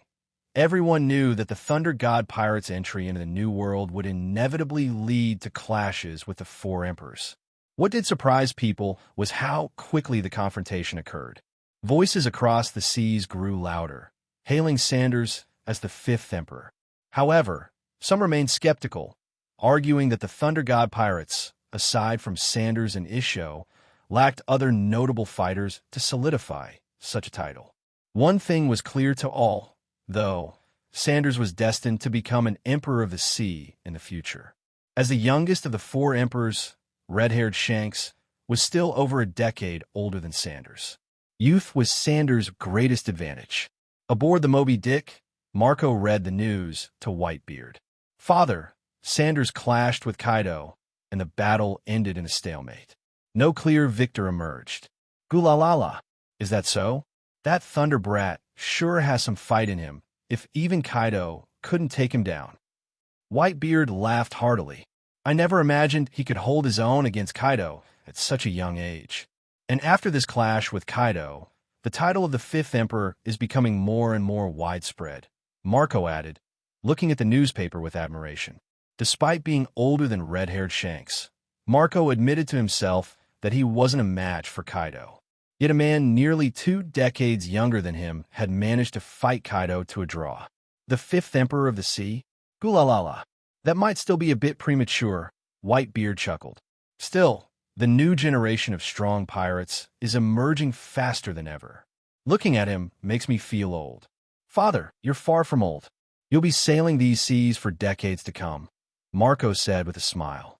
In Tato Land, Big Mom tossed the newspaper aside. Kaido's such a fool. He couldn't even deal with a brat, she scoffed. Fifth Emperor? Mama.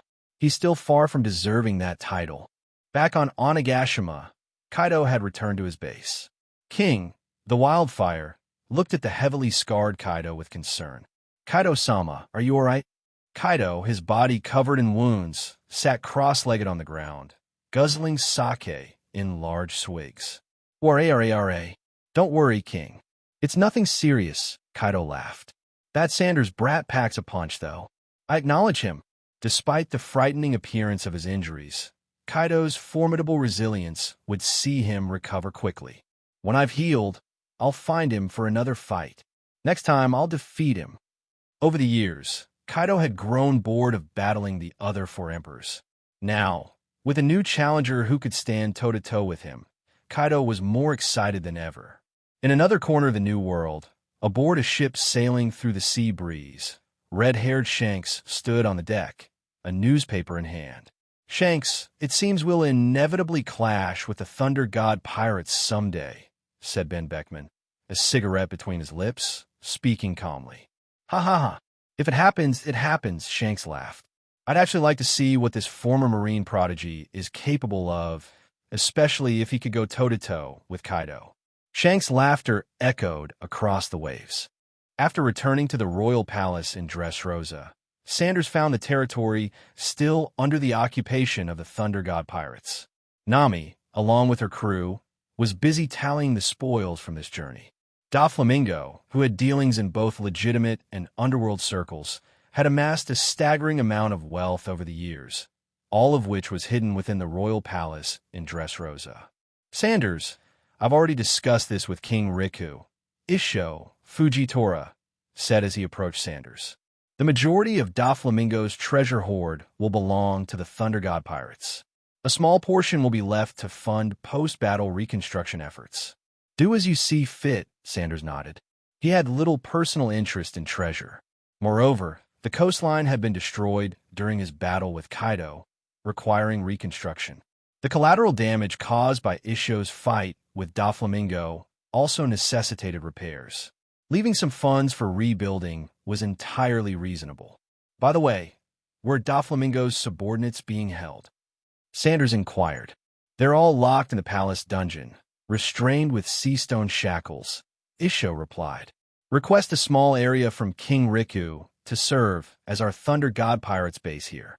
I've already discussed that with King Riku, Isho said with a slight nod. The location has been chosen. We're just waiting to start building. Knowing they might stay in Dressrosa for an extended period, Isho had planned the base setup well in advance. Good. Let's move everyone there as soon as possible. We should vacate the palace and return it to King Riku, Sanders said. Soon after, the Thunder God Pirates relocated to their designated base in Dressrosa. The site was nothing more than an empty plot of land by the sea, but Sanders didn't mind. The Thunder God, their ship, provided ample living space for the time being. The next day, King Riku ordered the construction of the pirates' base, and reconstruction efforts across Dressrosa began in full swing. Meanwhile, Sanders extended an invitation to Princess Viola to join the Thunder God Pirates. Her glare fruit abilities were incredibly useful. He tasked Robin and Viola with forming the intelligence department for the crew. King Riku wholeheartedly supported his daughter joining the pirates. Having someone close to him within the Thunder God Pirates was beneficial for Dressrosa, as it strengthened the bond between the island and the crew. This news spread among Dressrosa's citizens, reducing their apprehension toward the Thunder God Pirates. After all, their own princess was now a crew member, essentially making the pirates part of the family. The Thunder God Pirates were clearly distinct from Doflamingo's Don Quixote family. One had toppled Dressrosa's oppressive regime, while the other only requested a small territory without imposing further demands, and even offered protection against pirate attacks. The people of Dressrosa could tell the difference. Joining alongside Viola was Princess Mancheri of the Tontata Kingdom. Her Heal Fruit was an ability Sanders deemed invaluable. She joined Law's team as the crew's doctor. With the power of her fruit, the crew could train harder, knowing injuries could be quickly healed. One day, Viola visited the Thunder God Pirates' now completed base, bringing with her a stack of documents and some freshly issued bounty posters. The base itself wasn't large. Since the crew's numbers were relatively small, only a few buildings were needed. When Viola arrived, Sanders was lounging in a small courtyard, basking in the sun. "The Marines are so shameless," Nami exclaimed, her face filled with indignation as she read the newspaper. "We were the ones who defeated Doflamingo. Why does the paper claim that the Marines uncovered his schemes and thwarted them?" The newspaper headline declared that the Marines had uncovered and stopped Doflamingo's conspiracy to usurp the throne of Dressrosa. It also announced that the world government had removed Doflamingo from the warlords of the sea and imprisoned him in Impel Down. "It's not a big deal. It was expected," Sanders replied lazily, sipping a glass of juice as he lay on a recliner. Covering up the truth and distorting facts was a common practice for the world government and the Marines. The world government and Marines claimed to prioritize the greater good, but in reality, most of the public still trusted them more than pirates. The newspapers went so far as to label the Thunder God Pirates as an evil group occupying Dressrosa.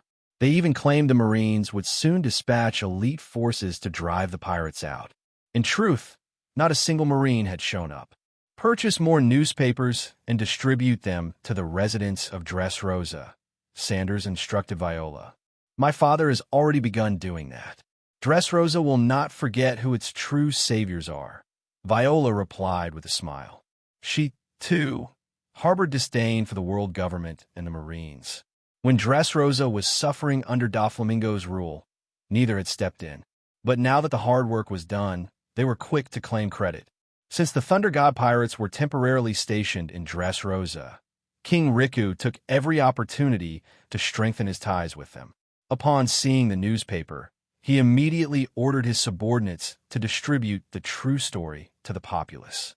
King Riku's sense of timing and awareness of the situation was commendable. In light of this, Sanders even lent the Kingdom of Dressrosa a sum of money, interest-free, to aid in reconstruction efforts. "Oh, by the way, Captain, here are the new bounty posters for you and the first mate," Viola said, handing Sanders 2 wanted posters. After the battle with Kaido, Sanders' bounty had skyrocketed to 3,013,000,000 berries. The rest of the crew's bounties remained unchanged. "Captain, there's something I'd like to discuss with you." Viola hesitated for a moment before speaking. "Go ahead. Could I have Doflamingo's subordinate, Diamante, to deal with personally?" she asked. "He killed my sister. My father and brother-in-law want to avenge her." In truth, many of Doflamingo's subordinates had blood on their hands from the Riku family. King Riku had initially hesitated to act against them, thinking the Thunder God Pirates might find them useful. "Oh, that," Sanders chuckled. "Do as you like. You could execute all of Doflamingo's officers for all I care. I have no use for them." His interest in Doflamingo's officers lay solely in their devil fruit abilities. As for their lives, Sanders had no intention of sparing them. They were too loyal to Doflamingo to be worth recruiting. Why bother trying to reform them when he could instead cultivate promising individuals like Shachi and Penguin or his future Divine Guard? "Thank you, Captain. No need to thank me." With Sanders' approval, Viola left, filled with vengeful determination.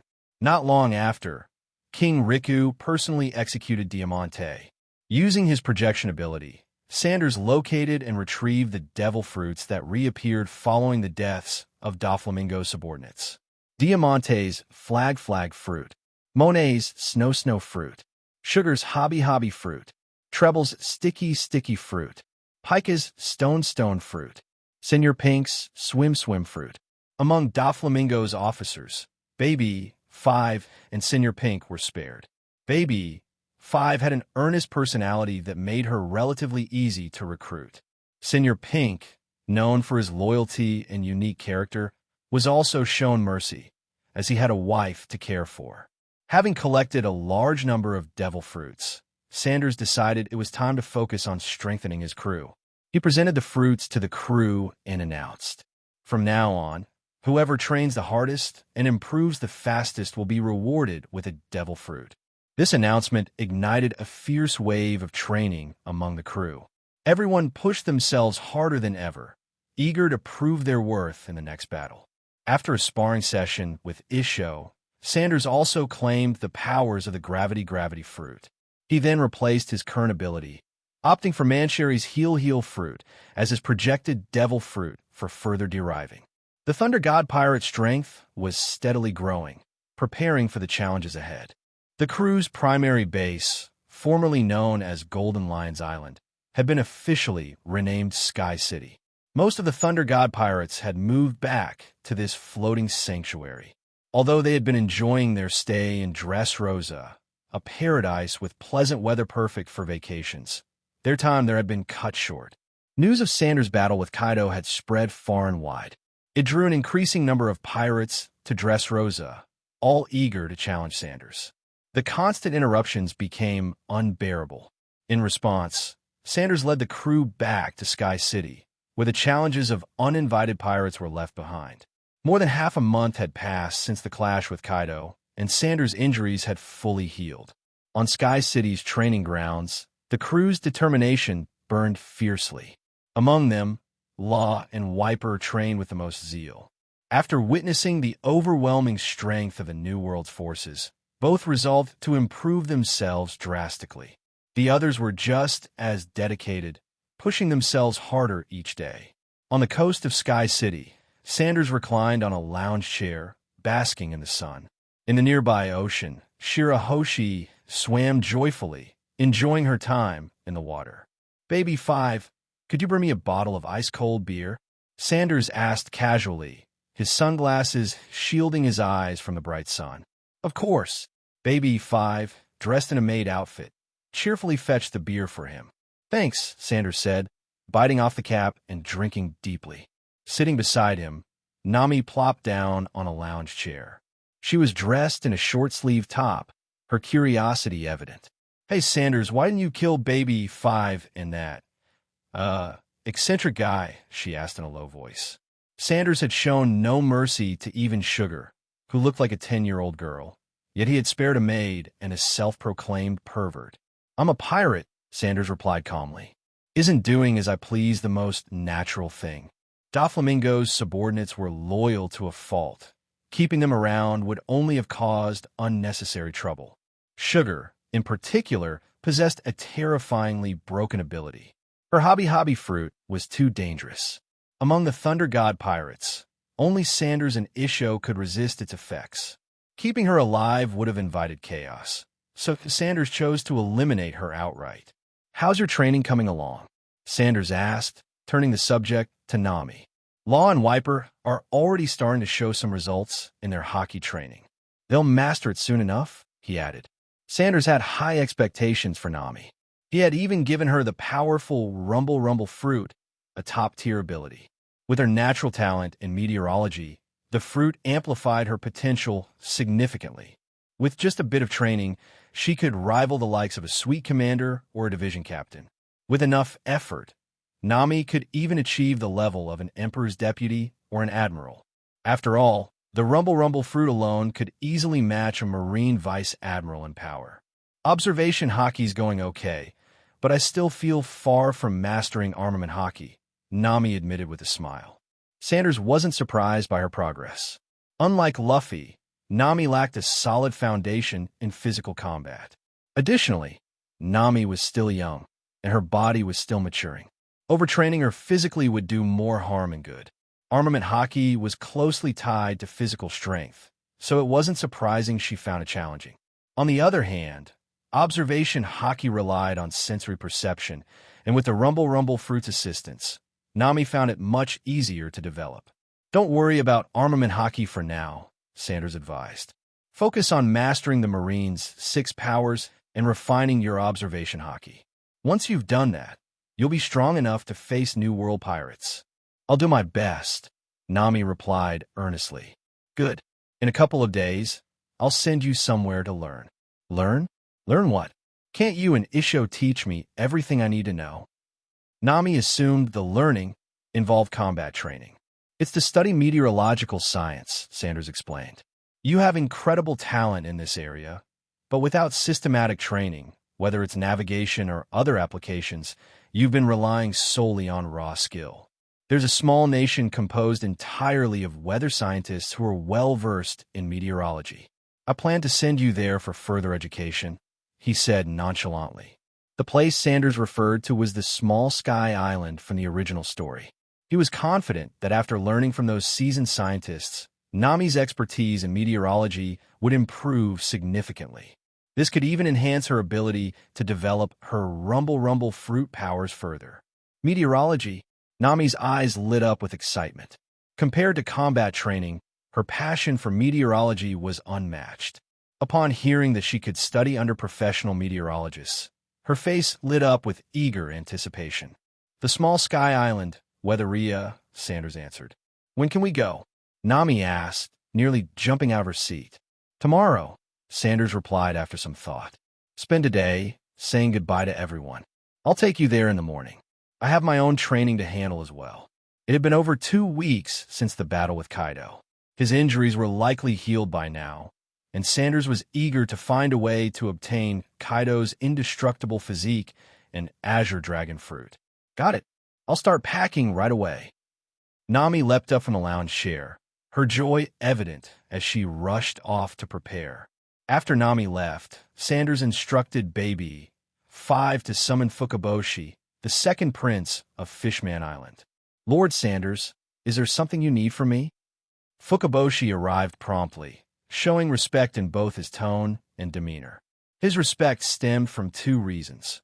First, both he and his sister, Shirahoshi, were currently residing in Sky City. Second, after witnessing Sanders' overwhelming strength, Fukaboshi held him in awe.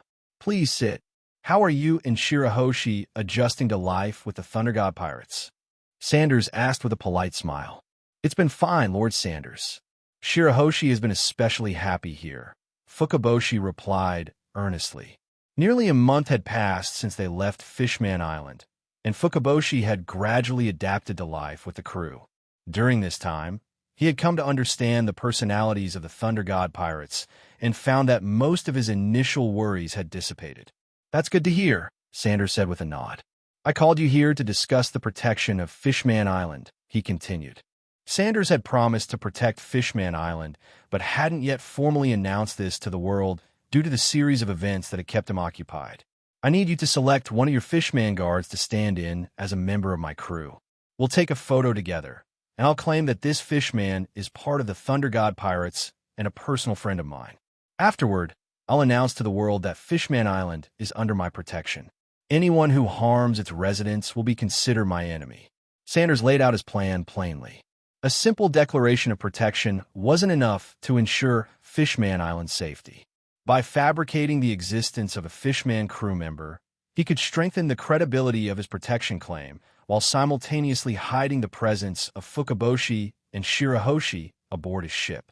With Fishman Island officially protected by both the Whitebeard pirates and the Thunder God Pirates, the likelihood of slavers or reckless pirates targeting it would drop significantly. Sanders' name alone, now notorious after his recent exploits, was enough to deter most would-be troublemakers. After all, he was a man who dared to challenge even the celestial dragons. Fukaboshi's face lit up with joy as he understood Sanders' intentions. Thank you, Lord Sanders. I'll find someone suitable right away, Fukaboshi said gratefully before hurrying off. Soon, a burly and imposing fishman with a rugged appearance stood before Sanders. Lord Sanders, the fishman said nervously. Placing an arm around the fishman's shoulder, Sanders had a photo taken with him. He then tasked Viola with contacting a newspaper agency to circulate the announcement. News spreads across the world. Within days, headlines featuring the Thunder God Pirates declaration spread like wildfire. Fishman Island gains another powerful protector. Reports highlighted the supposed Fishman crew member of the Thunder God Pirates and Sanders' statement. Fishman Island is under the protection of the Thunder God Pirates. Harming its residents is an act of war against us. Captain Sanders of the Thunder God Pirates declares Fishman Island a friend. Anyone who dares to harm fishmen or merfolk will face retaliation from the Thunder God Pirates. the end of merfolk slavery. The true reason for the fall of warlord Doflamingo, capturing and trafficking a merfolk. The news sent shockwaves through the world. Conversations erupted across taverns and ports. Fishman Island sure hit the jackpot. They've got Whitebeard's protection and now the friendship of the Thunder God pirates. Those merfolk traffickers won't even dare to dream of setting foot there. Exactly. With Whitebeard and Sanders, even the other 4 emperors wouldn't risk it. One wrong move, and it's their crew that'll get wiped out. So that's why Doflamingo fell. The Marines would never have the guts to take him down unless someone like Sanders forced their hand. I remember that. There was a mermaid auction at Sabeti Archipelago. When she escaped, the auction house's owner was fed to the Sea Kings. Turns out that was one of Doflamingo's rackets. The rumors were no accident. Sanders had deliberately let slip that his attack on Doflamingo was retribution for trafficking a merfolk. Using a warlord of the sea as an example was enough to put fear into anyone considering such acts. The strategy worked wonders. Many slavers and traffickers who targeted merfolk and fishmen either abandoned their trade or went into hiding. The waters around Fishman Island grew noticeably quieter. Visiting merchants and pirates alike treated the locals with newfound respect, not out of kindness, but fear of Sanders' wrath. Back on Fishman Island, King Neptune held the latest newspaper, his expression a mix of relief and complexity. "Your Majesty," the left minister began, "we've seen far fewer incidents of fishmen and merfolk being targeted lately.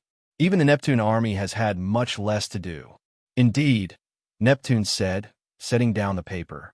"I never imagined the Thunder God Pirates' protection would have such a dramatic effect." Using a warlord like Doflamingo as a warning, Sanders truly doesn't hold back. In his private conversations with Shirahoshi, Neptune had learned that the true reason Sanders targeted Doflamingo was due to personal enmity involving the Thunder God Pirate ship doctor. However, the rest of the world believed it was all for Fishman Island's sake, which only strengthened the island's security. "And how is Princess Shirahoshi faring?" the right minister inquired. "She's doing well," Neptune said with a warm smile. "Every day, she eats, drinks, and enjoys herself in Sanders' Sky City. Fukaboshi tells me that Sanders has shown her nothing but kindness. He dotes on her, granting nearly every request." Mentioning his daughter's happiness brought a rare smile to Neptune's face. Over their regular din-din mushy calls, Shirahoshi had shared tales of her adventures and joys, a stark contrast to the confinement she had endured in the hard-shell tower. "I must admit," Neptune added, a tinge of guilt in his tone, "I failed to protect her properly. Now, she finally gets to experience the freedom she deserves." The ministers shared a glance, relief evident in their expressions. As long as Princess Shirahoshi remains safe and content, Fishman Island can only benefit from this arrangement, the left minister said.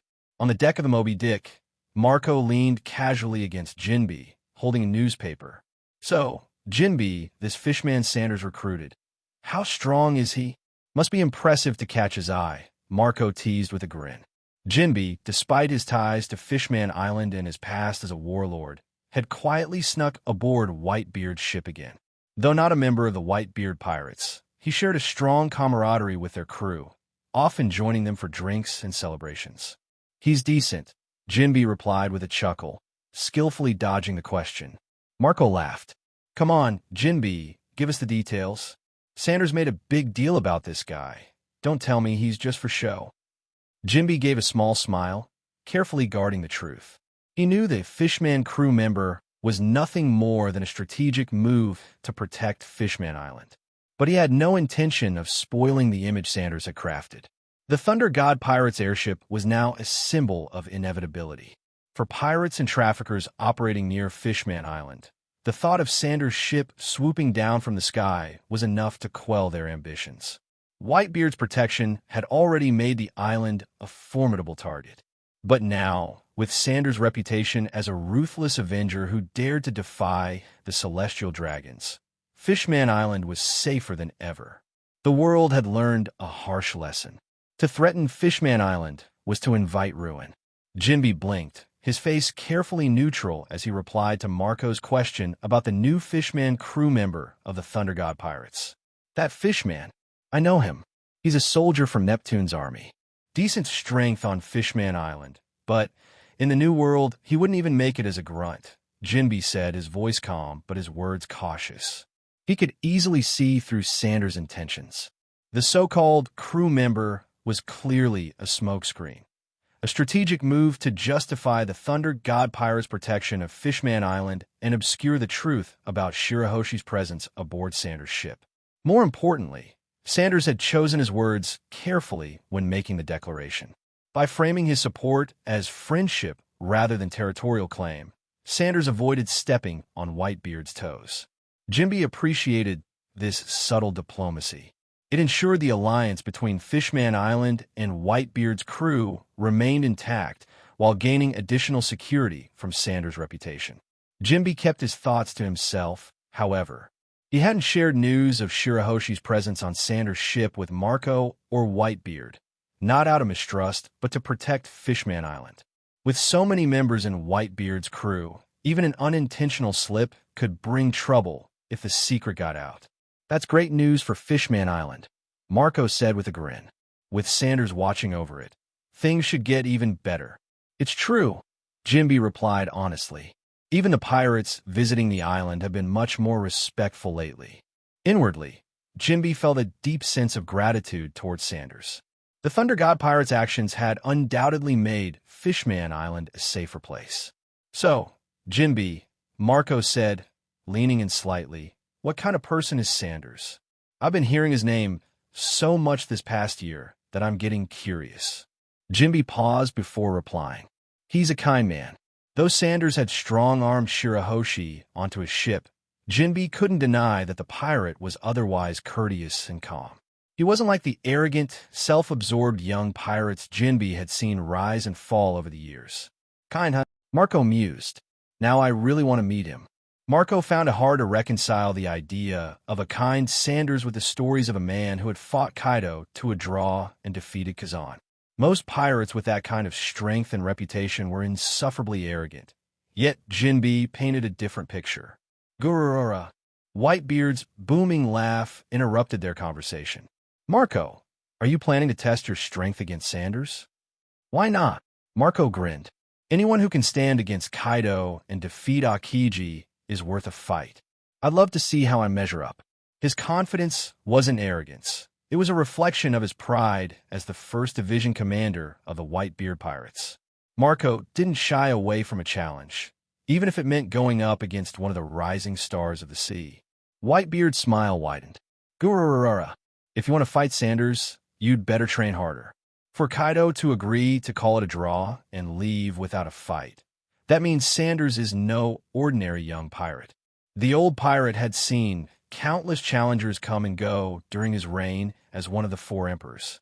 But Sanders' meteoric rise had caught even his attention. If his presence motivates my sons to train harder, then it's a good thing, Whitebeard added. Despite his jovial tone, there was a seriousness behind his words. Whitebeard knew his time was limited. While he could protect his sons for now, the future of the Whitebeard Pirates depended on their strength and determination. Sanders' presence served as a reminder that the seas were ever-changing, and they couldn't afford to grow complacent. Don't worry, Pops, Marco said, patting his chest confidently. If Sanders ever challenges you, he'll have to get through me first. Gururara. That's the spirit, Marco. Whitebeard roared with laughter. The camaraderie on the Moby Dick was as lively as ever, even as the shadow of Sanders loomed large over the New World. The Grand Hall of Sky Island.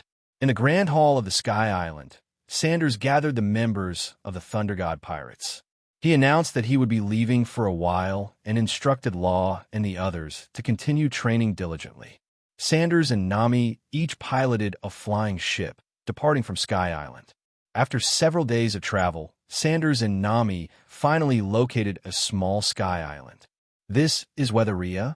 It's always in motion, completely different from the sky island of the Kingdom of God. Nami looked at the small, floating island drifting in the sky, her face full of amazement. Indeed, this island constantly moves, its speed and direction determined by the wind. The weather here changes rapidly. That's why it's perfect for meteorological research.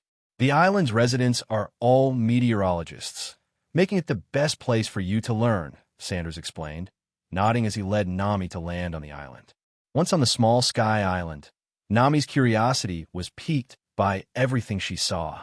The sudden arrival of visitors quickly drew the attention of the island's residents. A group of scholars gathered around Sanders and Nami, their expressions wary. The island's inhabitants mostly looked like scholars, wearing wizard-like robes and pointed hats.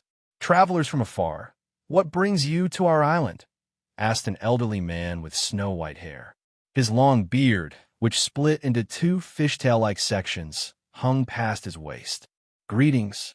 I am Sanders. Sanders smiled warmly. This is my companion, Nami. I've heard that the people here are experts in meteorology, so my companion has come specifically to study with you for a while, Sanders said, gesturing toward Nami. So, you've come to study meteorology? Is this young lady the student? You're very welcome here, said the old man, his face softening into a kind smile. Hearing that they were here to learn, the wary residents visibly relaxed, their expressions turning friendly as they looked at Nami. Compared to the imposing Sanders, who was over 2 meters tall and looked tough to deal with, the sight of a charming young girl like Nami made them feel much more at ease. After all, she was just a pretty girl of around 10. Nami returned their smiles and greeted the many white-haired elders warmly. However, meteorology isn't easy to learn. It'll take a lot of hard work, one of the elderly men said with a chuckle. That's fine. I'm not afraid of hard work, Nami replied cheerfully. She wouldn't mind the effort if it meant learning something she was passionate about. Is that so? Then you can stay here and study with us, the elderly man, who introduced himself as Herr Das, said with a smile. It was clear that they had accepted Nami's request to study on the island. Hearing this, Sanders opened a case he had brought along. Thank you for looking after my companion during her time here. This is her tuition fee, Sanders said, revealing the case filled with berries. He had brought the money on purpose. After all, it wouldn't feel right for Nami to learn for free. Of course, Nami had also brought some money of her own, but that was her personal savings. As the captain, Sanders felt it was his duty to cover the cost of his crew's education. Although Nami was pained to see so much money being given away, she didn't say anything to stop it. There's no need to pay. We're already delighted that someone is interested in learning our knowledge, Herr Das said, glancing at the money in the case and waving his hand. The islanders often earned money by helping others with rainfall, but they weren't overly attached to wealth. That won't do. We can't let you go unpaid for your efforts, Sanders said with a smile. Grandpa, just accept it. Sanders is very wealthy. This is just a drop in the bucket for him, Nami said with a forced smile. Even as someone who loved money, she knew when it was appropriate to spend it. Seeing their insistence, Herr Das thought for a moment and said, All right, we'll accept the money. We'll use it to cover young Nami's food and lodging during her stay. In that case, I'll leave Nami in your care. I have other matters to attend to, so I'll take my leave, Sanders said with a smile. He then turned to Nami. I'll be going now. Take care of yourself, and if you have free time, you can return to Sky Island. After all, you have your own ship. Got it, Sanders, Nami replied. Nami pursed her lips and said softly, Take care of yourself too. She knew Sanders was planning to challenge the most powerful figures on the seas, so she couldn't help but remind him to be cautious. Don't worry. Don't you know my strength by now? Maybe the next time we meet, I'll already be the strongest in the world. Sanders grinned, ruffling Nami's hair. By the way, if you work hard in your studies, I'll bring you treasures so vast you could buy the entire world, he added, skillfully painting a grand picture to motivate her. I'm not just talking about meteorology either. There's cooking, leisure, and devil fruit development. All of that combined could make you unimaginably wealthy. Sanders knew there was no better motivation for Nami than the promise of riches. By the entire world's wealth, Nami's eyes instantly turned into berries, shining brightly like gold coins. That's right. You know me. I never lie, Sanders replied with a smile. The wealth to buy the entire world he mentioned was, of course, pure gold. While it might not literally buy the world, its immense value was undeniable. This time, after successfully deducing Kaido's physical traits and abilities, Sanders planned to track it down. The Lantern Master anglerfish, while difficult for others to locate, would be easy for Sanders with his ability to pinpoint positions. Nami nodded vigorously, her fists clenched, her face full of determination.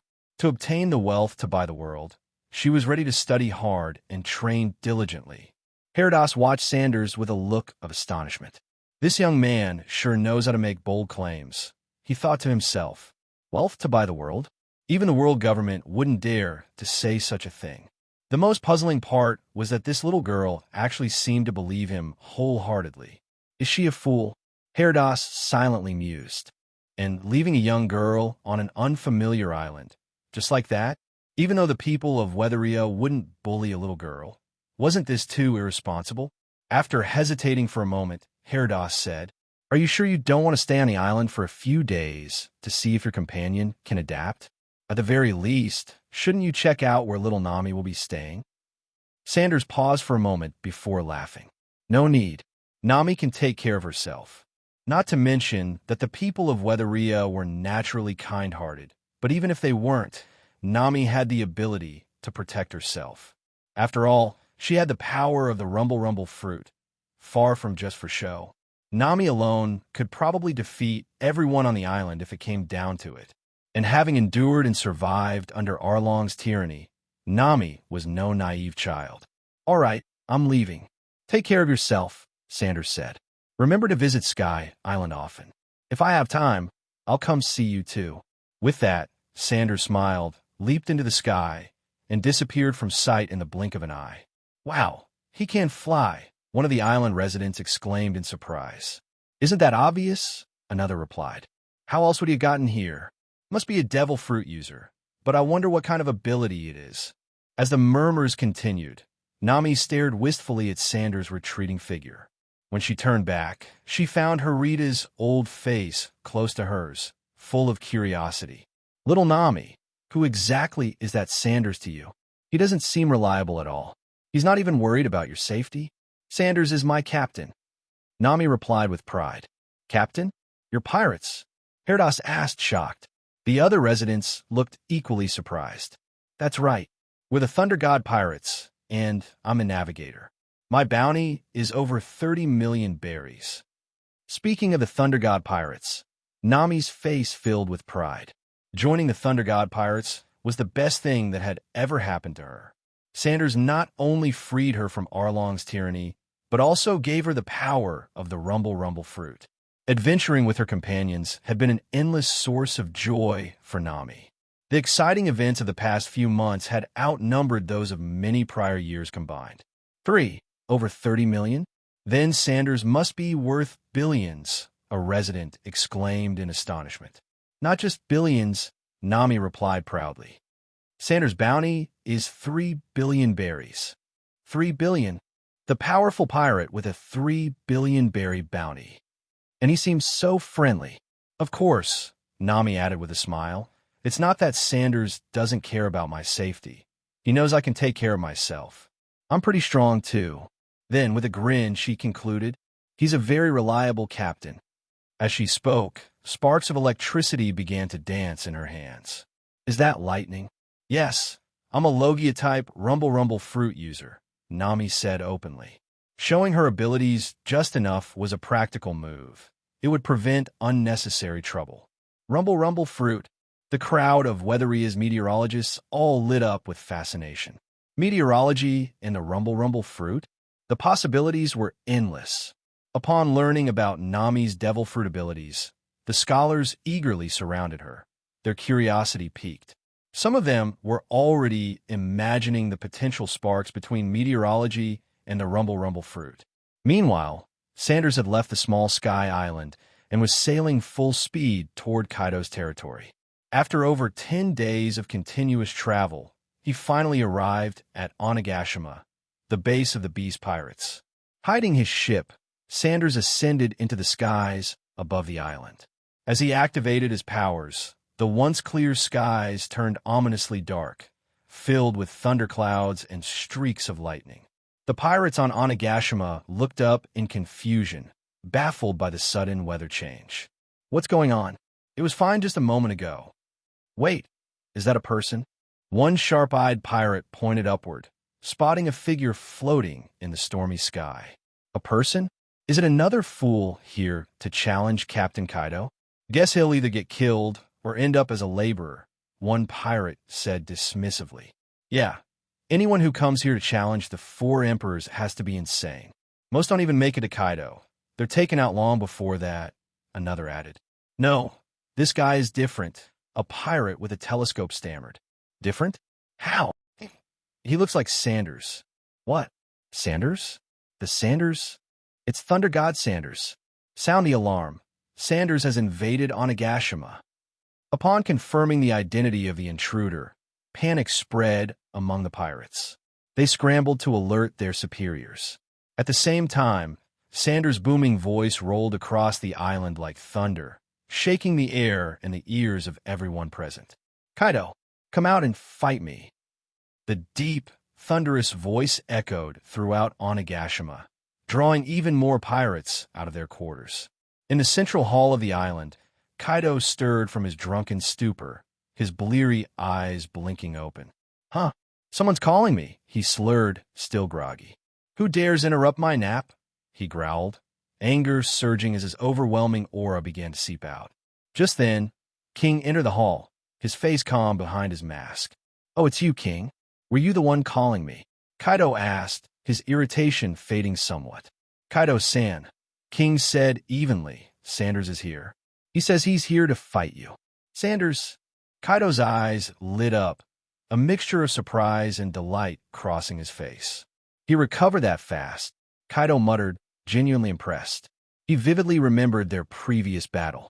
Even though he himself had been left battered and needed over 10 days to recover, Sanders had taken even worse injuries. To think he'd recovered already, this only further proved why Sanders was a worthy rival. Are you going to face him? King asked. It doesn't look like he's here to invade. He came alone, clearly intending to challenge you directly. Alone? Kaido raised an eyebrow, his expression one of admiration. Going alone to a Yonko's territory for a fight? That's exactly the kind of audacity Kaido appreciated. Of course I'm going, Kaido declared, laughing heartily. The last fight was thrilling, but it didn't satisfy me. This time, we'll have a proper battle. Grabbing his massive kanabo, Kaido strode out of the hall, his laughter booming as he remembered their previous clash. That time, Sanders had demonstrated future sight mastery with observation Haki, a feat Kaido had found exhilarating. Who knew what new surprises this rematch might bring? Sanders hovered in the sky, patiently awaiting Kaido's arrival. It didn't take long for the massive figure of the Yonko to appear, his dragon form cutting through the air as he ascended towards Sanders. Oh ho ho ho! Sanders, you're back for more already? Kaido bellowed with a grin as he looked up at the hovering figure. Of course. I promised we'd have a rematch. I always keep my word, Sanders replied, his tone light, but his intent clear. Where should we fight? Sanders asked, glancing at the island below. Kaido's grin faltered as he surveyed his surroundings. Despite his usual desire to fight wherever and whenever, he spared a glance at his subordinates bustling around Onigashima. If we fight here, there's a good chance we'll reduce my base to rubble. Reluctantly, Kaido decided against battling on Onigashima itself. He knew firsthand how devastating Sanders could be. Their last clash had already proven that. This fight had the potential to annihilate his base and take countless weaker subordinates down with it. Follow me, Kaido roared, his massive body shifting into his azure dragon form. Flames swirled around his claws as he conjured flame clouds, carrying him off toward a remote island. Without hesitation, Sanders followed closely behind, his body sparking with anticipation. Back on Onigashima, Jack the Drought approached King. Brother King, should we follow them? He asked, his voice cautious. King cast a sharp glance in Jack's direction before answering bluntly. Why would we? Kaido-san doesn't like anyone interfering with his battles. His words left no room for argument as he turned and walked away, completely unconcerned about Kaido's safety. Jack scratched the back of his head awkwardly, glancing toward the horizon where the two figures had disappeared. But knowing better than to disobey, he followed King back inside. Elsewhere, Kaido and Sanders landed on an uninhabited island.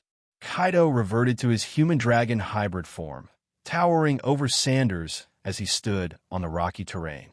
His golden eyes burned with battle lust. Gripping his massive sake gourd, Kaido tilted it back and took a hearty swig. Already drunk, the alcohol only fueled his ferocity, blurring the lines between madness and determination. "Let's do this, Sanders!" Kaido bellowed, slamming the empty gourd into the ground. Sanders' eyes gleamed with determination. Focusing his abilities, Sanders began tapping into his unique skill set.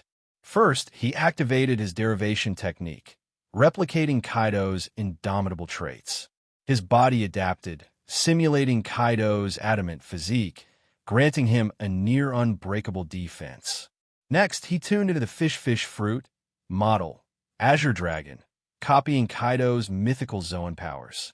"If I succeed here, not only will my endurance and vitality reach unparalleled heights," Sanders thought, his resolve hardening, "but I'll also take Kaido's title as the strongest creature on land, sea, and air." Unleashing his devil fruit power, Sanders declared, 5 billion volts, Thunder God descent. His body transformed, engulfed in a blinding aura of liquid lightning. Droplets of pure electricity fell from his form, scorching the earth and leaving smoking craters wherever they landed. The air around the island crackled with static energy as Sanders called forth an overwhelming storm of lightning to surround the battlefield. Kaido, unfazed, roared with approval. "Good. Come at me, Sanders." Sanders vanished from sight, reappearing directly in front of Kaido in the blink of an eye. "Thunder Fist," he roared, his fist crackling with immense power and cloaked in armament Haki. Kaido met him head-on, swinging his massive kanabo with reckless abandon. Thunder by Watt. The clash of their attacks sent shockwaves rippling through the air, tearing through the island, and sending chunks of rock and debris flying in all directions. The battle between these two titans had begun once more, their devastating powers threatening to reshape the landscape of the small island. On the small island, Sanders let out a thunderous shout. Instantly, sand and stones filled the air, with earth and rubble on the ground transforming into several massive lion heads charging toward Kaido. After battling Golden Lion Shiki for many days and acquiring the powers of the float fruit, Sanders had become extremely adept at using Shiki's techniques. Watching the lion heads rushing toward him, Kaido's eyes flickered with a hint of surprise. This technique, it seems so familiar. Iron Rod Strike. Kaido's arm muscles bulged, and he swung his spiked club with immense force. A circular shockwave blasted toward the lion heads, shattering them into pieces. Dirt and rubble scattered in all directions. "Sanders, what's the meaning of this technique?" Kaido asked in confusion after destroying Sanders' attack. He had seen this move before, back when he was still a lackey, standing beneath Shiki. Taught by Golden Lion Shiki, Sanders laughed heartily, unleashing a bolt of lightning without hesitation, aiming straight for Kaido. "Don't spout nonsense. Learning sword techniques is one thing, but this move was developed with a float fruit. How could you possibly use it?" Kaido cursed loudly as he dodged Sanders' lightning strike. From their previous battle, he knew Sanders had learned Shiki's swordsmanship. The style carried the unmistakable flair of the Golden Lion. But sword techniques were one thing. They could be learned. Kaido himself had stolen moves from others when drunk, but those were limited to Haki or physical combat techniques. The core of the Earth Scroll move, however, lay in the float fruit's abilities, something impossible to mimic. If Sanders weren't already a devil fruit user, Kaido might have considered it. But the world knew Sanders wielded the powers of the Rumble fruit, a fact proven in their last fight. "You've got a lot to learn, Kaido." Sanders chuckled. "Gravity Blade, Tiger Strike. With those words, Sanders formed a blade of lightning in his hand. Infused with the power of the gravity fruit, he swung the blade. A powerful horizontal gravity slash surged toward Kaido, accompanied by a massive flying slash. Wherever the attack passed, the ground and everything on it was flattened and destroyed. Kaido met the attack head-on, swinging his spike club to counter. After deflecting the slash, Kaido's expression changed. A tremendous force descended upon him. His once agile body suddenly felt incredibly heavy, and the spike club in his hand felt several times heavier. Kaido's entire body sank half a meter into the ground. Is this gravity? Kaido looked up sharply at Sanders, his eyes filled with disbelief. Moments ago, Sanders had used the powers of the float fruit, and now his attacks carried the properties of gravity. Ew, what the hell is going on? How do you have the powers of multiple devil fruits? Kaido shouted in shock. Sanders smiled faintly and replied, "Why are you so surprised? Your Azure Dragon fruit can control lightning, fire, and wind, can't it? That's different." Kaido's eyes widened in frustration, feeling as though Sanders was spouting nonsense. It was perfectly normal for his mythical Zoan fruit to grant control over wind, rain, thunder, and lightning. After all, such abilities were inherent to the mythical Azure Dragon. But this was something else entirely. You possess the powers of multiple devil fruits. Kaido growled. Artificial devil fruits already exist, so isn't it normal for someone to have multiple devil fruit abilities? As Sanders spoke, he moved swiftly, his lightning blade crackling with Red Conqueror's Haki as it slashed toward Kaido. "No wonder you're so powerful," Kaido exclaimed, his expression dawning with realization. But almost immediately he shouted again, "Wait, no, that gravity-altering power, it's your vice captain's.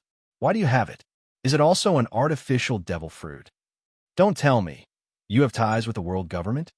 Kaido could understand Sanders acquiring Golden Lion Shiki's float fruit. After all, Shiki was defeated by Sanders, so obtaining the fruit seemed plausible. But the gravity fruit's current user was alive and well, serving as the vice captain of the Thunder God Pirates. Unless the fruit was artificial. However, artificial Paramecia-type devil fruits were something only the world government controlled. The ones Kaido obtained from Doflamingo were all Zoan types.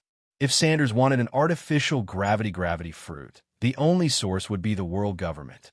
Yet, given Sanders' history of killing celestial dragons, Kaido couldn't believe the world government would ever assist him in creating such a fruit. But now wasn't the time to dwell on this. What Kaido truly wanted to know was how Sanders managed to possess multiple devil fruit abilities. Even with Kaido's near-invincible body, having tried every form of suicide imaginable, he didn't dare eat a second devil fruit. How did you do it? Kaido's fiery gaze locked on Sanders as he roared the question. Seeing the curiosity in Kaido's eyes, Sanders chuckled. "Don't even think about it, Kaido. The reason I can do it is simple. I'm special. In the entire pirate world, the only known person capable of wielding two devil fruit abilities was Blackbeard. Is that so? Well, that's rather disappointing," Kaido replied, his voice tinged with regret. However, the spike club in his hands began to swing with even more ferocity. Looking at Sanders, a man with unparalleled learning ability and the fortune to wield multiple devil fruit powers, Kaido couldn't help but feel a pang of envy. As someone who already possessed an incredibly powerful devil fruit himself, Kaido deeply understood their potential. Without the mythical Zoan fish fruit, Azure Dragon model, even with his exceptional physique, he wouldn't have earned the title of the strongest creature on land, sea, and air. So, facing someone like Sanders, who had multiple devil fruit powers, Kaido's jealousy was inevitable. If he had a second devil fruit ability, Kaido was convinced he could crush anyone. Whitebeard, Shanks, it didn't matter. They'd all be under his thumb. Though Kaido believed Haki was the ultimate power, a strong devil fruit could significantly bolster one's combat prowess. In the hands of someone skilled in both Haki and physical combat, a powerful devil fruit was an undeniable advantage. He and Whitebeard were prime examples of this truth. You don't just have the rumble, float, and gravity abilities, do you? Kaido suddenly recalled Sanders' unexpected surge of power back in Dressrosa. Back then, Sanders had claimed it was a special ability. Now, it was clear it must have been another devil fruit power. This damn man. To think he possessed so many powers. Realizing the truth, Kaido didn't just feel envy anymore. He felt raw, unfiltered jealousy. Just the rumble fruit alone made Sanders so formidable. Adding in the other powers, it was clear that if Sanders chose to retreat and focus on developing his abilities, given his talent and comprehension, he could quickly reach the level of awakening. At that point, the title of the world's strongest would undoubtedly belong to him. You guessed right. Sanders grinned broadly. A burst of intense frost emanated from his body. Ice block, twin thorns. 4 frozen spears suddenly materialized in front of Sanders. With a wave of his hands, the ice spears wrapped themselves in Conqueror's Haki and shot toward Kaido. This time, Kaido's composure shattered. What the hell? The ice fruit. Another powerful Logia. As an emperor of the sea, Kaido had crossed paths with the Navy admirals before. Those frozen spears were unmistakably an ability of Admiral Aokiji. He had once tanked a few of them with his body. And yet, Kaido wasn't even referring to this fruit when he asked earlier about the one that caused Sanders' sudden power surge. Now, standing before him, this young man seemed to wield at least 5 devil fruit abilities. If Sanders managed to develop all of them to their fullest potential, who could possibly stop him? At that moment, Kaido's lifelong dream of becoming the Pirate King felt like it was slipping further away. A surge of murderous intent rose in his chest. Now was his chance. While there was still a slim possibility of killing Sanders, he had to act. He would kill him outright in a fair fight. With this thought in mind, Kaido's demeanor turned explosively violent. Dark red lightning danced across the island as he unleashed every ounce of his strength. Each strike carried the full weight of his determination, his killing intent unmistakable. Sanders was taken aback. What the hell is going on with Kaido? Up until now, their battle had been intense, but it felt more like a clash of equals, almost like a sparring match. But now, after witnessing his ice fruit abilities, Kaido seemed consumed by bloodlust, hell-bent on killing him. Did Kaido suffer some humiliation at Aokiji's hands in the past? Or was it jealousy over his multi-fruit powers? Whatever the reason, Sanders had no time to dwell on it. Facing Kaido's ferocious assault, Sanders was forced to get serious. An all-out, life-and-death attack from one of the world's top-tier fighters wasn't something he could afford to underestimate. If he let his guard down, he could very well lose his life. The battle on the island escalated into an all-out war. Now exposed as a wielder of multiple devil fruits, Sanders utilized all of his abilities. Lightning, gravity, ice, and the float powers all came into play. On one hand, it was necessary to fend off Kaido. On the other, it gave him the opportunity to refine his skills in using multiple fruits in tandem. The island became a chaotic battleground. Lightning danced across the skies, the ground froze over, and gravity distorted everything in sight. Even with Kaido's near-impenetrable defenses, he started to show signs of wear under Sanders' relentless attacks. Of course, Sanders wasn't unscathed either. While his attacks were undoubtedly more devastating, his defenses were far inferior to Kaido's. After all, his body was still that of a highly trained human rather than a beastly powerhouse enhanced by Zoan-type fruit. By the end of the clash, both combatants were panting heavily, facing each other amidst a ravaged island. The terrain resembled a battlefield after an apocalyptic war. Craters, scars, and frozen patches marred the once intact land. Sanders, his upper garment torn to shreds, revealing his muscular physique, smirked and said through labored breaths, "What's with you? Suddenly going berserk. Jealous that I've got all these abilities?" This fight had been far more exhausting than their earlier exchanges. Kaido growled in response, his tone filled with menace. "You're too dangerous. If I don't kill you here and now, I'll never sit on the Pirate King's throne." Kaido made no effort to hide his intentions. He had once thought having a rival to chase after was a good thing, but he didn't want to chase someone he could never surpass. Simply put, Sanders could be stronger than Kaido, but only to a level Kaido believed he could catch up to. If Sanders became too strong, someone Kaido might never be able to surpass, that would be unacceptable. And undeniably, Sanders seemed destined to surpass him, potentially becoming so powerful that Kaido couldn't close the gap. If that was the case, then today Kaido would defeat him head-on and kill him, fair and square. Kaido respected strength, which was why he aimed to kill Sanders in a one-on-one duel. But Kaido was still a pirate. He had no qualms about eliminating threats early, even if it meant resorting to underhanded methods. After all, when he couldn't defeat Kazuki Oden years ago, didn't he scheme to take him down instead? The 100 Beast Kaido was never just a brainless brute. Or more accurately, no brute could rise to become an emperor of the sea. Pirate King. Sanders rolled his eyes, immediately understanding why Kaido suddenly seemed so agitated and hellbent on killing him. I never said I wanted to be Pirate King, Kaido, Sanders declared. From the beginning, becoming Pirate King had never been part of his plan. If the Celestial Dragons hadn't killed his adoptive father and the Marines hadn't thrown him into Impel Down, he might have ended up like Garp, fighting pirates as a marine powerhouse. Of course, if he encountered things that rubbed him the wrong way, such as arrogant Celestial Dragons or corrupt Marines, he wouldn't hesitate to handle them his way. Simply put, he'd be a Marine by day, cracking down on pirates, while secretly doing things the world government and Marines wouldn't approve of. As for becoming Pirate King, he couldn't care less. King of the world? Now that sounded more appealing. Huh. Kaido was momentarily stunned. You're saying you don't want to be Pirate King or go after the One Piece? Then why the hell are you out at sea as a pirate? Kaido couldn't believe that there could be pirates who didn't aspire to be Pirate King or find the One Piece. Come on, man. I used to be a Marine. Sanders laughed, seizing the momentary distraction to land a thunderous punch on Kaido. Becoming a pirate wasn't exactly on my to-do list. Hearing this, Kaido finally remembered Sanders was a Marine trader.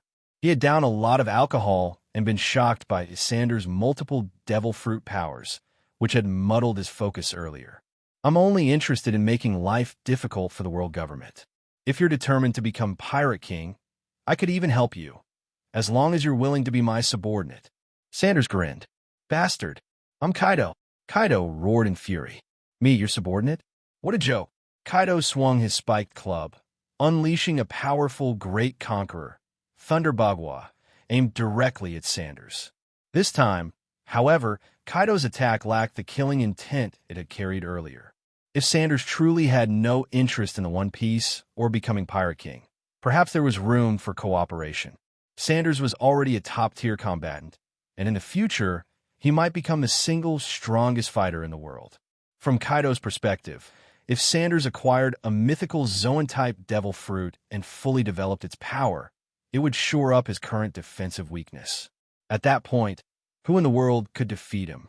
In terms of physical combat skills, Sanders was undoubtedly on par with the elite soldiers of the Marines.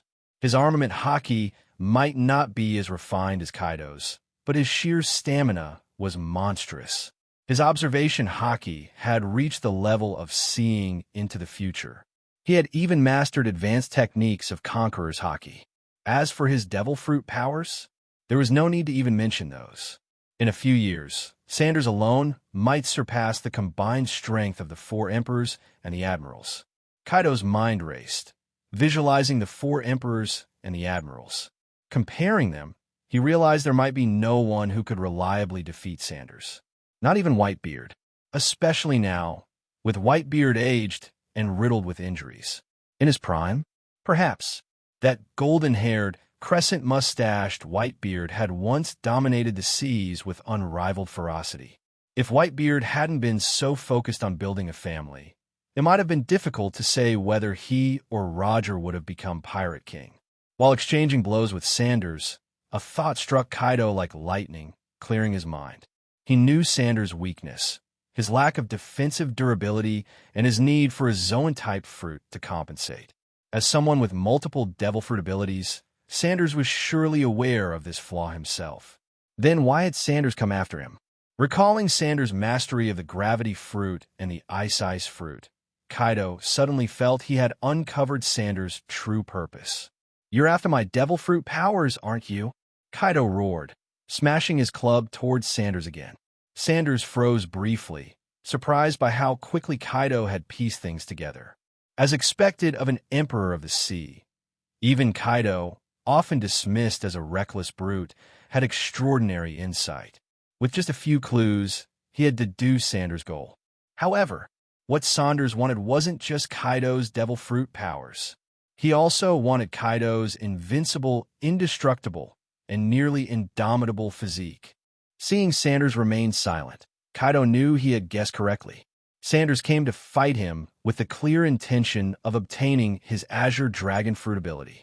When Sanders fought Golden Lion Shiki, he acquired the Float fruit. After several battles with Aokiji, he managed to get the Ice fruit as well. And as for the Gravity fruit, its original user was none other than Sanders' own vice captain, making it convenient for frequent practice. So, what exactly was Sanders' true ability? "Impressive, Kaido," Sanders said with a faint smile. "You even figured that out." Since he had been discovered, there was no point in hiding it. Besides, he never intended to keep it a secret. What can anyone do even if they knew? Kaido's eyes widened as Sanders openly admitted it. "You actually admitted it." Kaido couldn't believe Sanders would acknowledge such an unparalleled ability so casually. Normally, even if others suspected it, they wouldn't admit it outright. "Why wouldn't I admit it?" Sanders said, grinning. "Even if the entire world knew, what could they do about it?" Kaido paused, realizing that with Sanders' current strength, such an admission indeed didn't matter. The combination of the Float fruit and the Rumble fruit gave Sanders unparalleled mobility. If he wanted to leave, no one could stop him. Forget stopping him. Even those with aerial combat capabilities were few and far between. Once Sanders took to the sky, even if every capable fighter in the world attacked him together, it would be futile. The Float fruit allowed him to fight in the sky without any stamina consumption, as if he were on solid ground. For others, even Kaido with his Azure Dragon Fruit, flight relied on creating flame clouds underfoot. Kaido suddenly felt reluctant to continue the fight. He didn't understand the mechanism behind Sanders' ability to acquire others' powers, but it likely involved combat. The more he fought Sanders, the stronger Sanders might become. This thought dampened Kaido's fighting spirit. However, Sanders wasn't about to give him a break. Without hesitation, he closed the distance, unleashing a variety of abilities in rapid succession. Kaido had no choice but to fight back. The two clashed from day to night. Finally, Sanders successfully deduced Kaido's unyielding, nearly indestructible physique. Kaido's indestructible physique successfully deduced. The moment the deduction completed, Sanders felt an overwhelming surge of power throughout his body. His endurance, strength, and speed all received significant boosts. Clenching his fists, the muscles in Sanders' arms bulged dramatically. Though outwardly unchanged, Sanders could feel the terrifying power within. As expected of Kaido, even without the Azure Dragon Fruit, Kaido's physique alone would have made him a formidable martial artist. Though without the fruit, Kaido wouldn't have earned the title of strongest creature on land, sea, and air. Now, with the Azure Dragon Fruit almost within reach, Sanders fought even more fervently. After another intense clash, the two finally pulled apart. Kaido looked at Sanders suspiciously. Was it just his imagination, or had Sanders grown stronger? This wasn't the kind of sudden burst of strength from a devil fruit awakening. It was a balanced, all-around enhancement, like someone who had just made a breakthrough in physical training. "You bastard, don't tell me you've already gotten my devil fruit ability?" Kaido asked in a low voice. He knew that, even in human form, consuming a Zoan-type devil fruit enhanced one's defense and physique. "No, not yet. There's still a ways to go," Sanders replied with a grin. "Just some improvement in my martial arts," he said, deliberately omitting the fact that he could also acquire unique physical traits. Up until now, in the eyes of others, He was a genius with unparalleled talent. He planned to maintain this persona. Acquiring additional devil fruit abilities was shocking enough. If the world learned he could also gain physical traits and other enhancements, the world government might truly unite with other forces to hunt him down. Although he wasn't afraid, going against the entire world would still be a hassle. Really? Kaido tilted his head, clearly skeptical. Of course. You already know why I'm here, so there's no point in lying to you, Sanders replied, blatantly lying without hesitation. I'd really like to see how you manage to acquire devil fruit abilities, Kaido said, baring his teeth as his war club swung towards Sanders again. Boom! The small island where the two were fighting had already half sunk. If it weren't for Sanders reinforcing it with his ice fruit ability, the remaining part would likely have collapsed entirely. Time passed quickly. By sunrise, far off in the distance, Beast Pirates All-Stars King the Wildfire and Jack the Drought approached the battlefield on a ship. Jack, it's a miracle you survived your fight with Sanders, King said coldly, his gaze fixed on the distant island enveloped in thunder and destruction. Jack twitched at the corners of his eyes, but didn't argue. Judging by the display of power Sanders was now showing, it seemed clear that Sanders sparing his life back then was already a great concession out of respect for Kaido. But isn't Sanders supposed to be a rumble fruit user? Why does he have ice powers?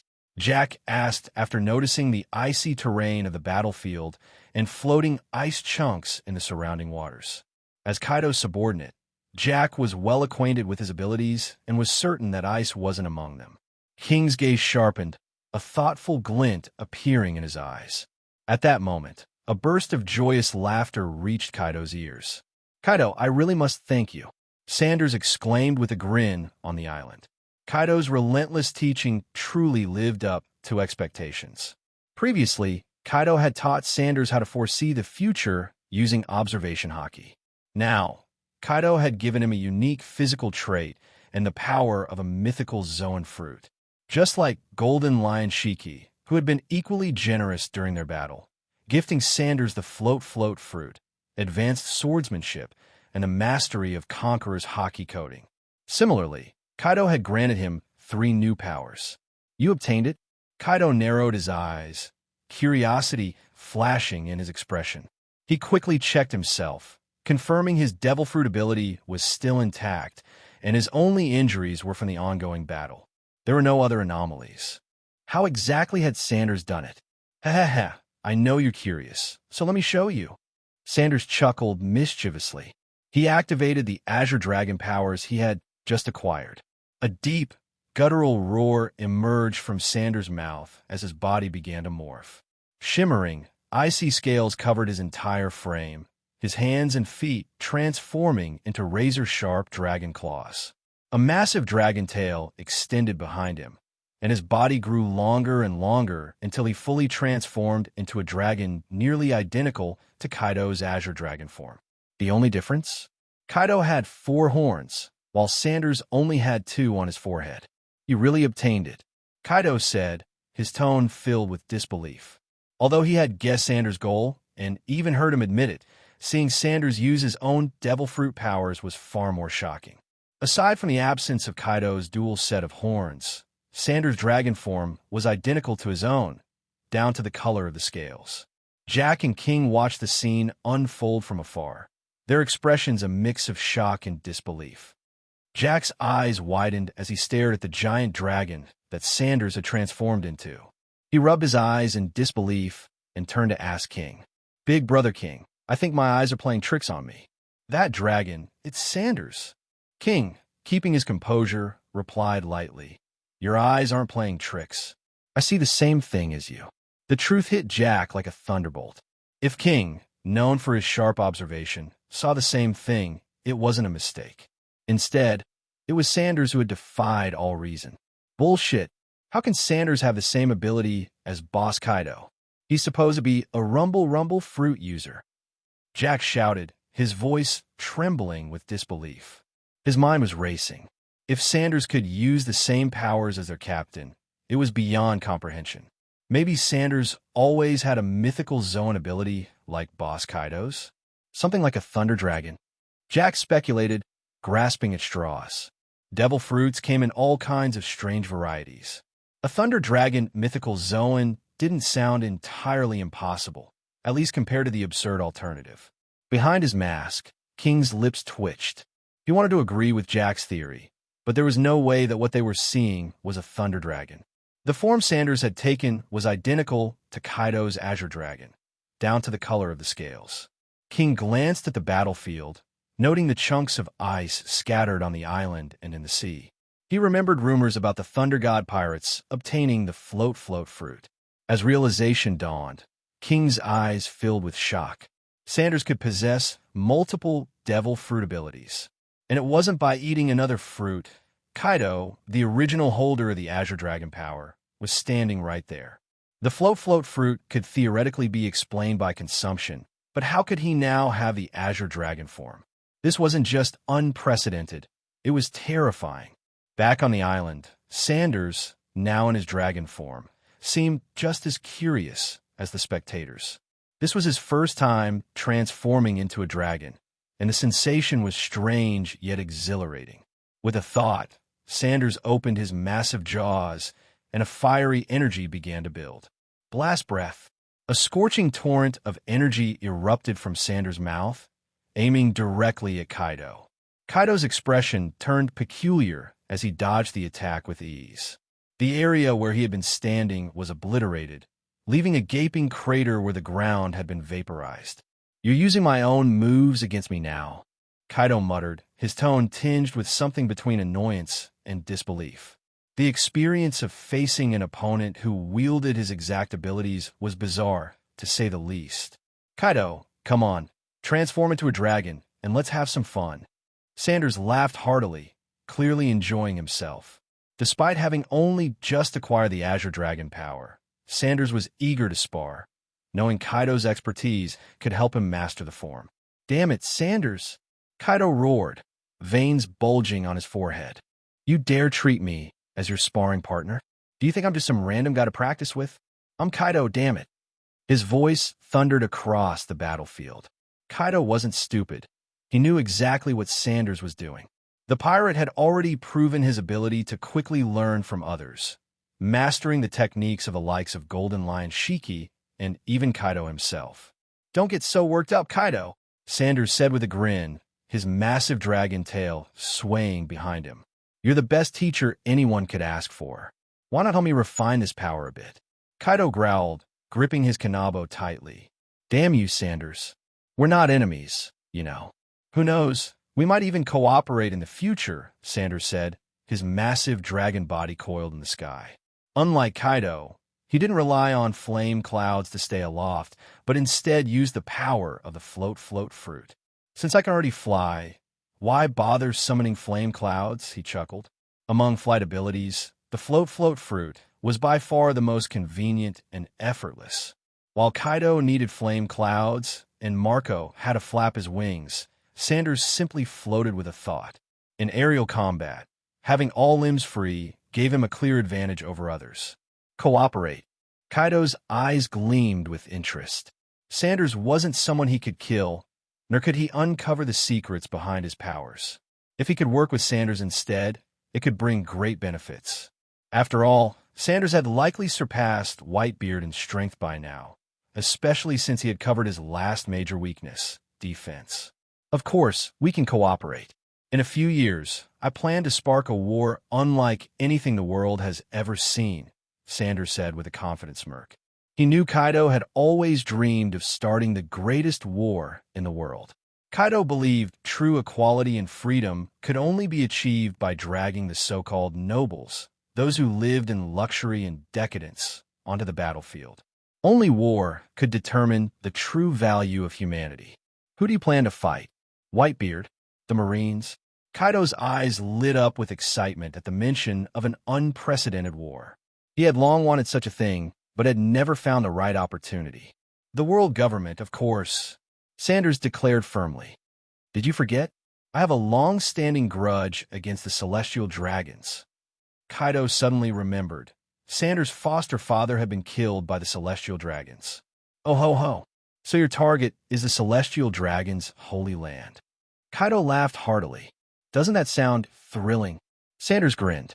Dragging those so-called gods, the self-proclaimed nobility of the world, onto the battlefield would be immensely satisfying. He had already decided to use the chaos of the Summit War to wage war against the world government and the celestial dragons. Involving Kaido was just part of his grand plan. When Whitebeard rushed to save his son, Sanders and Kaido would crush the world government. And, considering Kaido's connection with Big Mom, perhaps even she could be brought into the fold. Back when Sanders read the original story, many had speculated, what if all the emperors teamed up against the Marines? Who would win? Now that he was in this world, he had to try it for himself. Shanks, given his ties to the celestial dragons, was unlikely to join. But Sanders' crew could take the place of one of the Emperor crews. In a few years, once the Thunder God pirates had grown in strength, they might rival any of the Emperor crews.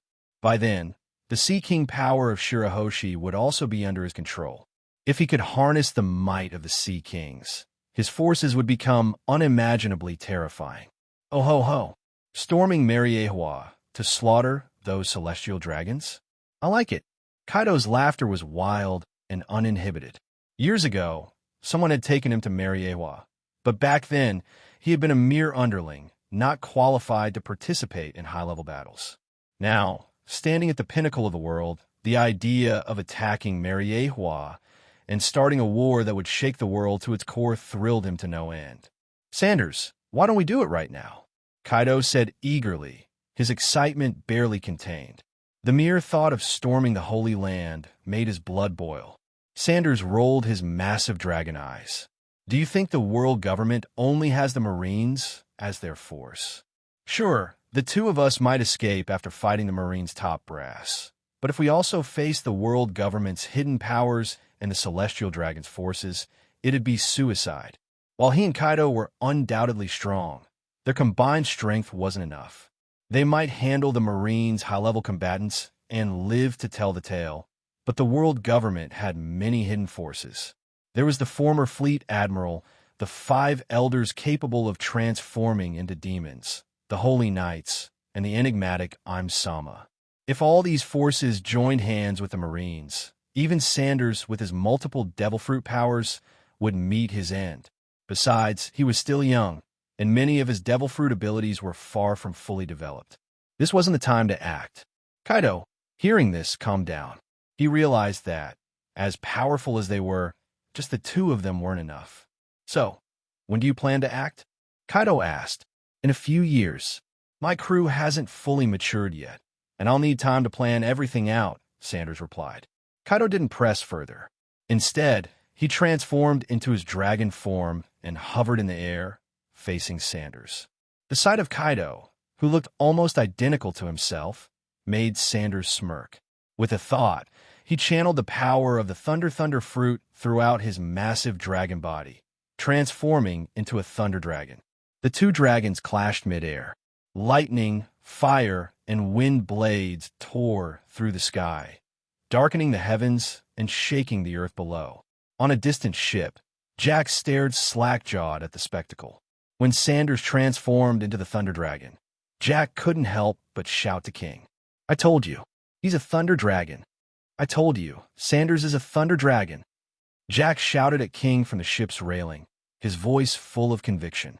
This earned him an eye roll from King. This idiot. Thunder Dragon?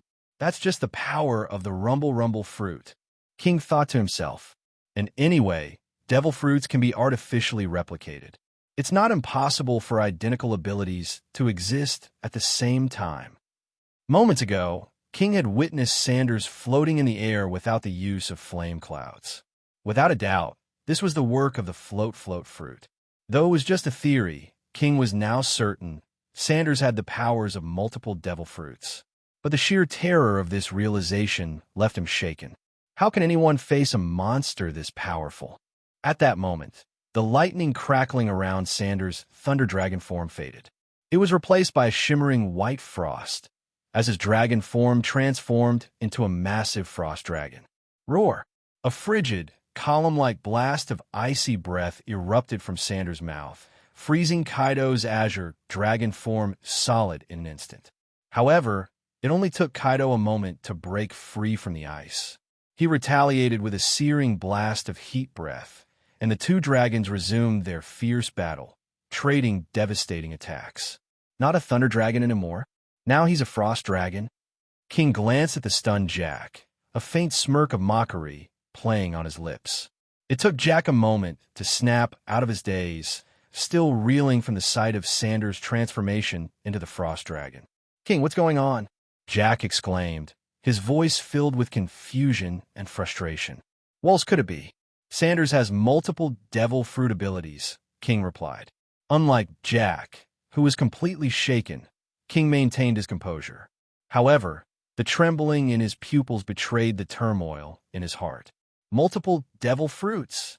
Jack was so shocked that his eyes nearly popped out of his head, and his jaw hung open, almost touching his chest. "Isn't it supposed to be impossible to eat a second devil fruit without dying?" Jack shouted, struggling to make sense of it all. How does Sanders have multiple abilities? The rule that consuming a second devil fruit meant death was an iron law of the sea.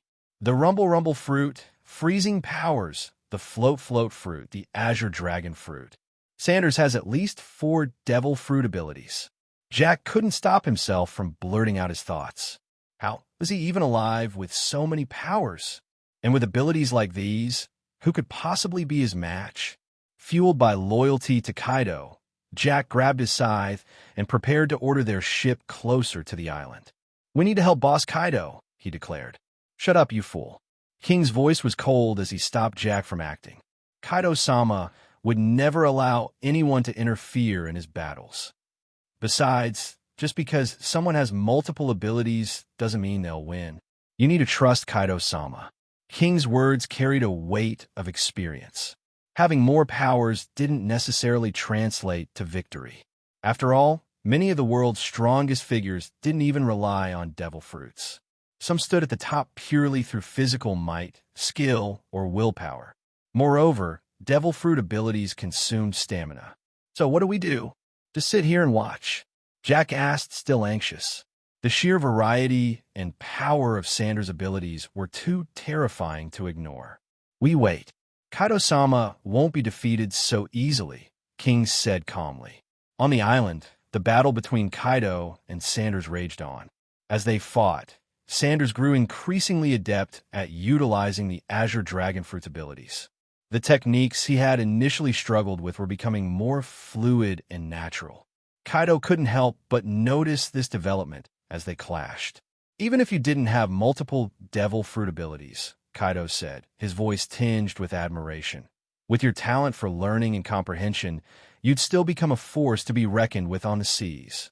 Sanders chuckled slyly, but didn't reveal to Kaido that his ability to replicate devil fruit powers stemmed from the same mysterious source. His massive dragon body began to shrink, shifting into a hybrid form, a blend of man and beast. Kaido, noticing this, scowled. Without hesitation, he transformed into his own hybrid form to match. Sanders planted his feet firmly on the ground. With a thought, a massive spiked club began to materialize in his hands, perfectly suited to his size. This was another application of the fusion fruit's ability. However, unlike Kaido's traditional metal kanabo, Sanders' weapon was improvised, constructed from earth and rubble infused with armament Haki. There wasn't enough metal around to forge a proper club, but his version was just as effective. Seeing Sanders wielding a weapon that resembled his own, Kaido's anger flared. "Will you cut out already?" Using the Azure Dragon Fruit was one thing, but now Sanders was copying his fighting techniques as well. It was an insult Kaido couldn't tolerate. Sanders, however, remained unfazed by Kaido's outburst. In fact, he grinned.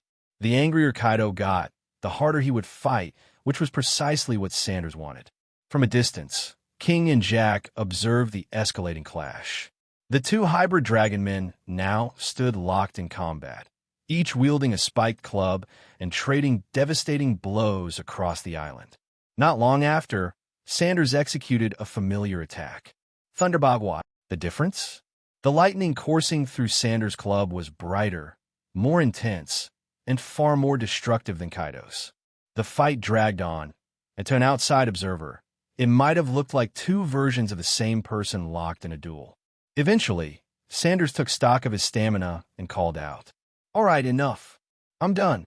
But Kaido, lost in the thrill of battle, ignored him. With a mighty swing, he sent Sanders flying with a powerful blow. As Sanders crashed into the rubble, Kaido finally allowed himself a moment of satisfaction. During the fight, this impudent upstart had mimicked nearly all of his techniques. And worse, Sanders' versions often seemed even more potent. Kaido's Azure Dragon Fruit gave him a measure of control over lightning, but compared to the true wielder of the Rumble Rumble Fruit, it paled in comparison. Sanders dusted himself off, rising from the wreckage with a sincere expression. "Thanks, Kaido," he called out earnestly. The gratitude in his tone wasn't feigned. Kaido had been an exceptionally thorough teacher, even if unintentionally. Sanders felt like he had grown tremendously through their battle. If they were to fight seriously now, Sanders was confident he could overpower Kaido entirely. However, out of respect for the lesson Kaido had provided, he decided not to humiliate him by spreading this fact across the world. Kaido, still fuming, muttered, "What the hell are you, really?" For years, Kaido had been hailed as a natural disaster, a monster among men. But now, he felt like the true monster stood before him. Forget the ability to wield multiple devil fruit powers. Sanders' uncanny talent for learning was what truly unnerved him. Who picks up techniques after just a couple of hits? Kaido thought.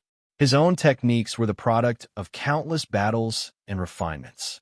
Yet Sanders had copied them effortlessly, despite Kaido not even explaining them. Those idiot Marines must be out of their minds, Kaido mused bitterly. To have let go of such a prodigy, someone who, even without devil fruits, could have easily risen to the rank of admiral. If Sanders had been under Kaido's command, he would have trained him personally, treating him as a successor. In fact, Kaido couldn't help but think, maybe I should marry my daughter off to him. The idea struck him like a bolt of lightning. Of course, Kaido referred to Yamato as his son, but it didn't change the fact that she was his daughter, and an unruly one at that. Her admiration for Odin was a constant source of frustration. Perhaps an alliance through marriage could both tame her rebellious spirit and solidify a connection with Sanders, this terrifying prodigy. The more Kaido thought about it, the more the idea appealed to him. Kaido couldn't imagine how far someone like Sanders, only 20 years old, could grow in the future. If he couldn't recruit such a talent to his side, then a marriage alliance might be the next best thing. Whitebeard liked to collect sons, and Big Mom liked to have lots of children. Was it so unreasonable for him to find a son-in-law? Besides, Sanders had mentioned that he wasn't interested in becoming the Pirate King. In Kaido's view, that meant he wouldn't be a competitor, but rather a powerful ally when the time came to compete for that position. With that in mind, Kaido's gaze towards Sanders softened considerably. Sensing the shift in Kaido's expression, Sanders couldn't help but shiver. "Sanders, that was a satisfying fight. Come back to Onigashima with me for a drink." Kaido extended an invitation. Sanders gave Kaido a suspicious look, unsure of what he was plotting. No thanks, I've got things to do. See ya." Clearing his throat, Sanders politely declined. Without hesitation, he flew off into the sky and quickly distanced himself. Yeah, right. Only a fool would go drinking with Kaido, Sanders thought to himself. They weren't exactly close, and if Kaido decided to take advantage of the situation, perhaps by trying to get him drunk and capturing him for experiments, things could go very badly. After all, Sanders knew about the crazy scientist in Kaido's ranks, Caesar. He did want to join forces with Kaido to eventually attack Mariewa, but ruining their relationship prematurely was not an option. Watching Sanders retreat so swiftly, Kaido scratched his head and slung his kanabo over his shoulder. What a shame. I was planning to have Sanders and Yamato consummate their marriage tonight. If they had a kid inheriting both their talents, that'd be incredible. Why am I starting to think like Linlin? I must have spent too much time around her and picked up her habits. Oh ho ho ho. Kaido laughed heartily, standing on the now nearly destroyed island. He wasn't too concerned about Sanders running away. There was plenty of time, Both Sanders and Yamato were still young. That said, Yamato's obsession with Odin was still a problem. Having his son idolize someone else instead of him was something Kaido found deeply irritating. And if Sanders were to marry Yamato, he figured it'd be just as awkward for Sanders to have his wife worship another man. To ensure the marriage alliance succeeded, Kaido decided he needed to take action. At that moment, King arrived on the island with Jack. "Kaido-san, are you alright?" King asked. "Fine, just a few scrapes." "King, I need you to handle something." "What is it?" "Do you want me to spread rumors about Sanders having the ability to wield multiple devil fruit powers?" King inquired. He assumed Kaido intended to stir up trouble for Sanders by exposing his secret. "You figured out he has multiple abilities?" Kaido looked slightly surprised. "Kaido-san, I'm not blind," King replied dryly. "First he turned into a lightning dragon, then an ice dragon. Anyone could figure it out." "Oh, is that so?" "Oh ho ho ho." Kaido laughed. "No need to spread anything. In fact, warn the newspapers not to report any specific details about my fight with Sanders," Kaido said after thinking it over. This was, after all, his future son-in-law and potential ally. It was only right to help cover things up.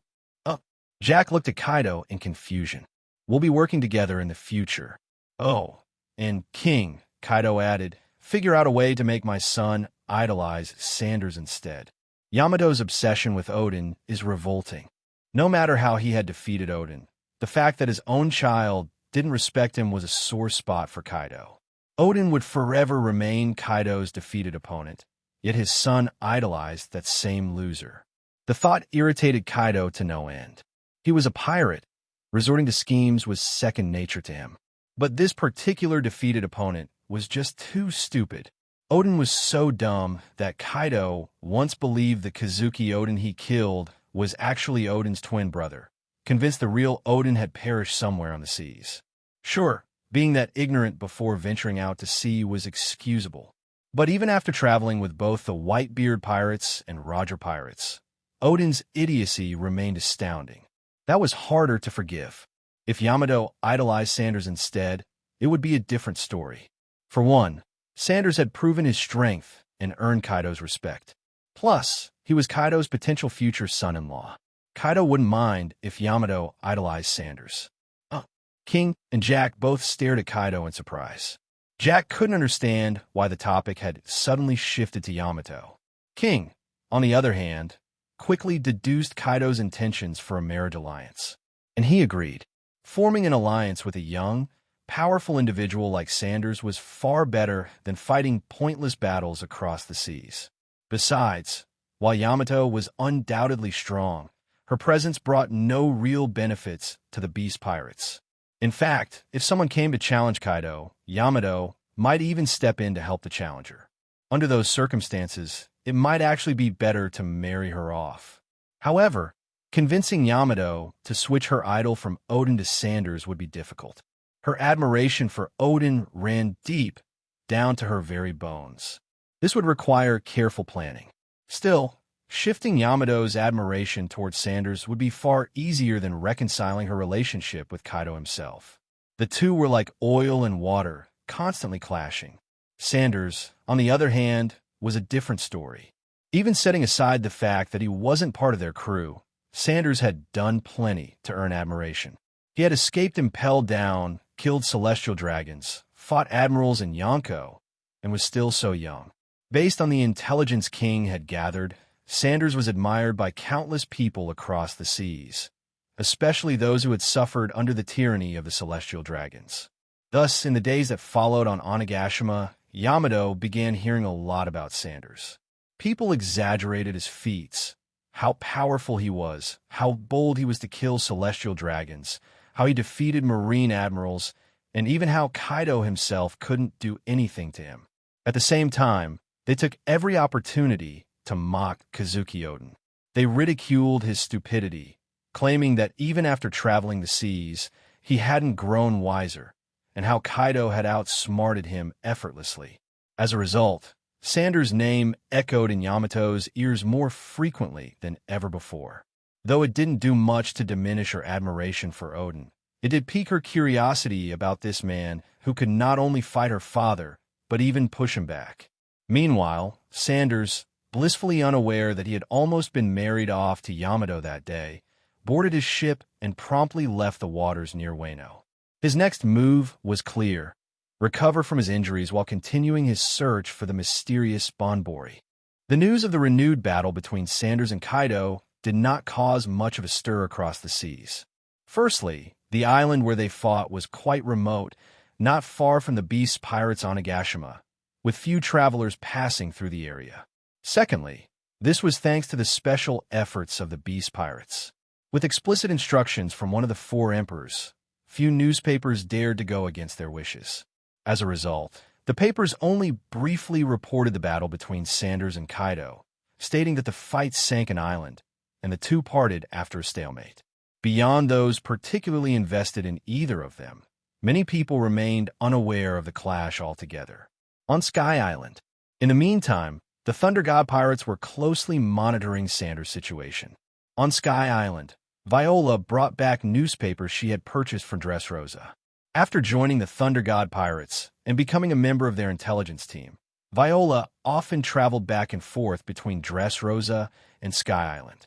Sanders had built several small flying ships, which she used for these trips. However, recently, her visits had become less frequent because Nami and Sanders were away. Without them to recharge the ship's energy, she had to ration the remaining fuel. This time, though, the news was important. "Viola, did something happen?" Robin asked calmly, putting down the book she was reading when she noticed Viola's arrival. "I found news about the captain," Viola said, raising the newspaper in her hand and handing one copy to Robin. "Is the captain all right?" Robin inquired while taking the newspaper. Sanders was the soul of the Thunder God Pirates. Most of its members had joined the crew because of him, and they all saw him as their guiding force. His decision to head to such a dangerous place had left many of them worried. "He seems fine," Viola replied, "but the report is oddly brief, very superficial. The coverage is minimal, and I had to look closely to even find it." Robin unfolded the newspaper and spotted the article buried in a corner, mentioning the battle between Sanders and Kaido. "As long as he's okay," Robin said softly. Given the captain's and Kaido's standings in the New World, any real defeat on either side would cause major waves. She added, "The lack of noise suggests the captain is fine. Sanders and Kaido, one a four emperor, the other hailed as a fifth emperor, were prominent figures in the world. If either of them had suffered a clear defeat or serious injury, the newspapers would undoubtedly sensationalize it. But with such minimal reporting, Robin surmised it must have ended as a stalemate, much like Sanders' previous clash with Kaido and Dressrosa. However, Robin found something unusual. The article was far too brief, as if someone had deliberately suppressed information about the fight. Only major players, like the world government, Marines, or another four emperor, could achieve that. While she couldn't guess why the Beast Pirates would suppress such news, it seemed to have no adverse effects on either the Thunder God Pirates or Sanders. Robin decided not to overthink it. "How's Dressrosa doing lately?"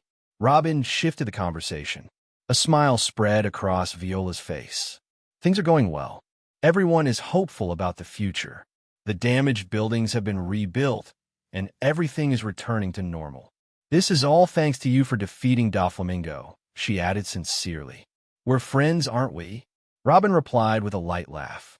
"But," Viola hesitated, "there are more and more pirates coming to Dressrosa. My father is a bit worried that it might cause trouble." Since Sanders had declared Dressrosa as the territory of the Thunder God Pirates, it had become a magnet for pirates, those wanting to join the crew and those looking to challenge Sanders to make a name for themselves. The growing number of pirates in Dressrosa was concerning, and while no major incidents had occurred yet, King Riku remained uneasy. "If you need help, remember to contact Uncle Isho," Robin said after some thought. Besides Viola, Isho often traveled between Sky Island and Dressrosa. This was primarily due to Dressrosa's casinos. Whenever his gambling itch struck, Isho would head there. Thankfully, his gravity fruit allowed him to fly. Otherwise, the energy from Sanders' flying ships wouldn't be enough to sustain his trips. I will, Viola nodded. Actually, having more pirates come to Dressrosa does have its advantages, she added. More visitors mean more spending, and Dressrosa is becoming wealthier. It's a mixed blessing, I suppose. Where are Law and the others? Viola scanned the area, but didn't see Law or his group, so she asked. They've gone to the Beast Forest for training, Robin replied. The Beast Forest was home to the ferocious animals that had eaten the SIQ plant. After the Golden Lion was defeated, these beasts were rounded up and confined to a massive forest. Whenever Isho left for Dressrosa to gamble, Law and the others would head to the forest for combat training. If there's nothing else, I'll head back now, Viola said. All right, if anything comes up, contact us with the Din Din Mushi, Robin replied, nodding before returning to her book. After hearing that Sanders was safe, the Thunder God pirates on Sky Island resumed their regular training. Nami, who was on a small Sky Island, did the same. She got along well with the scholars there and continued her studies. Meanwhile, after leaving Onigashima, Sanders began tracking the massive oarfish. Lying on a deck chair on his ship, Sanders started taking stock of his gains from this journey. From his battle with Kaido, Sanders had acquired Kaido's unique physique and his mythical Zoan Azure Dragon form. Additionally, he had developed the Azure Dragon form significantly during the fight. Although awakening the ability would take more time, the successful integration of these two powers had greatly enhanced his defensive capabilities and regenerative prowess. Previously, the injuries he sustained in the battle would have taken him about 20 days to heal. Now, with Kaido's unique physique and the Azure Dragon powers, his recovery time had shortened to just a week. Perhaps due to his increased strength, his aura and willpower had also grown. His Conqueror's Haki had reached a top-tier level, making him a rare match in the seas. When it came to overall strength, Sanders felt that he now had no equal.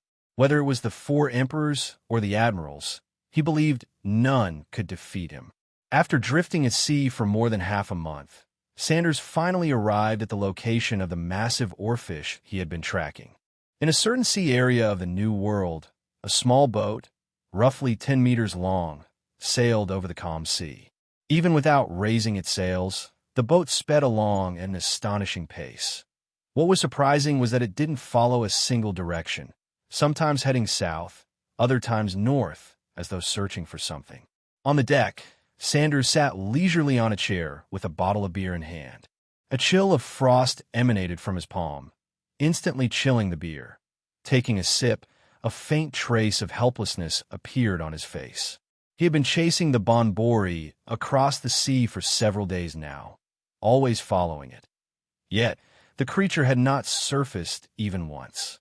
This left Sanders at a loss, unable to enter the stomach world of the Bonbori. Without pure gold in his possession, he couldn't lure the creature into swallowing him. Finishing the rest of the beer in one gulp, Sanders wiped the froth from the corner of his mouth and headed to the cabin. Looking around, the cabin contained essential supplies for living, along with a large stockpile of weapons and metal blocks. These were all things he had prepared for his fusion fruit ability. Good thing I studied Law's submarine before coming, Sanders muttered, moving the items from the cabin to the deck. Considering the Bonbori might remain deep underwater, he had brought these specifically for the task. Under Sanders' control, the small boat began to ascend into the sky. Hovering midair, Sanders activated the power of his fusion fruit. Under its influence, the weapons and metal blocks on the deck began to shift and transform.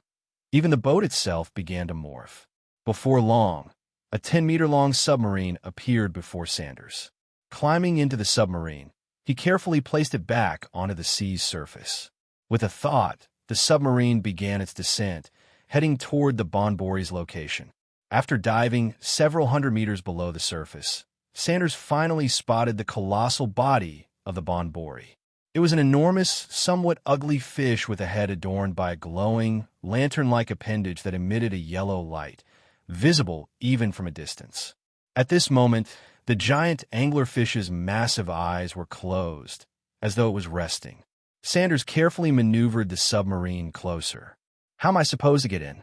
He scratched his chin, stumped. The Bonbori's mouth was firmly shut, leaving no opening for him to enter its stomach. While the lantern atop its head also contained pure gold, Sanders wasn't interested in retrieving it from there. It was far too much to carry back. The pure gold discovered by Ms. Gina Aki in her laboratory, however, was just the right size, a single block that could be divided into countless smaller pieces. Pure gold's so-called immortality, ability worked by greatly delaying aging and inhibiting growth. In essence, it stretched the time from maturity to old age and death to an extreme. This was why Olga, who had lived for over 200 years inside the Bonbori, still appeared as she did 2 centuries ago. Pure gold slowed her growth to a near halt, while also stopping the progression of her illness. Once she wore a ring containing pure gold, her entire body effectively became frozen in time. Staring at the sleeping Bonbori, Sanders contemplated for a moment before unleashing his conqueror's Haki. The surrounding marine life, startled by the overwhelming aura, scattered in panic. The Bonbori, too, was roused from its slumber, slowly opening its massive eyes. Its gigantic mouth opened unconsciously, revealing rows of jagged teeth as seawater gushed inside. Sanders' expression turned serious. Seizing the moment, he powered the submarine to its maximum speed, steering it straight into the creature's gaping mouth. Once Sanders was inside, the Bonbori's mouth gradually closed. Its huge eyes scanned its surroundings in the deep sea for a while. Finding nothing unusual, it shut its eyes once more. Inside the Bonbori's mouth, everything was pitch black. Sanders turned on the submarine's lights, illuminating a greenish, water-like substance surrounding him. Ahead, a massive tongue loomed into view. Carefully maneuvering the submarine to avoid the corrosive liquid that could damage it, Sanders began making his way through the Bonbori's esophagus. Upon entering the Bonbori's first massive stomach, Sanders was greeted with an extraordinary sight, a small island. Unlike the darkness of the esophagus, this place was as bright as daylight. The illumination came from the Bonbori's enormous glowing lantern, which cast its light through the creature's body. The island even had vegetation growing on it. Sanders spread his observation Haki, instantly perceiving the entire island in his mind. The sounds of various creatures resonated in his thoughts: dinosaurs, lizards, and other animals. More importantly, there were 2 humans. Found them. Sanders raised an eyebrow, a smile curving his lips. His primary goal in coming here was to retrieve pure gold, but rescuing the father-daughter pair who had lived here for centuries was a secondary objective. Focusing in one direction, Sanders piloted his submarine toward it. On the island, a girl with yellow hair sat on a rock, holding a half-rotten fruit in her hand, and a green lizard accompanied her. The girl carefully sliced away the spoiled part of the fruit and popped the edible portion in her mouth, swallowing a whole. "Elizabeth, I really want some meat." She rubbed her stomach, drooling as she gazed at a dinosaur in the distance. It had been nearly 200 years since she'd last eaten meat. For over a century, she had survived solely on fruits and vegetables. Though there were plenty of dinosaurs on the island, they were far beyond her ability to handle. She usually had to hide whenever she saw one. The green lizard tilted its head and chirped twice. The girl patted it affectionately. "Luckily, I have you. Otherwise, I don't know how I would have survived all these years." Just then, the lizard let out another cry, turning its gaze skyward. The girl followed its line of sight, spotting a submarine-like object hovering in the air. As if sensing their attention, the submarine began descending toward them. A flying submarine? Someone's in the Bonbori's stomach? The girl's eyes widened in shock. Were they swallowed by the Bonbori? What rotten luck! Her eyes darted mischievously as she whispered to the lizard, "Elizabeth, if we can steal that flying submarine, we might finally have a chance to leave the Bonbori body." The lizard chirped twice, nodding repeatedly. From the submarine, a clear and cheerful voice rang out. "Little girl, I can hear what you're saying, you know." The hatch opened, and Sanders stepped out. His gaze instantly recognized the girl before him, one of the only 2 humans living inside the Bonbori, the yellow-haired girl and her father. "Hello, Ms. Gina Olga," Sanders greeted with a smile. Huh. Hearing her name, Olga looked at him in astonishment. You know me? Olga, the daughter of Ms. Gina Aki, the scientist who created pure gold. Sanders grinned. His words stunned Olga, her heart racing. You're a pirate here for the pure gold, aren't you? That's right. Pure gold, with its immense value capable of buying the world, is something anyone would want, Sanders replied without hesitation. Olga discreetly touched the ring on her hand, but Sanders pretended not to notice and continued speaking. Over 100 years ago, you contracted an incurable disease to save your life. Your father created pure gold. However, pure gold attracted countless pirates, leading to your mother's death at their hands. This made you resent your father deeply. In one argument, you took off your ring. The glow of the pure gold within it attracted a massive anglerfish, which swallowed your island whole. And so, for over 100 years, you've lived inside the Bonbori stomach. Am I wrong, Olga? As Sanders narrated Olga's story, she stared at him as if he were a monster. Taking several steps back, she blurted out, "How do you know all this?" Then, realizing something, she asked in disbelief, "Wait, did you just say? I got sick and my father created pure gold because of that." Exactly. Pure gold keeps your body in a certain state, preventing your condition from worsening. That's also why, despite living for over a century, you still look like a little girl. Sanders nodded. It was a classic story. A father's desperate attempt to save his daughter inadvertently caused disaster, costing him his wife and earning his daughter's hatred. And, like many similar tales, the father chose to remain silent, never explaining himself.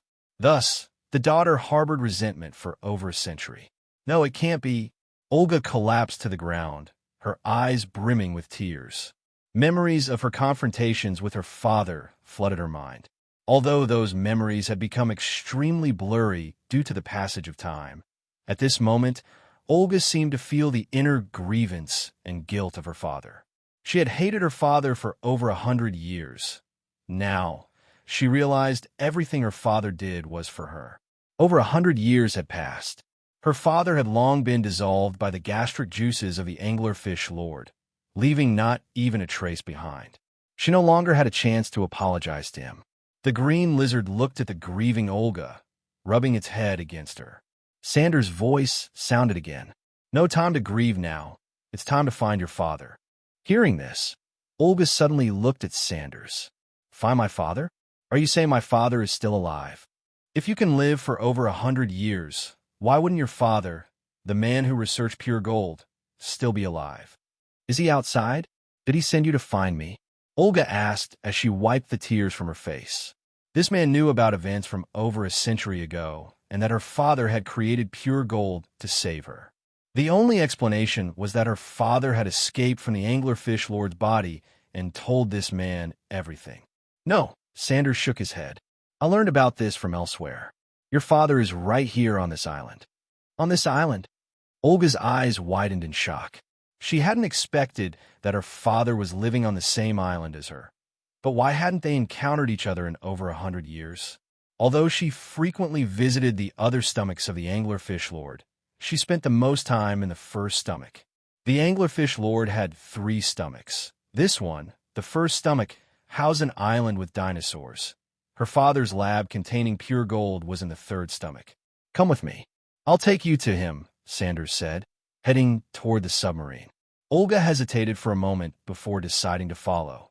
The green lizard, Elizabeth, trailed close behind her as they boarded the submarine. Inside, Olga couldn't stop herself from examining the submarine's interior. Want some meat? Sanders brought over a large plate of grilled meat. The meat had just been taken out of a flame shell, and it was still steaming. The smell of roasted meat wafted through the air, making Olga drool. In over 100 years of living here, she rarely had the chance to eat meat, relying on vegetables and fruits to sustain herself. Go ahead, eat. I'll take you to your father. Sanders placed the plate in front of Olga as he steered the submarine toward the mountain. Olga grabbed the plate and stuffed the entire piece of grilled meat into her mouth, chewing voraciously. The savory flavors of the meat exploded in her mouth, and a satisfied expression spread across her face. In no time, the entire piece of meat was gone. Meanwhile, the submarine stopped in front of cave. "Let's go. Your father is inside," Sanders said, opening the submarine hatch and preparing to step out. "Wait, don't go out. There are dinosaurs out there." Olga grabbed Sanders' arm. Through the glass, she could see the massive dinosaurs outside and was visibly panicking. "It's fine," Sanders chuckled, grabbing Olga by the collar and leaping out of the submarine. The nearby dinosaurs immediately roared and began converging on them. "We're going to die. We're going to die." Olga screamed as she struggled in Sanders' grip. She could already envision herself and this man being torn apart by the dinosaurs. Inside the submarine, the green lizard Elizabeth was frantically pacing back and forth, too afraid to leave the safety of the vehicle. A massive dinosaur charged at Sanders with its jaws wide open. "Scram!" Sanders glared, unleashing his conqueror's Haki. The dinosaur froze, its expression turning human-like with visible terror, and even a bead of sweat appeared on its forehead before it bolted away. The other dinosaurs followed suit. In a matter of moments, the ones surrounding them had all fled. Olga stared in astonishment at the scene unfolding before her. "These dinosaurs are afraid of you. I can kill them." "Of course, they'd be afraid," Sanders replied nonchalantly as he set Olga down on the ground. "No wonder you dare to come into the anglerfish lord's body to look for pure gold. You're really something," Olga muttered before adding with a mischievous grin, "Just wait. When you're busy looking for pure gold, I'll team up with my father to steal your submarine and leave this place. Without a submarine, you'll be stuck here for hundreds of years, just like me." "Ha ha ha." She cackled with a scheming expression, unashamedly voicing her inner thoughts. Sanders' face darkened, and he didn't hesitate to knock on Olga's head lightly.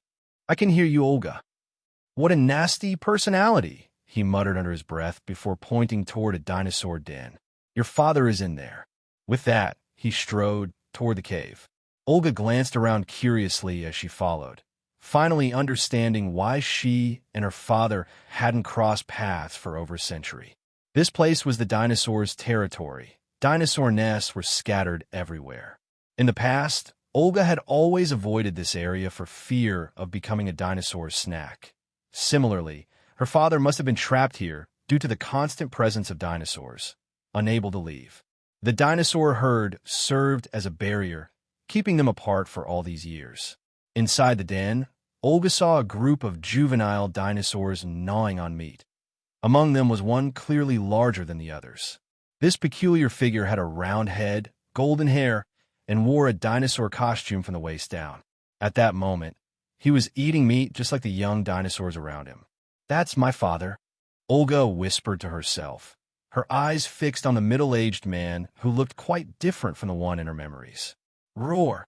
Suddenly, a beastly roar echoed through the cave.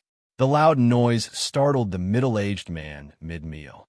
Panicked, he quickly adjusted his dinosaur costume, camouflaging himself to look like one of the juvenile dinosaurs. His eyes darted around the cave, trying to figure out why the larger dinosaur had roared. Then his gaze froze. He spotted Sanders standing in the cave, and a look of shock flashed across his face. A human.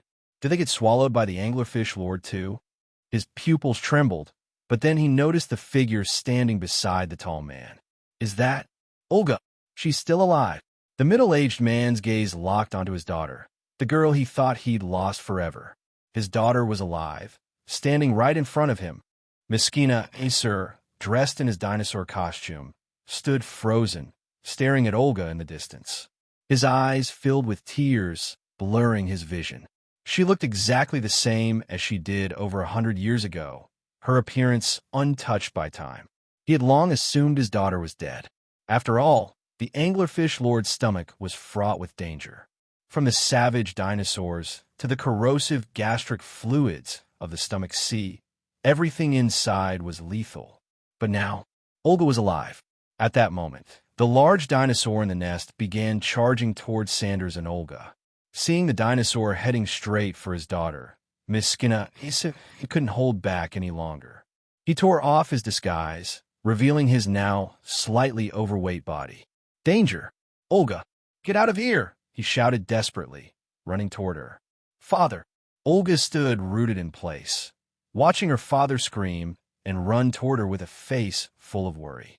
Meanwhile, Sanders glanced at the charging dinosaur, his gaze calm. Without hesitation, he unleashed a wave of Conqueror's Haki.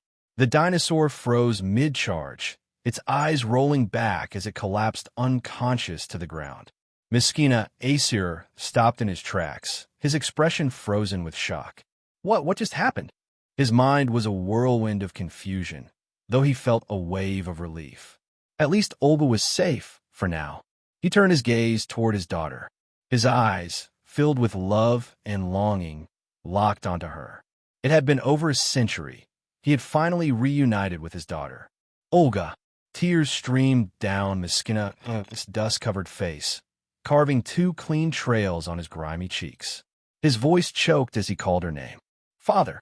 Olga ran toward him, and the two embraced tightly, both crying uncontrollably. Sanders stood silently to the side, watching the scene unfold without interrupting. Time wasn't something he was lacking. After a while, Olga stepped back, looking up at her father with an earnest expression. "Father, did you create pure gold because of my illness?" she asked, her voice trembling. Even though Sanders had already told her the truth, she wanted to hear it from her father directly. Miskina Aesir froze momentarily, his expression puzzled.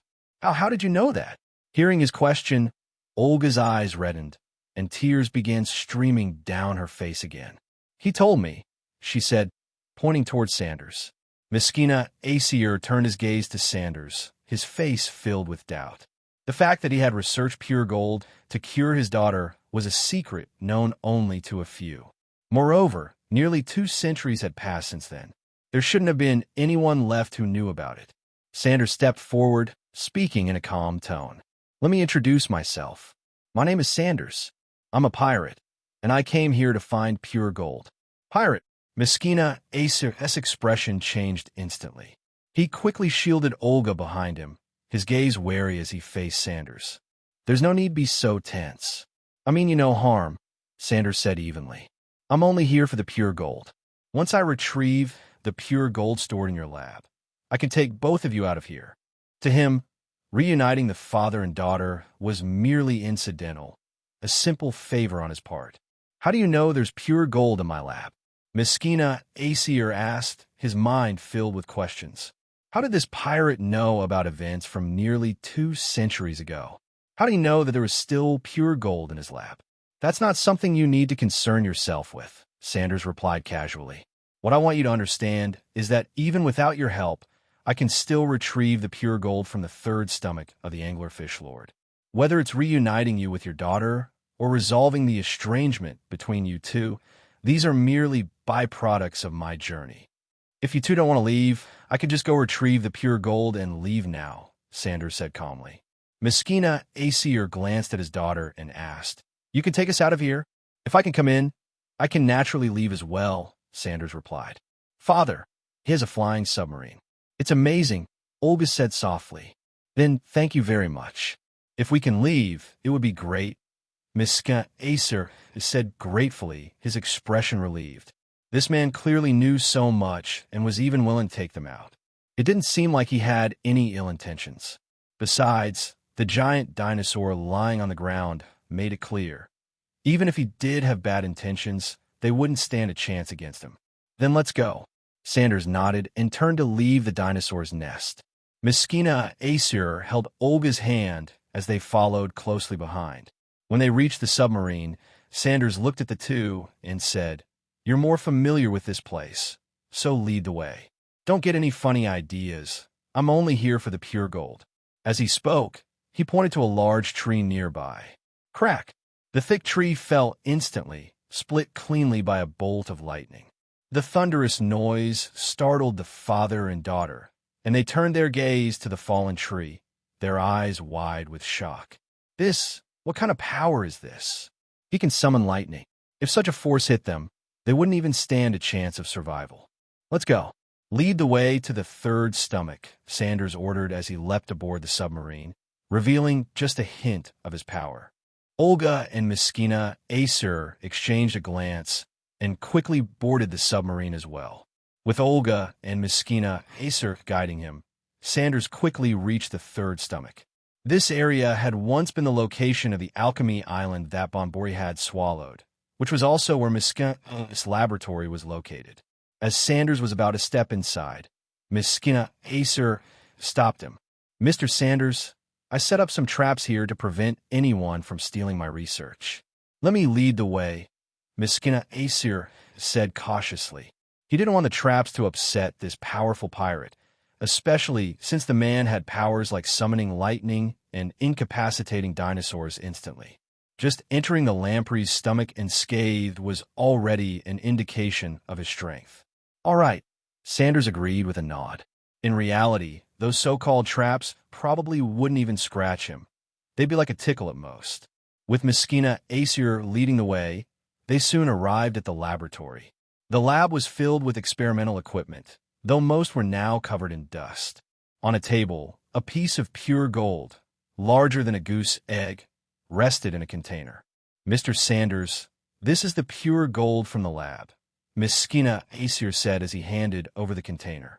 Sanders examined it briefly before sealing it tightly with some metal from the lab, preventing its glow from leaking out. "Let's go." "That's all I need from you," Sanders said, holding the pure gold. "Have you decided what you'll do once you leave?" he asked. Miskina Acer and Olga exchanged a look, and in their eyes, they saw each other's uncertainty. "I rule over a few islands. Once we're out, you're welcome to live there peacefully," Sanders suggested. Hearing this, Miskina Acer sighed in relief. If Sanders had claimed he would set them free, Miskina Acer wouldn't have believed it. He might have even been terrified, thinking the pirate would kill them to keep the secret of the pure gold safe.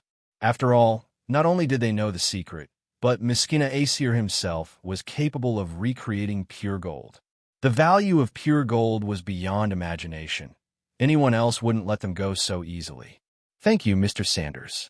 We're willing to live within your territory," Miskina Acer said. Life was life, no matter where it was.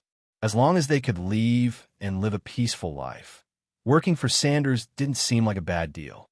"By the way, the disease your daughter has, while it was incurable 100 years ago, there's now a specific medicine that can completely cure it," Sanders added. "Really?" Miskina Acer's face lit up with joy. A century of waiting had not been in vain. Even without pure gold, his daughter could now grow up healthy. "Once we're out of here, just head to a large hospital, and they should have the medicine," Sanders continued. "Also, when you're out, keep your mouth shut. Don't bring trouble upon yourself." If the world knew Sanders possessed pure gold, it would bring endless trouble. For Miskina Acer and Olga, it would be even worse. They had no power to defend themselves against the major forces of the world. "I understand. I know what to do," Miskina Acer said, nodding repeatedly. Leaving the laboratory, the group returned to the submarine. Retracing their steps, Sanders piloted the submarine back to Lamprey's mouth. "If the bomb doesn't open its mouth, how do we get out?" Miskina Acer asked anxiously, looking at the massive teeth lining the lamprey's mouth. "That's easy." Sanders opened the submarine's hatch and fired a bolt of lightning into the lamprey's mouth before quickly sealing the hatch again. The lamprey, shocked by the attack, yelped in pain and instinctively opened its mouth wide. Seizing the opportunity, Sanders maneuvered the submarine out of the lamprey's mouth. "We're out." Through the submarine's window, Miskina Acer looked at the gigantic Bonbori in the distance, his face full of excitement. After more than a century, they could finally see the outside world again. "See that glowing lantern on its head?" Sanders asked, pointing to the golden light emitting from the lamprey's lantern. "There's a massive amount of pure gold inside. That's what drew it to swallow you. Throughout history, as long as pure gold shines, this fish will come to swallow it and store it in its lantern. That's the origin of the legend, claiming pure gold brings a curse. There's no actual curse. This giant fish is the real reason," Sanders explained. He wanted to dispel any lingering concerns Miskina Acer might have. Sanders knew Miskina Aesir assumed his suggestion to live in his territory was a ploy to make him research more pure gold. In truth, the one piece Sanders had obtained was more than enough for him. A piece of pure gold the size of sesame seed could grant immortality, and he had obtained enough to divide into hundreds, even thousands, of sesame-sized pieces. There's so much pure gold inside that lantern that I'll never need more. That's why I only took this one piece, Sanders said, holding up the sealed container. My suggestion for you to live in my territory is just that, a suggestion. I don't want you to work for me or make more pure gold. You're free to accept or decline. Miskina Aesir glanced at the lamprey's glowing lantern, then lowered his head in thought. After a moment, he said, "We've been out of touch with the outside world for over 100 years. Living in Mr. Sanders' territory seems like the best choice." Sanders had made his intentions clear, so Miskina Aesir no longer felt any hesitation. Living in a completely unfamiliar place wasn't appealing. Following Sanders seemed safer. At least for now, Sanders had shown no malice. "Fine. If you live in my territory and ever want to leave, you can go anytime," Sanders said with a nod. The submarine began to ascend, soon reaching the ocean's surface. Opening the hatch, Sanders transformed the submarine back into a small boat. Miskina Aesir and his daughter stood on the deck, feeling the sea breeze and savoring the salty air. They looked up at the sun in the sky, still finding the experience somewhat surreal.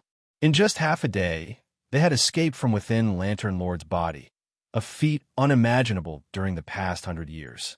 "There are rooms on the ship. Pick whichever you like," Sanders said. "There's clothing and food in the cabin.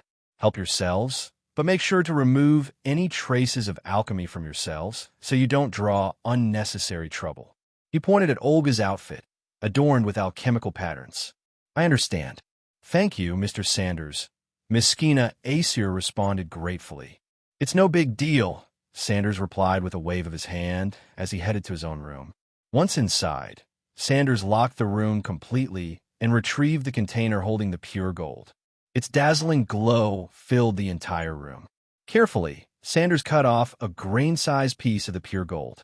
Using his fusion fruit ability, he crafted a ring and embedded the gold fragment on the inside of the ring before slipping it onto his finger. He closed his eyes and focused on sensing his body. After a long while, he opened his eyes, his brows furrowed. The radiant pure gold didn't seem to cause any visible change, and he couldn't discern how it granted immortality. However, Sanders didn't dwell on it.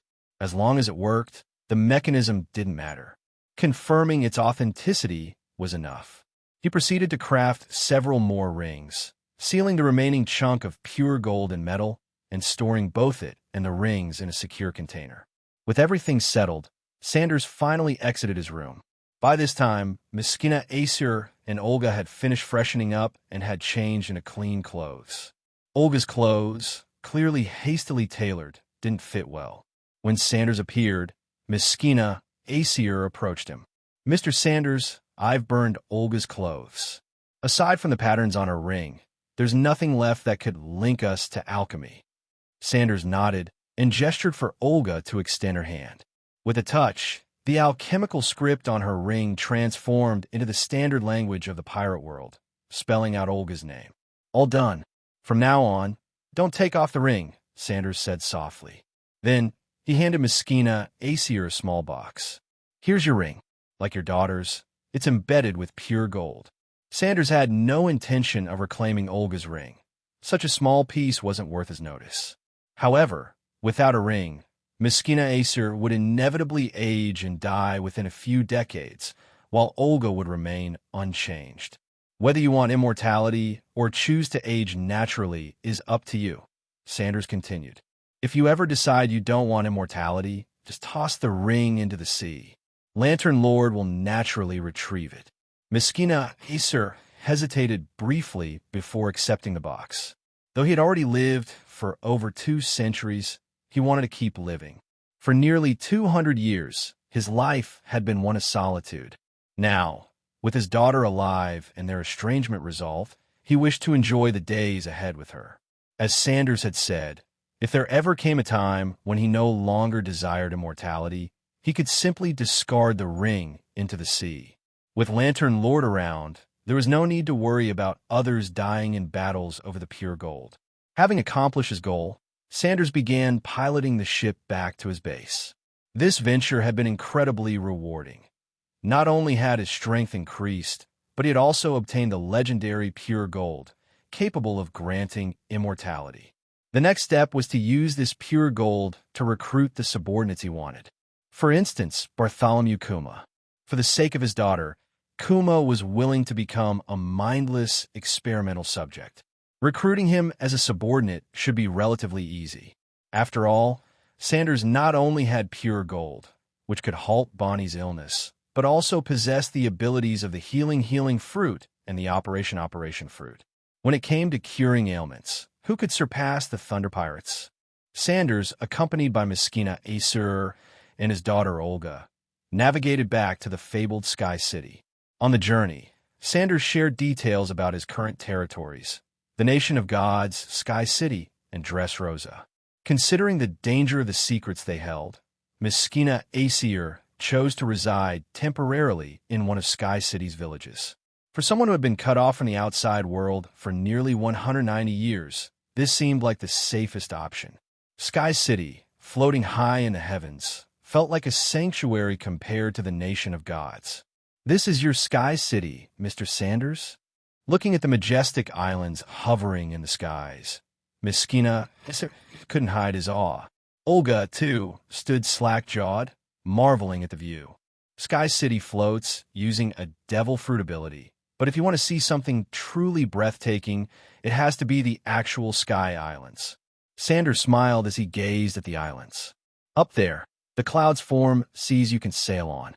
Miskina Aesir, now more comfortable around Sanders, expressed his desire. "What an incredible place. One day, I'd love to see it for myself." "You will, eventually," Sanders replied nonchalantly. "But for now, remember my warning. The secret of pure gold must never leave your mouths. I have the power to handle the greed it attracts." "You do not." "I understand, Mr. Sanders." Miskina Aesir nodded solemnly. "I'll stay in a quiet village and keep a low profile for now. I'll even build a secluded house for Olga and myself. We'll avoid contact with others for a while." On the journey, he had come to understand that Sanders was no ordinary man. The newspapers he read revealed just how influential Sanders was.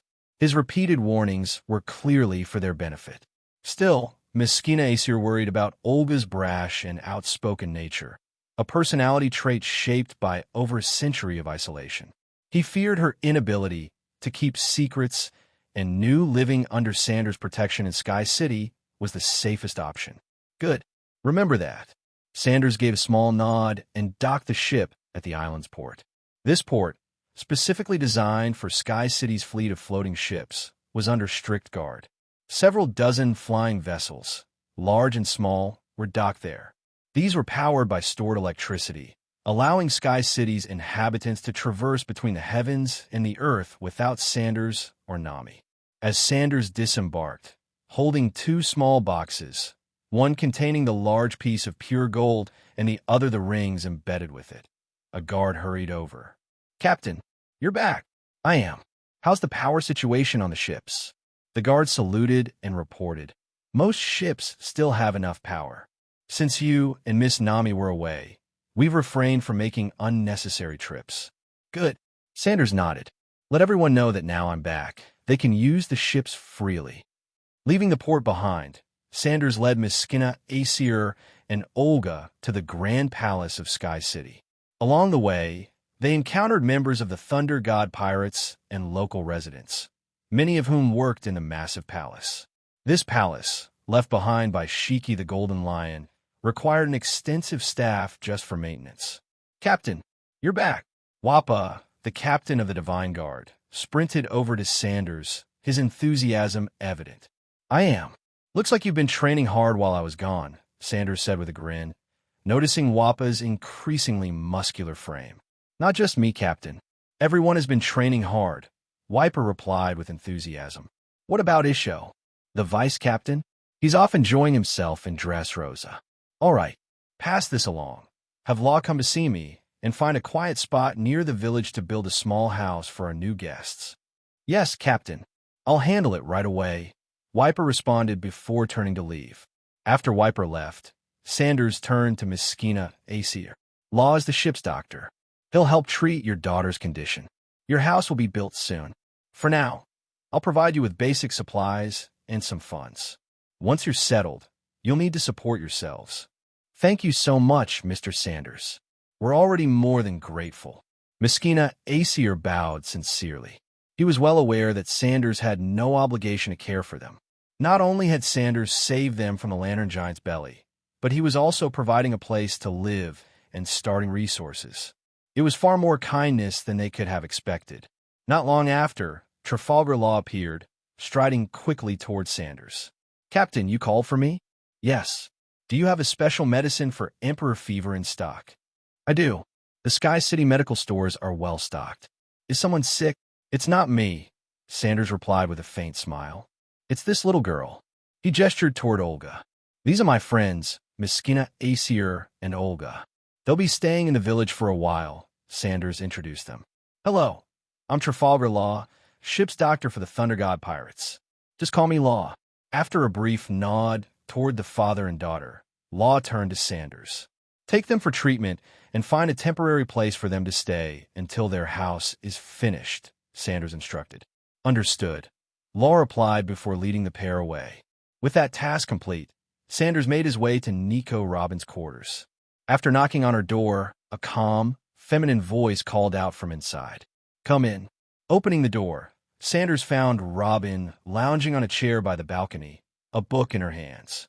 Her dark hair was tied into a ponytail, an orange pair of sunglasses resting on her forehead. The gentle breeze stirred a few loose strands of her hair, adding to her serene aura. Sanders, you're back, Robin greeted, setting her book aside. Yeah, I'm back, Sanders replied, walking to the opposite chair. He placed the two small boxes on the table and poured himself a cup of tea from the nearby pot. How did it go? Robin asked, her tone casual. Smoothly. I got everything I wanted. Taking a sip of tea, Sanders raised his hand. His palm transformed into a dragon's claw, its sharp scales glinting in the sunlight. Robin glanced at the claw without surprise. You're growing stronger by the day. What's next? Whitebeard's tremor fruit. Not yet. Sanders shook his head thoughtfully. For now, I'll focus on refining what I already have. My body is no longer a weak point. I could take on anyone, even the four emperors. The only question is how long it'll take me to defeat them. Robin chuckled softly. No more rivals? You really are a monster, Captain.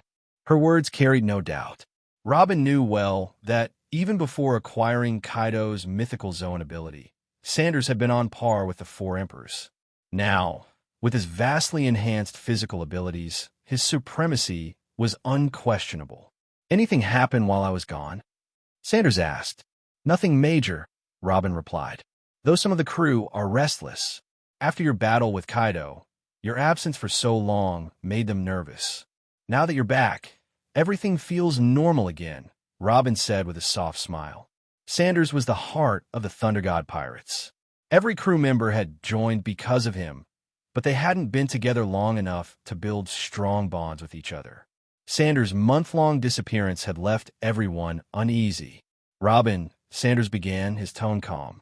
Have you heard of alchemy? Alchemy? The legendary island that vanished 2 centuries ago. Robin's eyes lit up with recognition. Her extensive knowledge never failed to impress. That's right. That's where I've been recently, picking up a few things, Sanders confirmed with a nod. Pure gold? Robin asked, her voice tinged with surprise. There was no mistaking it. If Sanders had gone out of his way to visit alchemy, it had to be for the legendary pure gold. Exactly. The pure gold created by Miskina Aesir, Sanders replied. Incredible.